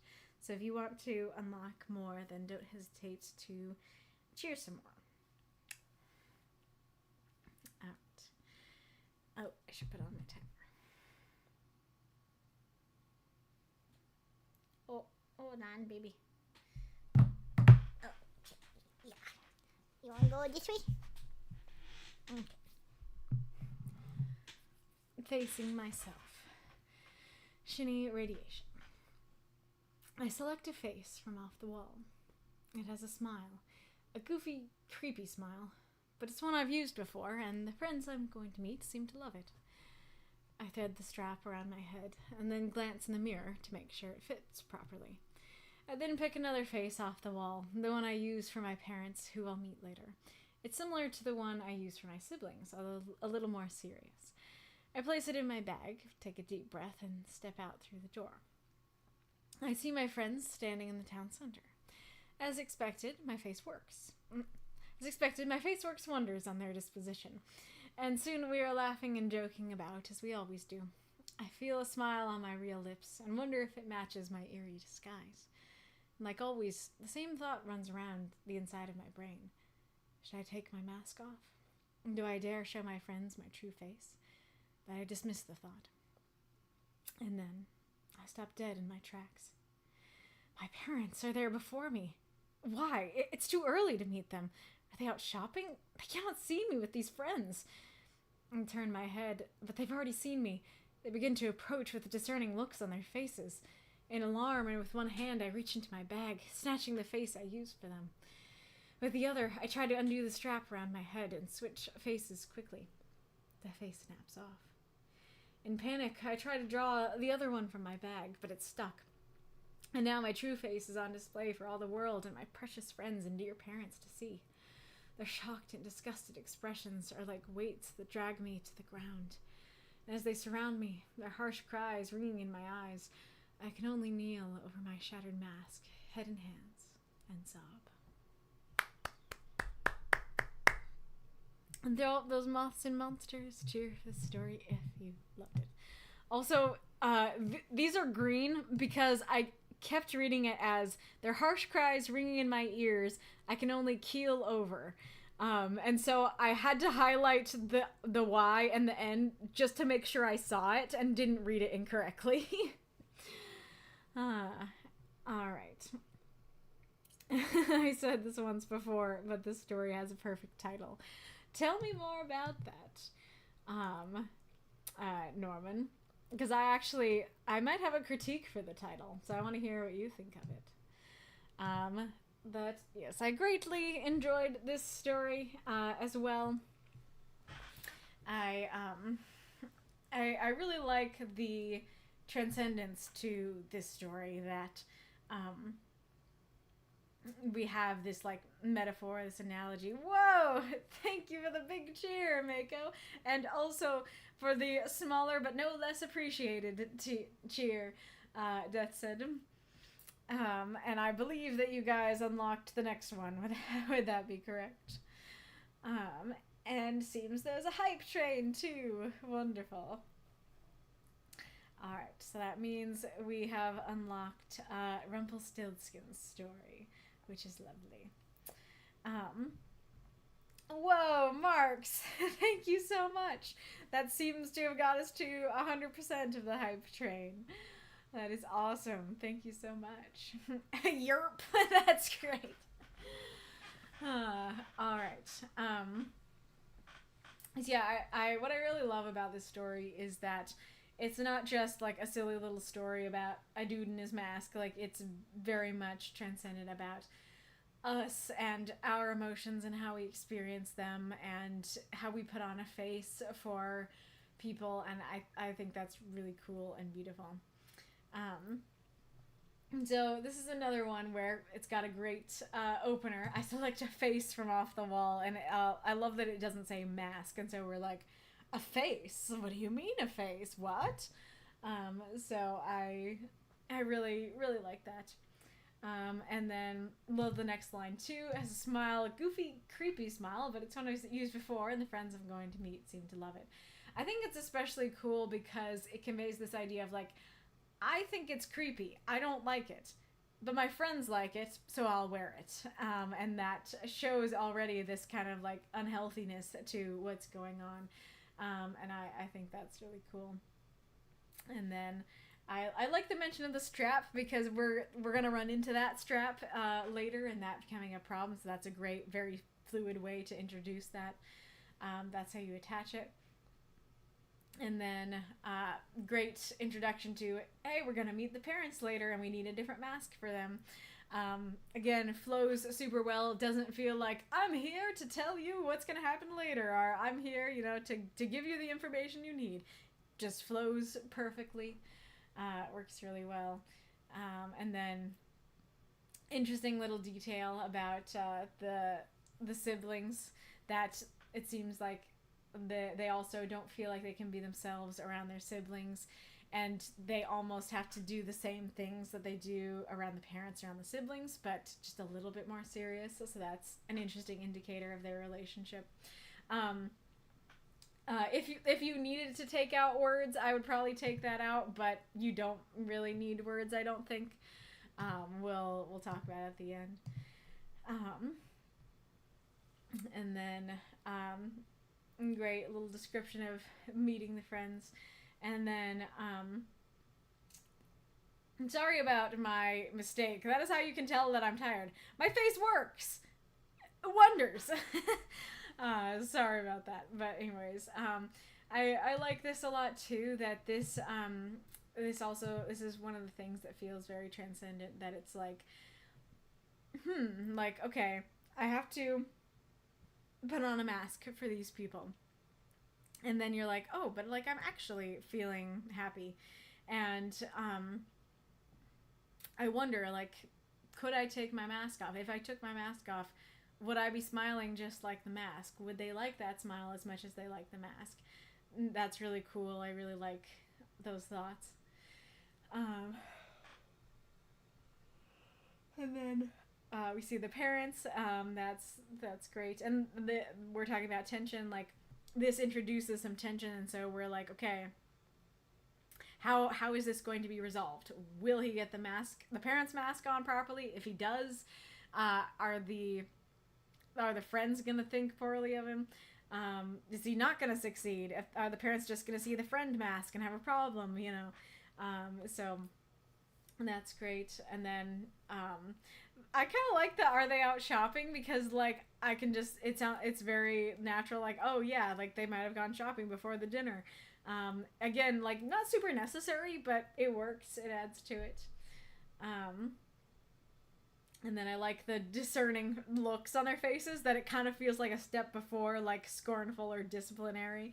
That it's like, okay, they're going. It's like, get my other face on, that they're like, what's that face he's wearing? And then it's gonna get worse, Also, I don't know if the main character is a he, but I was envisioning them as a he, and so apologize if I keep saying that. My face works. I sure hope it does. That's awesome. That reminds me of the road work ahead. I sure hope it does. Thing. Anywho, and then we have in his opinion, the worst possible outcome of the event is like, it would be bad if the friends see the face for the parents, or the parents see the face for the friends. But both of them seeing the real face is the worst outcome that could have came out of this. And so a direct reference. Yes, nice. But anyway, so I'm curious. This is the one thing that I don't quite know what the metaphor is here, because like the metaphor is like we all put on masks for other people, or at least a lot of us do. And so it's like, okay, I put on one mask, one persona for my friends, and a different one for my parents, and neither of them are the real me. And like, okay, the mask for my friends slips off, and like that makes sense. That okay, you see your parents, and whatever demeanor you're adopting to be around your friends, could go away when you're confronted with your parents. But I don't know what the metaphor is for my face is stuck in my bag, because presumably you can, put on a fake smile or or a fake not smile, whatever you need to adopt. In reality, presumably you can put on that mask. And so I'm thinking that maybe the metaphor, what's going on in reality, is that that it's this idea of like, oh, I saw my parents are seeing who I am with my friends, that's freaking me out, and like you just kind of fall apart, that you're like, okay, I'm trying to put on a mask for my parents, I'm trying to put on that demeanor, and you just can't do it. You just get overwhelmed with emotion, and so they see the real emotional you. And so that's kind of what it read to me as. But I don't know what the face being stuck could be a metaphor for in reality.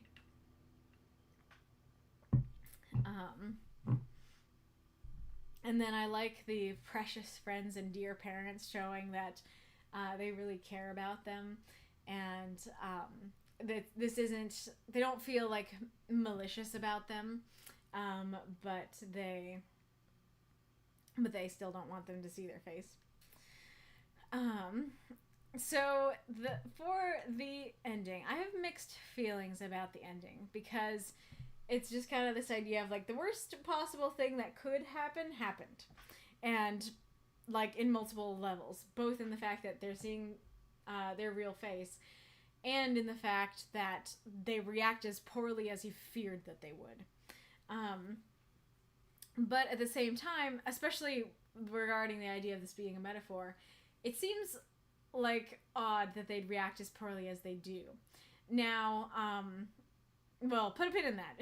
But the first thought is that, like, shouldn't the friends recognize that he's going to act differently around the parents? Even if the parents are super strict and judgmental and are like, you're a totally different person around your friends.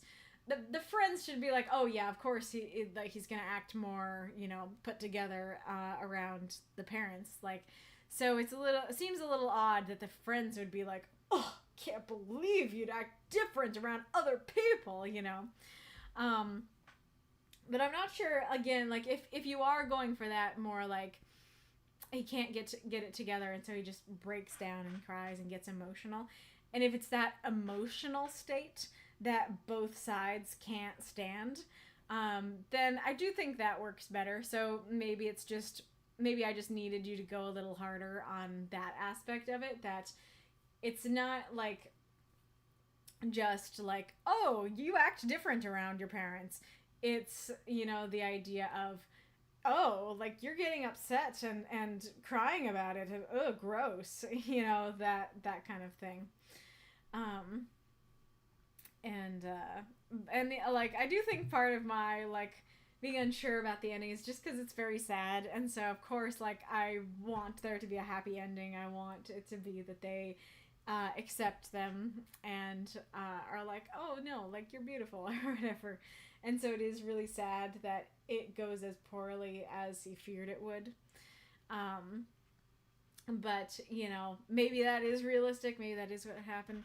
But, going along that line, like, I personally really relate to this story, and I related it more in previous years of my life. But, like, when I was in school, I felt this all the time. Like, I felt like I was not okay mentally, like, in high school, and I had to go to school every day, and I had to plaster on a smile and pretend like I was fine, even though I wasn't.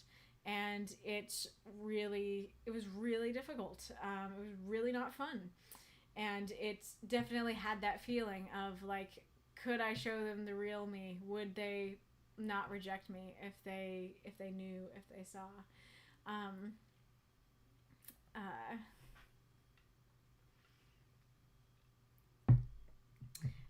Now I'm just reminded of the song "Words Fail" from Dear Evan Hansen. There's a line in it where he says, well, let me make sure that I'm getting the first part of it right. The build-up. Words fail. Lyrics there.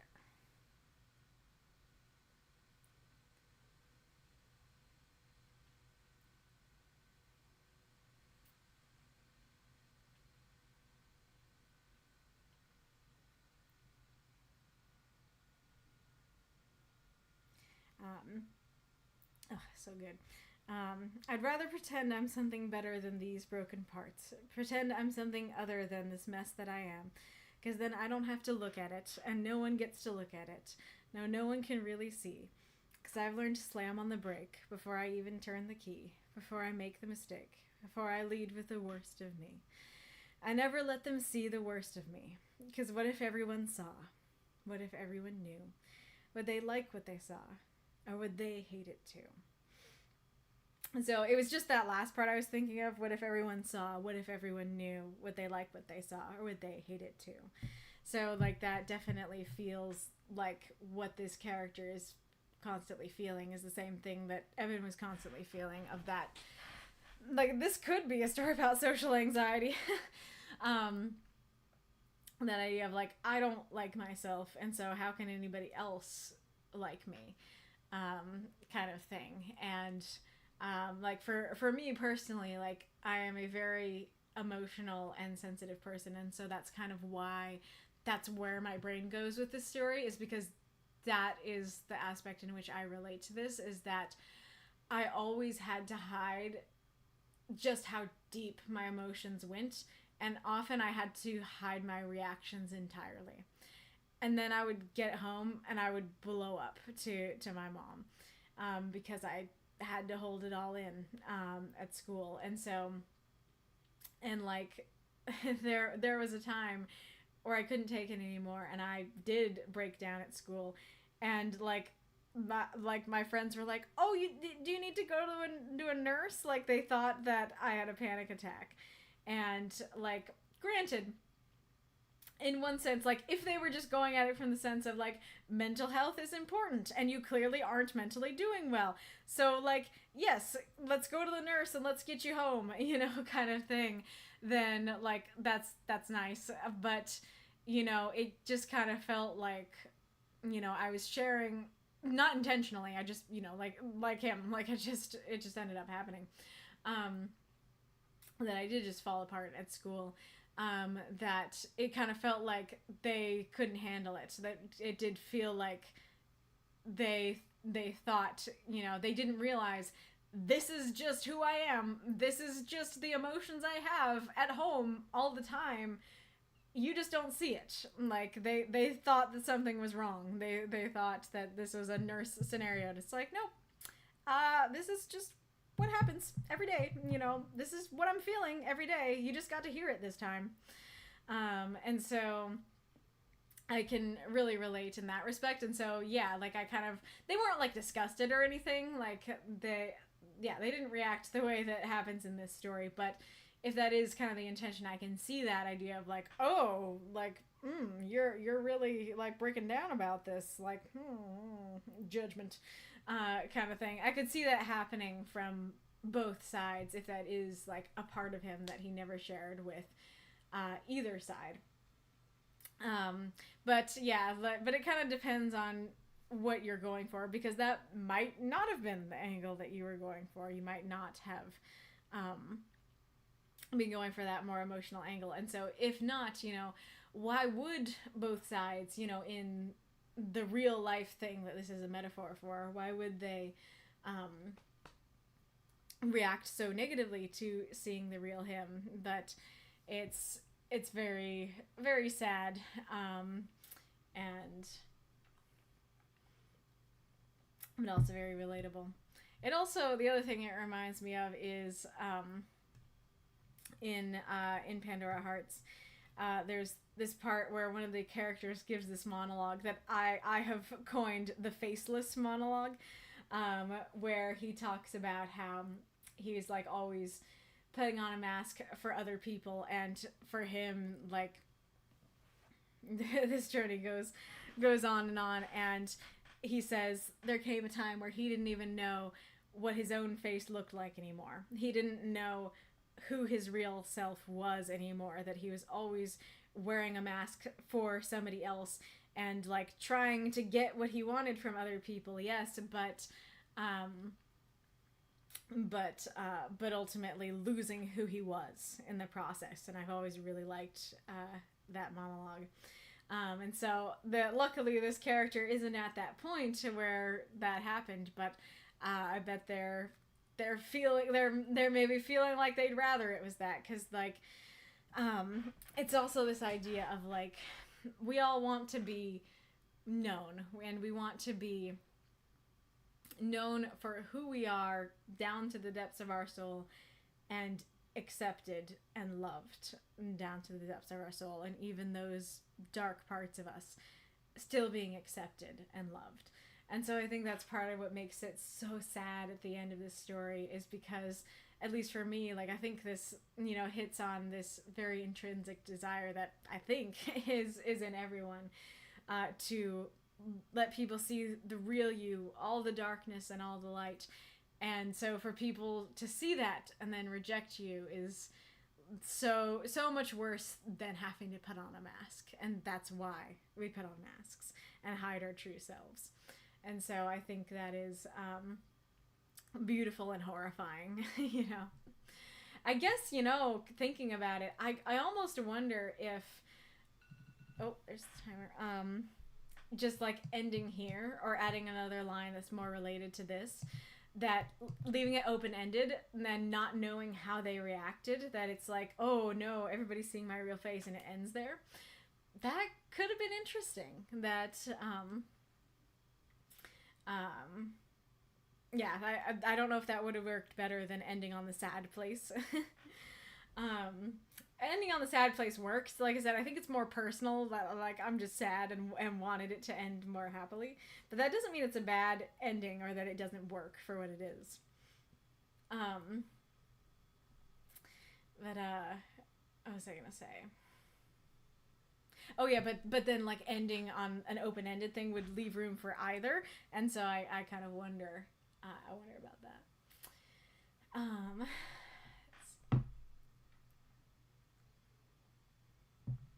But yeah, I really like this story. It really makes me think. I can really relate to it, and I hope others can, but then I also don't hope others can, you know. So I think you did a great job with this, and a great job with the prompts. I guess I'll talk about the title thing. I'm still curious what Norman, I think it was saying about the title, but I like the title, but at the same time, it doesn't feel like that's what happens in the story. It feels like other people face him. Other people face his real self, but he doesn't. He goes up to the mirror and, you know, puts on the mask, and it doesn't face his real self. Though now that I'm thinking about it, I'm realizing I think you meant a double meaning there. That you meant facing myself, as in putting a face on myself. If that was the case, that is clever. It obviously took me a while, but maybe that does work.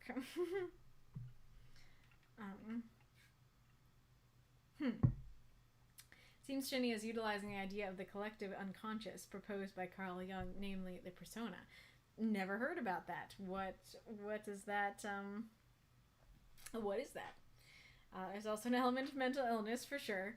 And Wolf agrees, yeah, I wanted some resolution. Fair. Good to know I wasn't alone. Unless the person has a distorted view of reality, I think friends are generally understanding. Yeah, exactly. That could be it. It could be that he's seeing it, that everybody's scoffing at him, but actually they're, like, leaning down to help or something. Oh, that would be so cute if, like, one of the friends... Oh, I don't know. I guess that could have had bad implications. But I was going to say, if one of the friends, like, he's crying and sobbing, and then one of the friends just, like, takes the mask out of the bag and then holds it out to him and helps. That could have bad implications because it could imply, put this back on. Cover that up. Cover your face up. It's gross. You know, but if it's just like, hey, like, you couldn't help yourself, so I'm going to help you. Or you're not ready. If you're not ready to show your real face, that's okay. Here's your mask, you know. That could be really cute.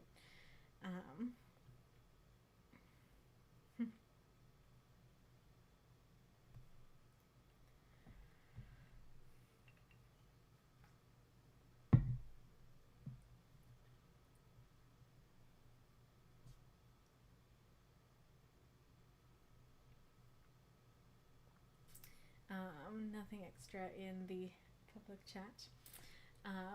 But I think it's time to move on to Rumpelstiltskin's story. It was great to see a story from you, Rumpelstiltskin. Let us begin. Plain Jane by Rumpelstiltskin.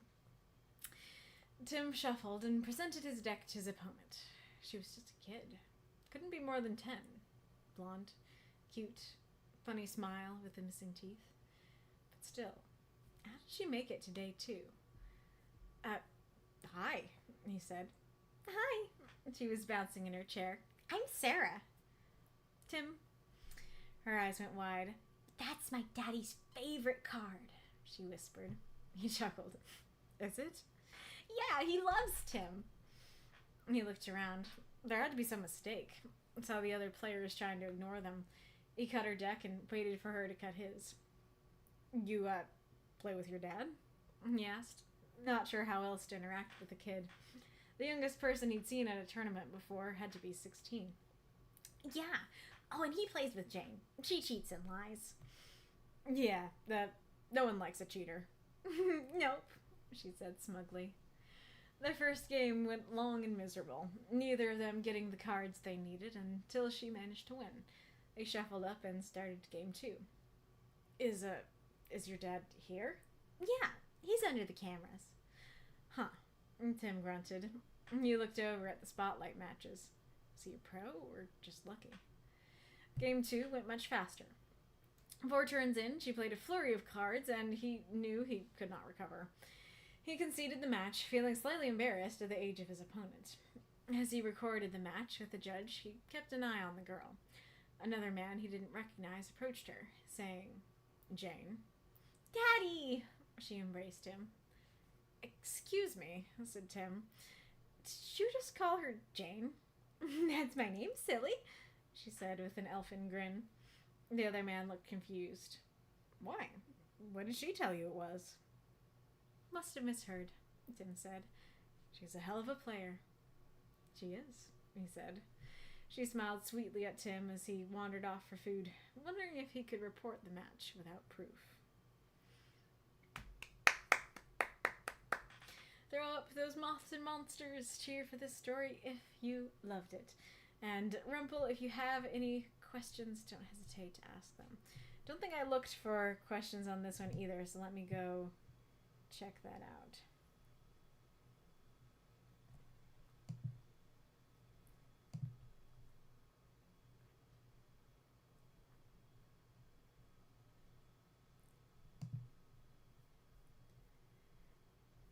Nope, no notes.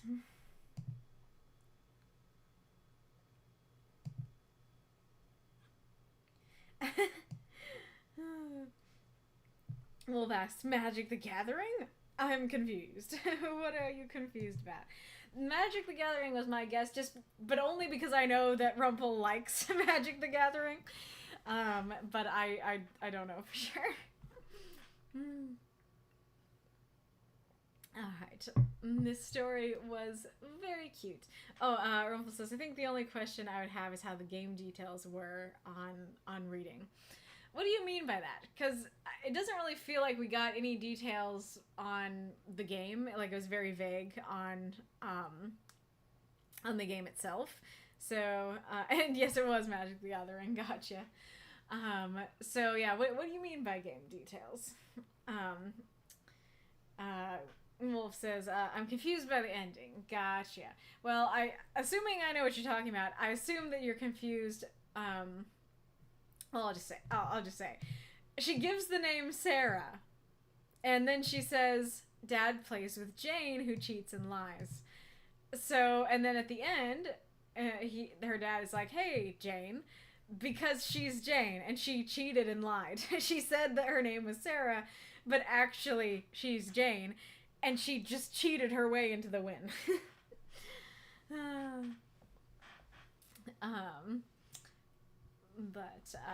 Yes. So this is super cute. You certainly delivered on giving me a very fun, cute story to read, and I very much appreciate that. Rumble says, the question is, was it too vague? Gotcha. I will come back to that.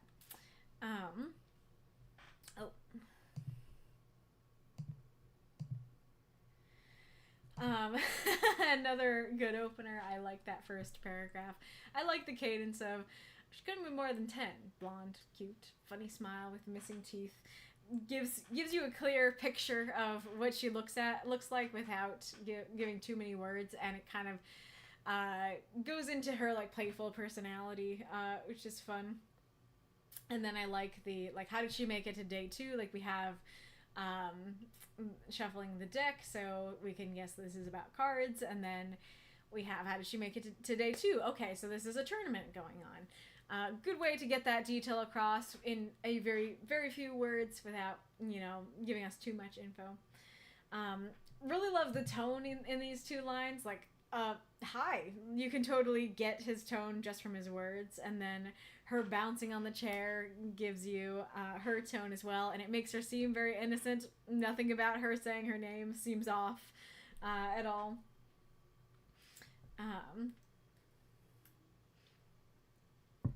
I'm also curious. So I guess the first thing to talk about in terms of the game is that I don't know Magic the Gathering very well, so I'm not aware of a card called Tim. I was like, okay, so this can't be a card game with your basic deck with aces and spades and kings and queens and everything. This is going to be a different kind of card game, like Magic or Yu-Gi-Oh or Pokemon or something like that. And so I got to the impression it was one of those types of card games. But I don't know Magic enough to know that there's a card in Magic called Tim. And the first time I read it, I was kind of confused. It was like, that's your daddy's favorite card? Like, there's a card called Tim? Okay. Didn't throw me too bad, but it was something that I was like, what are you talking about? And then I like, the talking about there had to be a mistake. He's looking around and everybody else is like, don't look at them. I do think that's fun. You play with your dad, works well, and he doesn't know how to interact, and the youngest he's seen at a tournament was 16. These are great details, flow really well. So I think, unfortunately, the thing about this story that flows the least well is the most important line, which is, when he plays with Jane, she cheats and she lies. It just feels like a weird thing to say. It feels like a weird detail to include. I think that it would flow better if it was, I play with Jane. So, you play with your dad? Yeah, and I play with Jane too. That seems to follow the question better. Because he's asking if you play with your dad, and so she could say, I play with my dad and also this other person. But to say, I play with my dad, yeah, and he plays with Jane, it seems a little odd. As presumably, especially if he is a pro, and we'll come back to that, he plays with lots of people. So, what do you mean he plays with Jane? What is this detail about?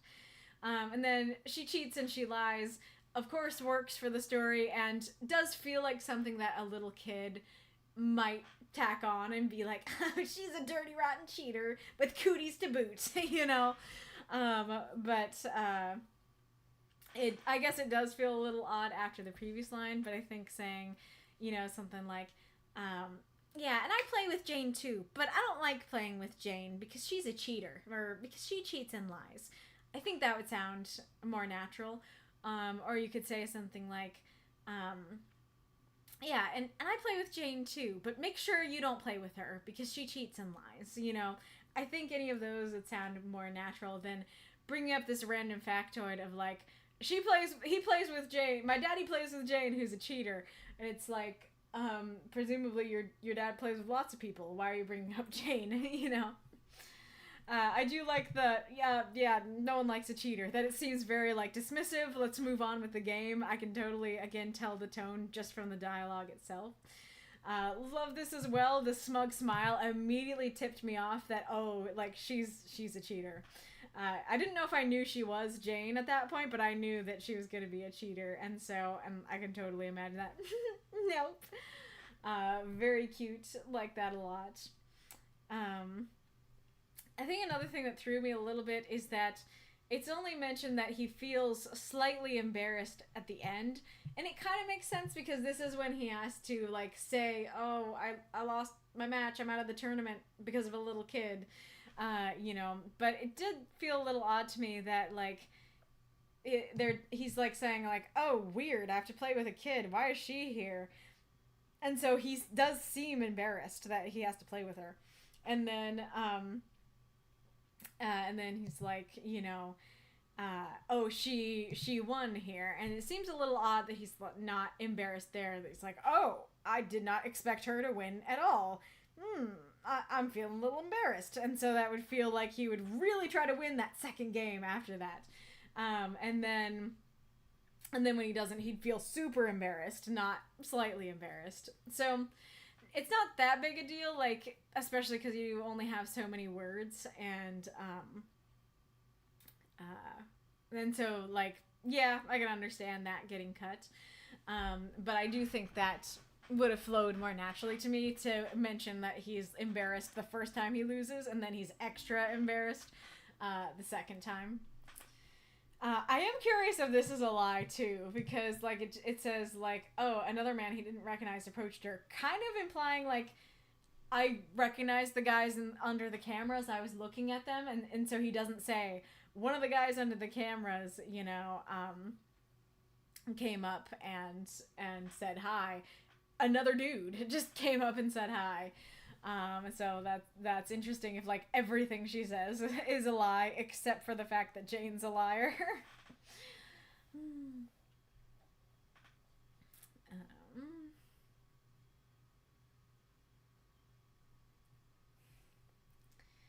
And then I like the interaction at the end. I don't know. Let me look it up for a second.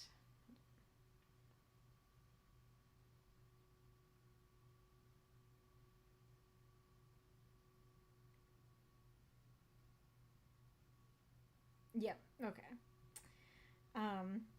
It's funny because I haven't really seen the word elfin used in that way. I've just used for like an elf, like an actual like elf in a fantasy world. But yeah, I looked it up and it means like devilish or impish and stuff like that. So that is cute. I do like that. Yeah. So I like that interaction. It's like, did you call her Jane? That's my name, silly. What did she tell you it was? And then he doesn't push the issue. He's not like, she told me your name was Sarah, the dirty, rotten cheater. It's like, must have misheard. Great player. Being polite. Very, very fun. I feel like he probably could still report the match, like, especially if there are cameras around and people watching, but I don't know exactly how it works. But going back to your question about the game, I'm a little torn on how to answer that, because in one sense, I felt like I didn't really need to know what the game was all about and how it played for it to work. Oh, there's an ad break.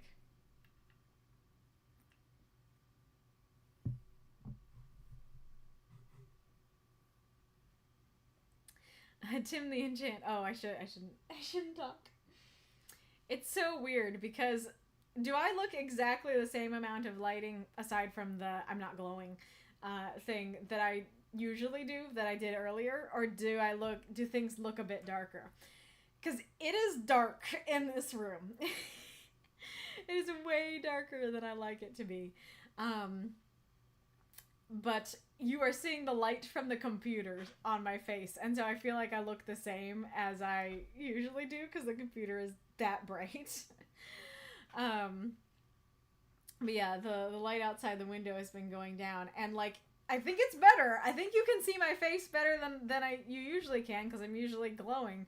But it's just creepy to be like, yeah, it's evening and it's dark in this room, but you guys can see me perfectly. But anyway, so answering your question, I'm torn on how to answer that, because in one sense, I didn't feel like I needed to know how to play the game to get what was going on. All that really matters is that Jane's a cheater. That Jane is not old enough to really know how to play right, not really old enough to be in this tournament, yet she's here, and she's a cheater. And so I can totally get that without any details about how the game plays. But I did feel like maybe I was like squinting a bit at the game. Like, he shuffled his deck and presented it to his opponent. And like, I don't really play these card games much, and so I'm like, why are you giving your deck to your opponent? And then it's like, Tim's his favorite card, and I'm like, what card game has Tim in it? And then it's like, neither of them getting the cards they needed until she managed to win. It's like, oh, okay. I don't know how the game plays and what cards you need and why you need them and how she got hers, but all that really matters is it was a hard game and she won. So that's fine. And then she played a flurry of cards, and he knew he could not recover. Like, seems different from the previous thing where it's like, okay, you need to find the cards you need, but like, maybe she just got all the cards she needed first thing. Like, I don't know. So yeah, like, I don't know how the game plays or how the tournament goes, but like, all that really matters is that she won, and like, I can get the idea of that first game, it was a slog. Like, it was hard for either of them to win, but she won. And then the second game, she won bing bang boom real fast. All I really need to know, honestly, like, going over this, I think the most confusing thing about it is just the Tim card. I think that, like, other than that, it's just like, okay, like, I know what I need to know. Yeah, that is a question. Does her dad not know that she cheats? That is a question I had. I think it works either way. Like, on one hand, I was thinking, like, she knows, and that's kind of their plot. Like, maybe they want the prize money, and he's like, you're great, you're cute, I know you can win if you cheat, and so let's get him, Tiger.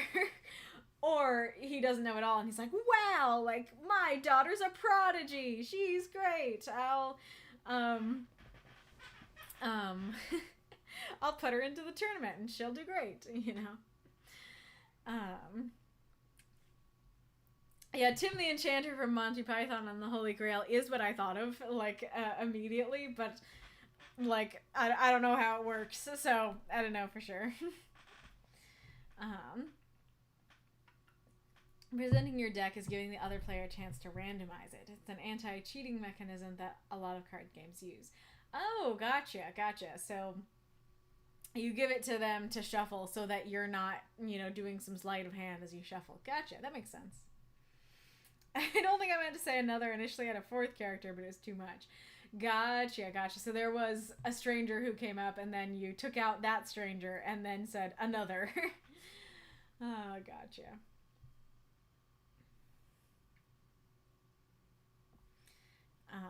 Makes me think she has multiple personalities.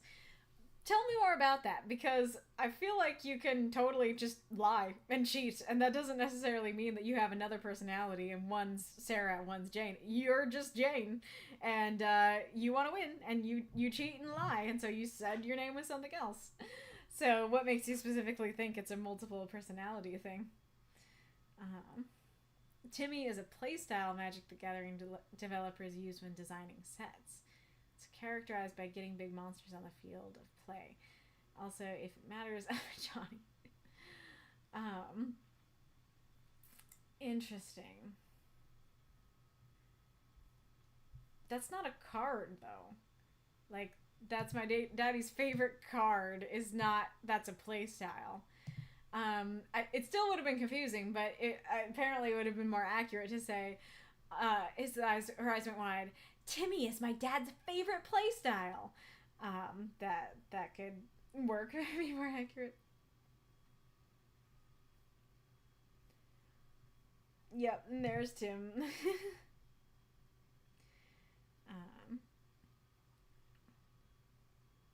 Arith says, I think Tim is an archetype of player, those who are interested in magic for the art on the cards rather than the competition.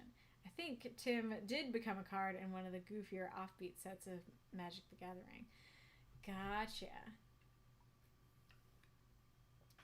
Yeah, this description only works if it's the card from the offshoot. If it's the playstyle, if it's the archetype of a character, neither of those are a card.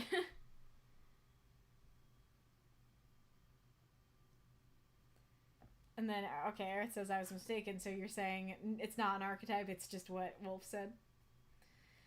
Rumpel says, okay, the Tim thing. Some Magic the Gathering cards have player-given nicknames. There is one called Tim, and it's a Monty Python reference. I didn't want to reference a real card name and pull the reader out of the experience.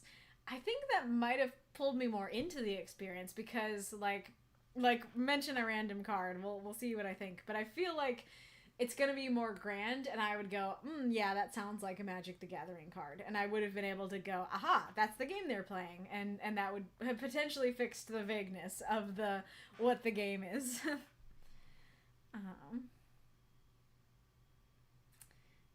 I picked Tim because it's plausible, not because of all the in-jokes. The actual Tim card is ironically called Prodigal Sorcerer. Okay, so, yeah, like,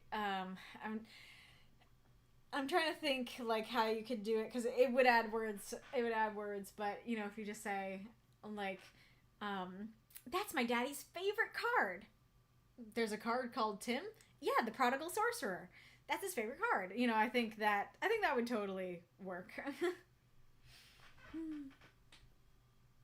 And there's the card. Interesting. Yeah, so I think if you used a Prodigal Sorcerer, then I think I would have been able to better guess that this was Magic the Gathering, and B, be less confused as to why there's a card called Tim. I think it's because it's so, like, modern, and I'm like, because that's kind of what I was thinking. I was like, there's probably not a Magic the Gathering card called Tim, because they're all, like, grand and stuff like that. So I was like, what is this game that there's a card called Tim? And so it made me think it was like a sillier game. So yeah, if you clarified, like, Tim, Prodigal Sorcerer, I would have been like, oh, okay, card nickname. Yeah, super, super fun. Oh yeah, I did have a big question about this story, though, which I should have asked first, which is that, did you guys feel like it fit the prompt? Because she's not, I guess that goes along with what Wolf said, that if it is multiple personalities, actually that does work, because that would mean she's a different person. But as is, she's not a different person, she's just lying about the person she was. I didn't really feel like it was enough to disqualify it, like, especially because you haven't written or been read for a while, so I really wanted to let you through. But that is something I want to ask people in the chat, just so I like, know, because I've talked about before that I can be more lenient than others.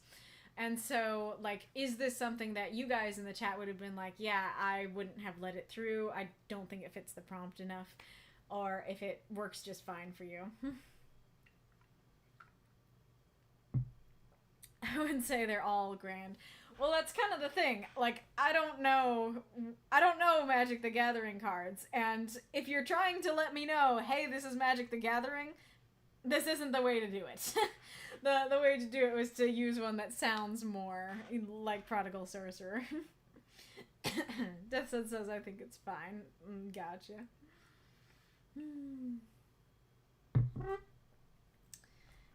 Oh, kitty, you're so cute. Yes, you are. Oh, the Bella.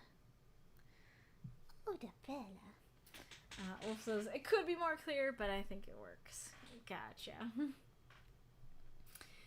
All right, you can keep answering that question if you want to. I'm realizing that maybe it's just the computer that makes me glow. I thought it was the outside, and maybe that adds to it, but I just glowed there. So righty Roo. So yeah, I guess I will announce the prompt for next week. So yeah, we have to go away from the kitty. I'm so sorry. Okie dokie. Oh, did that said post a... Oh, that's really nice. It said, can I use your little chart to show people? That's great.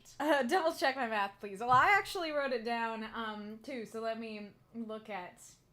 Yep, you got the same numbers as I did. And Ghoulish tested, too. So, yes. You could actually see my hands there. Okay, in third place with, 14 votes is a tie between The Darkness of Another Soul and You Asked for a Sign. No, not You Asked for a Sign. Blade of the Tongue. The Darkness of Another Soul and Blade of the Tongue, both with 14 votes. Both great prompts, but not our winners. In second place, with 17 votes each, we have another tie, and that is between Silver Tongues and Golden Silence, and You Asked for a Sign. Also wonderful prompts that have been trying to make their way to victory, but have not won just yet. Our winner, with 18 votes, is Cloak and Dagger. I'm not surprised that this one won. It has been gunning for the top slot for a while. It almost won last week. So now is its day in the sun. So, Cloak and Dagger. Mako, I forgot to vote. Oh no. Cloak and Dagger. I can look it up to make sure I know, but I'm pretty sure Cloak and Dagger is like a genre that is kind of about like thievery and rogues. Like, if you think about rogues in D&D, it's the genre for that. It's the genre for that thing. So let me look it up to give you guys the actual definition. Cloak and Dagger. Apparently there's a movie called that. That's not what I'm looking for, though. No. Oh, kitty. Oh, my goodness. Of course, when the camera's not on her. Oh, you wouldn't have been able to see it that well anyways. Cloak and Dagger definition. The dictionary says... Oh, now she said. Oh, kitty. Involving or characteristic of mystery, intrigue, or espionage. Wikipedia says, it was a fighting style common in the Renaissance, involving a knife hidden beneath a cloak. The term later came into use as a metaphor, referring to situations involving intrigue, secrecy, espionage, or mystery. Okay, that's actually much broader than I realized it was. So you could actually do, am I correct in thinking you could do like a spy sort of story for this prompt and it would fit? Yeah, Dealish said shaken, not stirred, so I'm assuming that would be a yes. Yep. Yeah, Ghoulish says a genre, a fighting style, and an adjective.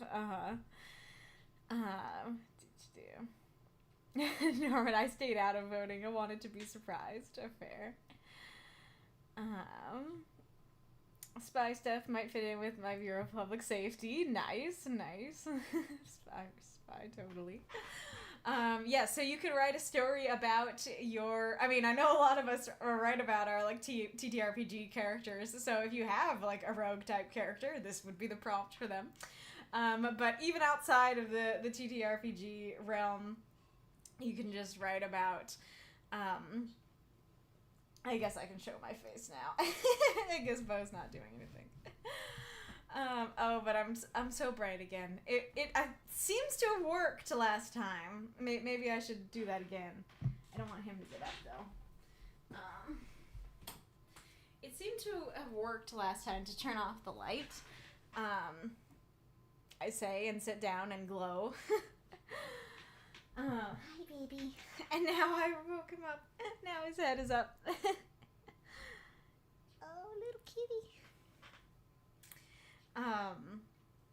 But yeah, if you have some sort of thief character, this would be the prompt for that. If you have a spy character, if you just want to write about, you know, somebody breaking in, this would be the prompt for that. What was the other thing I was just thinking about? I mean, I guess another thing is just like putting your characters into a who aren't usually roguish type characters and making them do some sort of heist or something like that. It also says intrigue and mystery, so I wonder if just like a detective mystery sort of thing would work for this, or if it's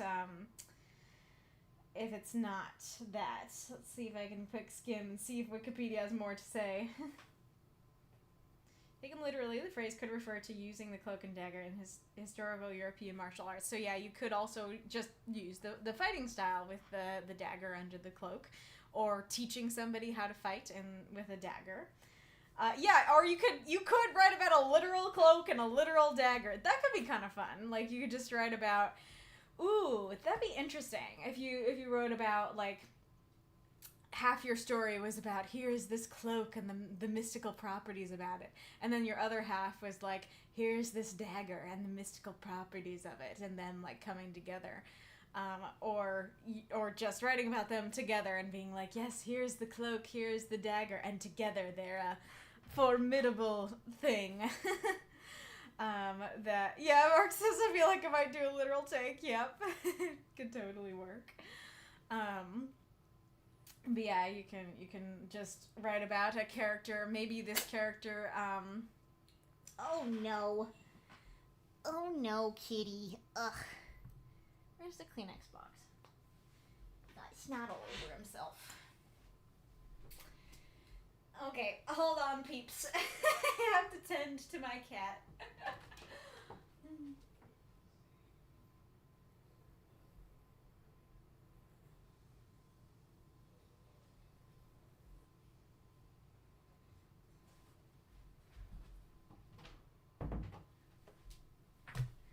Kitty. Oh, snotty cat. Oh, snotty cat. Ugh. Yeah. Are you better now? You better now, baby. Can I show us both? There's a show in the very early 2010s, superhero show called The Cloak, I think, and he used that style. Interesting. Oh yeah, that could be it too. It could be a superhero cloak. You want out now? I'm not surprised.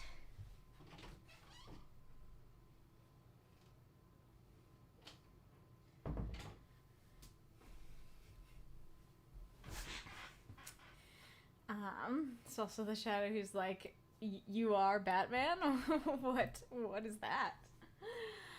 But yeah, it could be a superhero cloak, a superhero show. Maybe the dagger is, yeah, that is kind of interesting, because I often talk about, okay, here's the literal take and here's the metaphorical take. But in this case, it almost feels like there's like, well, of course they always have more than 3 or more takes, but I'm just thinking of, okay, we have the literal take of read about a literal cloak and a literal dagger. But then you have the take which is like cloak and dagger is this genre, and there's lots of different... Oh yeah, and then like how could you make it a metaphorical cloak and a metaphorical dagger? Because you could write a story that doesn't really have to do with the genre, but is about like metaphorically something is cloaked in shadow, or something is cloaked in lies, or I guess secrecy. And then here's the sharp thing, you know, beneath that cloak of shadow and secrecy. So it could just be, okay, maybe this character has a secret, and that secret is going to be sharp. That secret is going to sting. It's going to be a problem. Ooh, I like that. Cindy could do something with a magical cloak and dagger, for sure. Ah, interesting. He was like Batman before Batman existed. Nice. Marvel superheroes, cloak and dagger. 2 heroes as a team. Yeah, that could work too. One character can be cloaked, the other a dagger. For sure, for sure.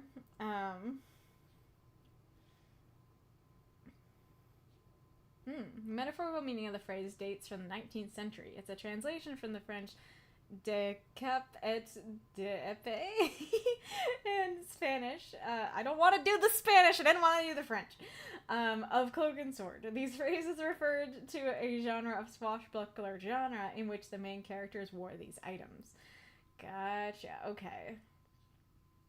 In 1840, Henry Wadsworth Longfellow wrote in the afternoon read La Dama Duende of Calderon, a very good comedy of cloak and sword. Charles Dickens subsequently used the phrase cloak and dagger in his work Barnaby Rudge a year later as a sarcastic reference to this foul of genre.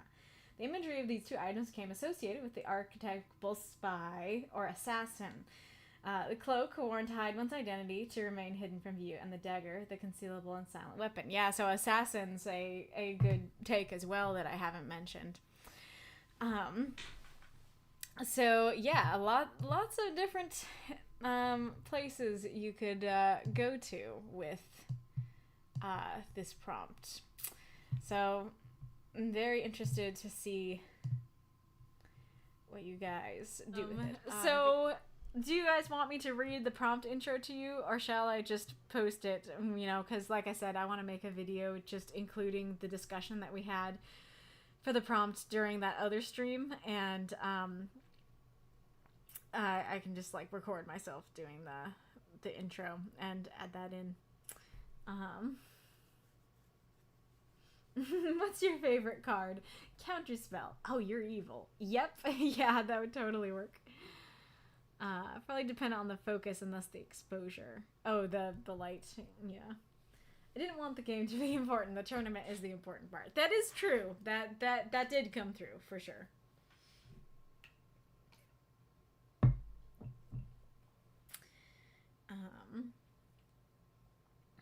But yeah, so either I'll read the prompt intro or we'll get going for the night. So give me a vote. Kitty bitty, you're so cute. You're so cute, little kitty bitty. That said wants to hear the prompt intro.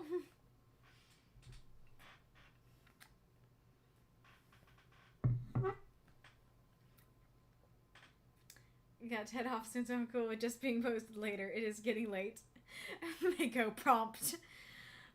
Well, it seems we have 2 votes for the prompt intro, so so far that is the majority vote. So unless somebody stops me before I can get it up, I will do that.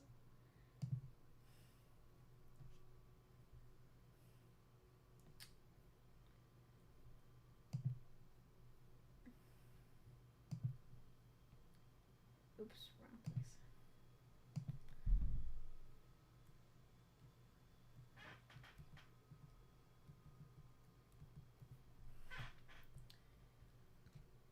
Alrighty. This week's prompt, Cloak and Dagger. Didn't see you there, Bond, Ezio and Snake. Yes, my first act as a new man is thievery, little moth. I must test the rules and limits of society if I'm to find out who I am. Rules in submission rules, examples, story/formatting in the example forum. Make sure you read them, you may not be eligible if you don't. This term was originally used for a fighting style in the Renaissance, which used the 2 elements, but a few centuries later, it came to refer to the genre as we know it. The first thing I think of are rogues in Dungeons & Dragons, a class of character who spends their days sneaking around, backstabbing, picking locks, and engaging in good old thievery. Considering a lot of folks like to write for their TTRPG characters, writing about your rogue is fair game. If you don't have a true rogue, perhaps you have another sneaky character who's ready to come into the light for this prompt. But for this prompt only, of course. This genre also has to do with spies and assassins. We don't get many spy stories in the writing group. It's high time they were highlighted as well. Perhaps you want to write about a spy stealing information, or a plot to assassinate a king. You could even write about someone learning how to do one of these jobs, perhaps failing in hilarious ways.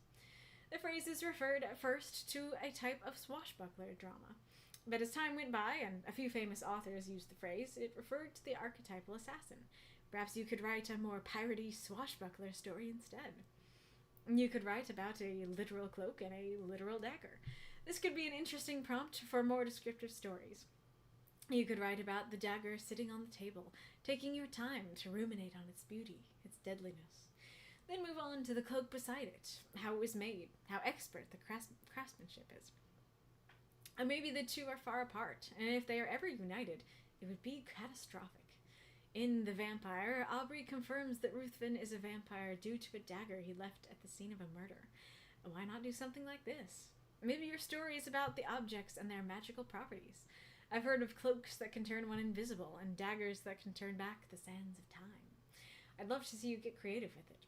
Of course, simply including the two elements would fit the prompt, but this could easily be abused, so take care to give some importance to at least one of the items within the story's plot. This prompt is interesting because it has a grand literal meaning, the fighting style, and a grand metaphorical meaning, the genre, as well as a simple literal meaning, an actual cloak and an actual dagger, and a simple metaphorical meaning, something that is sharp, which is hidden. A secret in and of itself could metaphorically be a hidden dagger. A silver tongue could be a dagger. A silver tongue could be a dagger, cloaked behind a person's kind demeanor. With 350 words, setting often gets left behind for action and dialogue. My challenge for you this week is to write an immersive story that includes the setting, or at least a description of some sort, such as a description of the dagger, but isn't just setting/description. It's not a challenge to write setting/description if that's all you're writing. Include an actual plot with dialogue and action, but include the setting/description too. I have tested society's limits, looks around at jail cell, and I found them. By me. We don't have many spy characters in our group that we know of. True. Alright, I realized that something I maybe want to add. Let's see if I could just add it just now.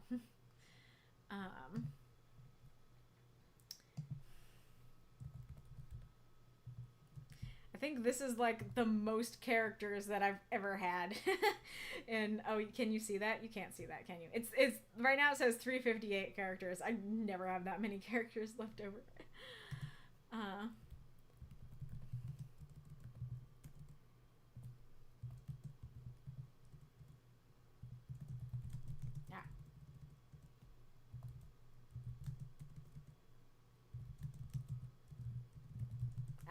What is happening?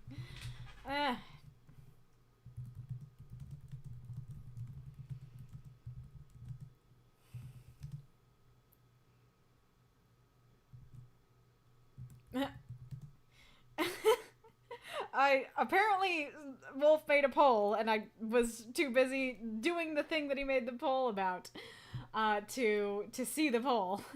And what is Go Bread about?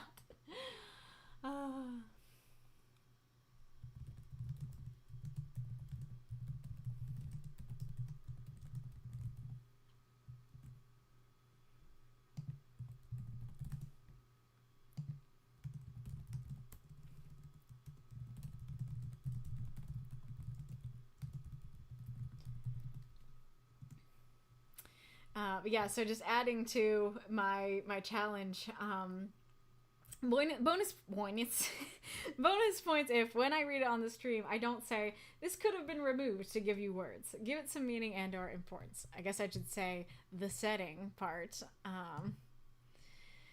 I don't say, oh no, I did say this setting. Yeah, this setting could have been removed to give you words. Okay. Because that is something that I ended up saying today on the stream, that it's this setting is great, love it, could have been removed to give you words for something else. So that's the greater challenge, is okay, I know you guys can add setting, but can you add setting that actually feels meaningful and has importance? Go bread, go to bed. Gotcha. Honestly, go bread is more accurate because I'm not going to bed, I'm going to dinner.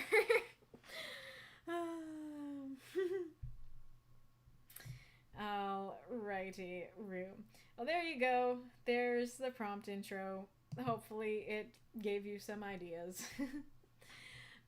But yes, so it has been fun. I'm so glad that I was able to do the stream today, and I think that it was a lot more fun than it would have been if I had tried to any of the other times. Yes, so if you're not read here on the stream, you're not out of luck, because our Discord is awesome and they do backup readings. They happen in the backup queue, the writing group chat, and the writing group voice chat. They happen at 5 p.m. Central Time on Sunday, and it's a great time to discuss your stories. You can submit them to read them yourself. You can have somebody else read them for you. You can just lurk, whatever you want. A lot more discussion on voice. It's a good time. And there is the link that Wolf has posted. Have a good night, Kaylee. Have a nice dinner too. Thank you. Alright. Is there anybody you guys want me to raid? Join us, or else. What is the or else?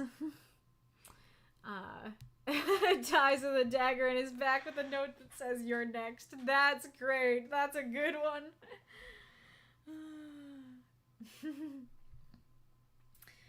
Awesome.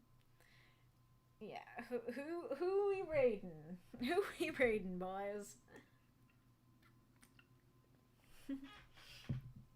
Those are cute. What are they? Honeygob. Who's Honeygob? Is this a new streamer you have found? Got no one to follow live.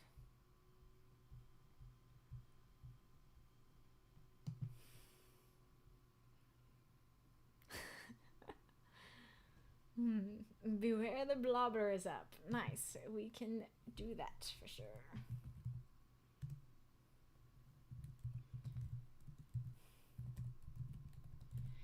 Alright. I hope you all have a great week. I don't know what to say for the my exit thing, because Wolf's was perfect. But yes, I will see you all next time. I hope you have a great week and nobody stabs you in the back. Goodbye.